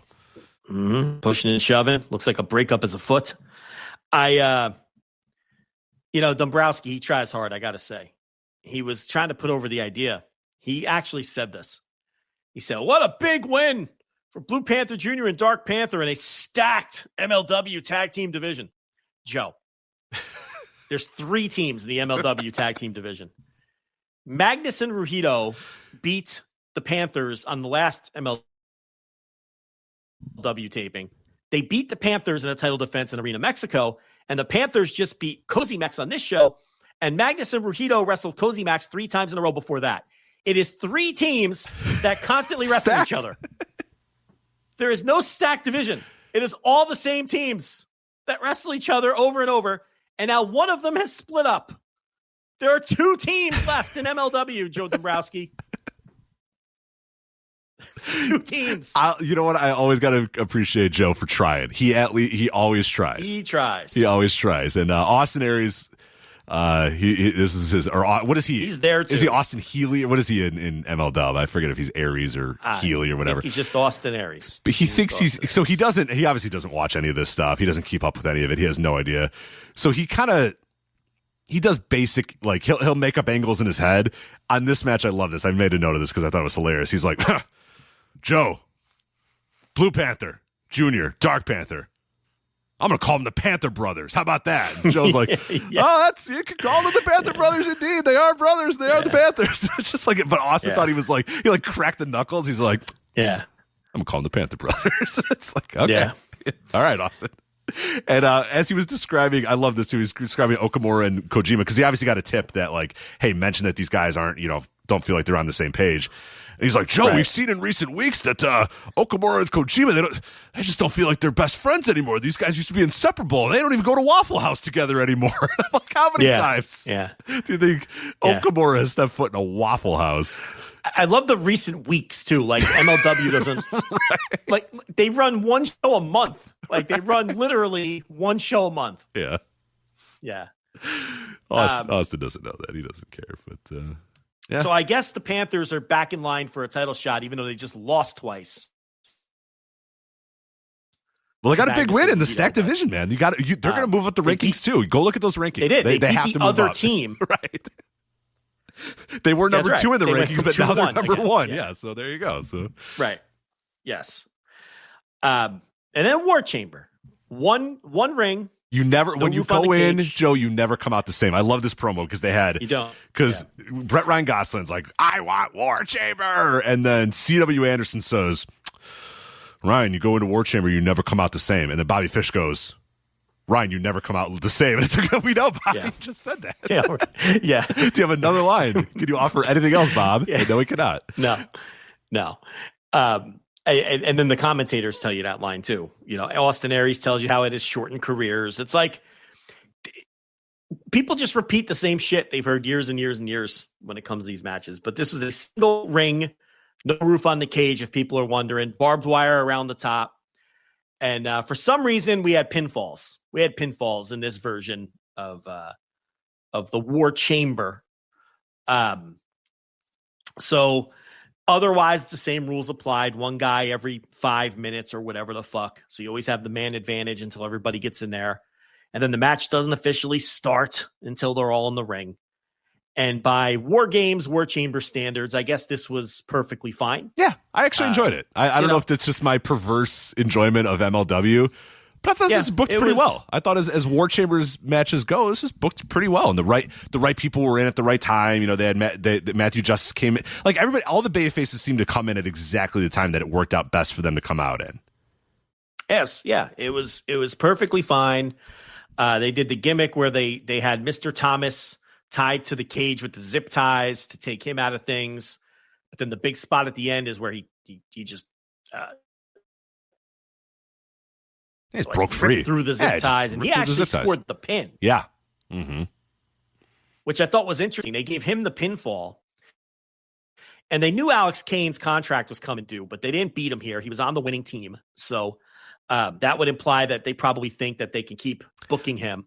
I think so. He had that big spear too. I thought that was interesting. Is that the way the finish went is like Matthew Justice hit a move on Brett Ryan Gosling, Paul London hit a move on him, and then Alex Kane just took him out with a great spear, and then tossed him over to Mr. Thomas, and Mr. Thomas put him down with like the power bomb or whatever, and they pinned him. So when I was done with that, knowing, because I already knew ahead of time that the Alex Kane thing was, cause that had been reported before the show aired that Alex Kane was out. So watching that, I was thinking, okay, they kind of hope that they didn't want to bury this guy on the way out, have him lose, because you could have easily had Brett Ryan Gosling pin Alex Kane and say, all right, he's leaving the territory or whatever. Absolutely. I think when push comes to shove, they probably hope that they can do business with him again in the near future. Yeah, I think so too. Yeah, for sure. So the baby faces prevail. Mr. Thomas never wins, and he got the pin here. So I thought that was notable. And another War Chamber is in the books. So next up is Summer of the Beast. Actually, that's coming up in the big angle that we should talk about here. Well, two things that I have in my notes here. First off, Paul London came out and the fans thought he was a heel because he looks like an asshole, because he looks like Elvis. They didn't know that because it was like Paul London. Everyone went boo because he's like he dresses like an asshole. He looks like a heel, and then he was like he'd start beating up on like Brock Anderson, and they're like, all right, whatever, fine. So the big story though of this match is Brett Ryan Gosselin and Brock Anderson. Brock Anderson was supposed to hit. Oh yeah. He was supposed to the classic heel thing. I'm going to hold him up. You're going to hit him with something, but it doesn't work. And then after the match, Brett Ryan Gosselin slaps Brock Anderson. Brock drops him with a picture-perfect DDT. I got to say, good-looking DDT from Brock Anderson. And the best part is the rest of the other Rogue Horsemen just kind of go, eh. Yeah. So we don't know if they really broke it up. Like Bob Fish is just like, well, that'll happen. It's just like, are they? Because they didn't do like the enough with this guy. Like you would think maybe they're all done with Brett Ryan Gosselin, but that's really not how they presented it. They just kind of went. They didn't throw their hand. They didn't throw their hands at him. None of that. They just like CW had the look of like, got to clean up this mess. That's not great. Yeah. Bob didn't have any. He didn't really care at all. Bobby Fish was just like, it happens. And then I'll say this: Brock Anderson. Does he have a gym membership, you think? I don't think he has a gym membership. Maybe a Planet Fitness, but he doesn't go. I mean, my God, he's too young to look in worse physical shape every time I see him. Number two, it's the end of the line for Bob Fish. He's not moving around as well as he used to. Speaking of gym memberships, I don't know if Bob's got one either. Yeah. The motivation. Now, look, the guy's almost 50. Okay, I'm not knocking him. I mean, he's had a long career. He's wrestled everywhere. He got a little bit of a later start. When he was in ROH during prime ROH, he was already like, in his mid to late 30s when all those other guys were in their late to early 30s, late 20s, early 30s. So he's a little older. And he stayed in tremendous shape for a long time, and people didn't realize how old he was, I don't think. He's almost 50. But he's developing the spare tire. He's not moving around as well as he used to. So he's coming towards the end of the line. But Brock Anderson, I mean, come on, brother. You're like in your 20s. And I will say, though, that it was a nice DDT. That's a good-looking DDT. It's a good. I don't know how much of his father's tapes he's watching otherwise. He's pretty brutal. He should watch more of them, but he got the DDT down. The DDT was good. He looks just like his father. I know. Face. Like, it's crazy. It's so frustrating because you're like, just he should be good, right? But he's just not. Yeah. I will say, though, Joe, did you look at Summer of the Beasts? Yeah, I was about to talk about Summer of the Beasts. Breaking news on the Brock Anderson front. Mm-hmm. Singles opportunity against Anthony Green. Is this? We've been following when is Brock Anderson going to have a singles match? Is this it? Is this the first one that he's had in MLW? Might be. Okay, I think so too. Might be the first one since the famed Dynamite main event against Malachi Black. That's what I'm going to try to look at right here. So let's see if we can fire up Brock Anderson here. That was a real Dynamite main event. Yes, people are folks. Malachi Black Brock Anderson versus Brock Anderson. All right, let's see here. Match constellation singles matches. He does a lot of indies, though. He does a lot of indies, yeah. Not that many.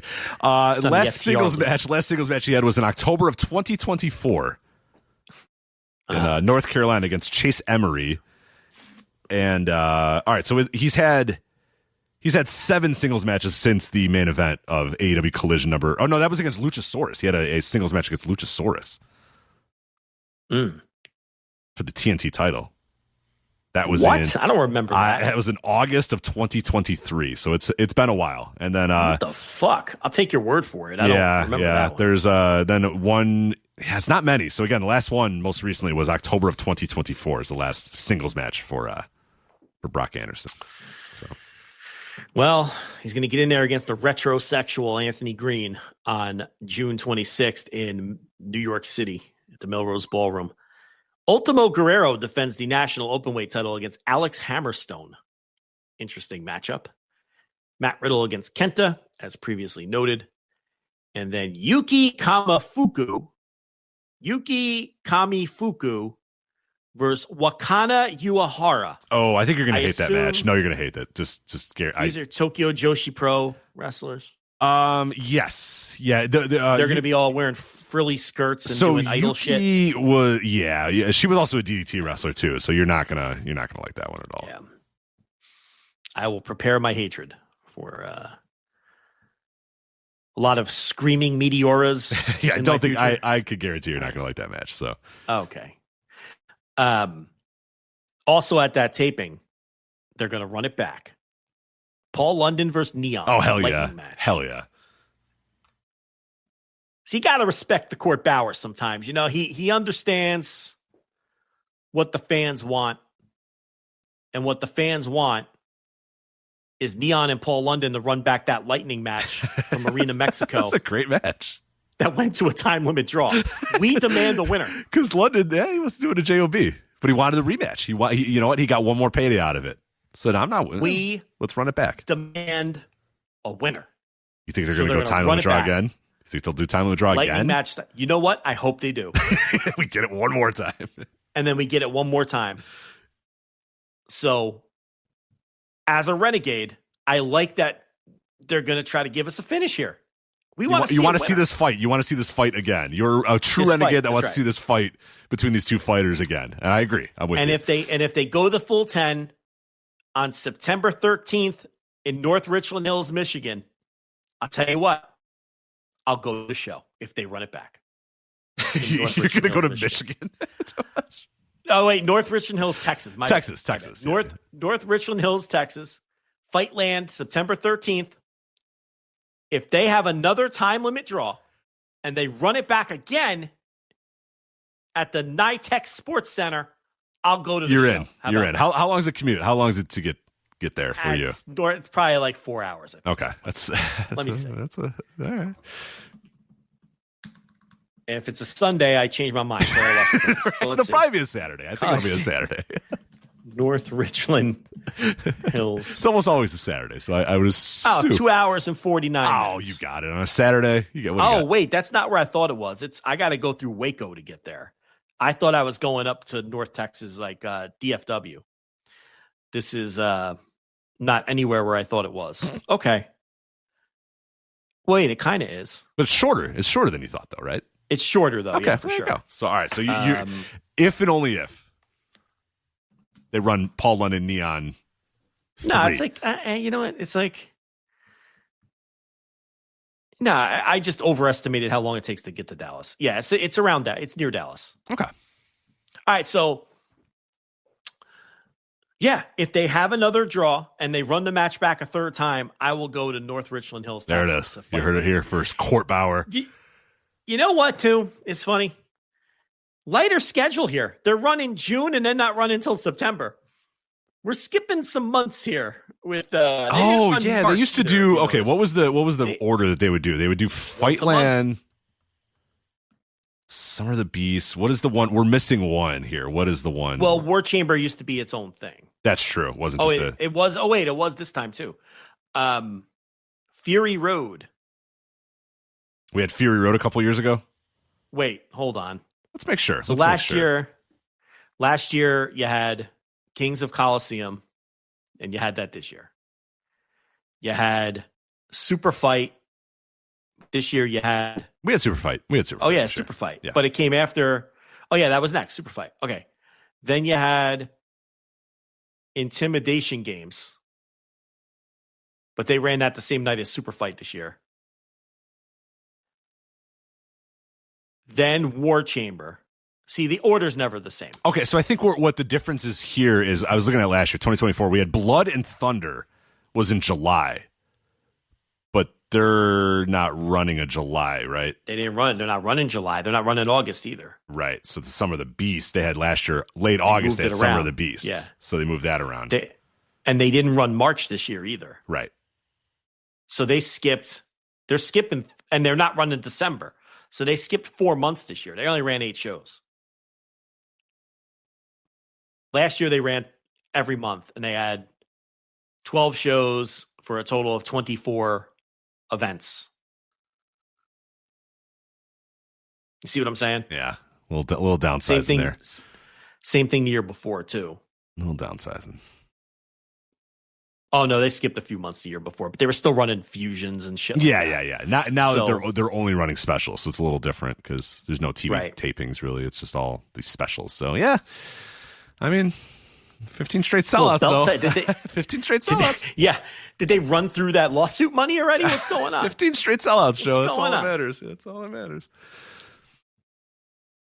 Yeah, a lot of roster turnover. Not a lot of roster import. Myron Reed is about your only roster import. But. Well, by the paywall, I did an MLW roster breakdown and analysis. People can go listen to that right now. $5 tier. There it is, flagshippatreon.com. Who else is doing that? Yeah. Who else is doing any of this MLW shit? Nobody. You don't even know MLW exists, but we do it. Roster breakdown. I love that. Roster breakdown of MLW. Yeah, I did a roster break. Yeah, that's right. MLW roster breakdown. I got another trick up my sleeve coming this week on Flagship Plus as well, with another niche company doing something with their roster. A little tease. I can't believe you broke down each and every person in the MLW roster. It had to take you 25 minutes or something to do all of them. Each and every person. All 7 or 8 main roster members that they have. Nobody skipped. Yeah.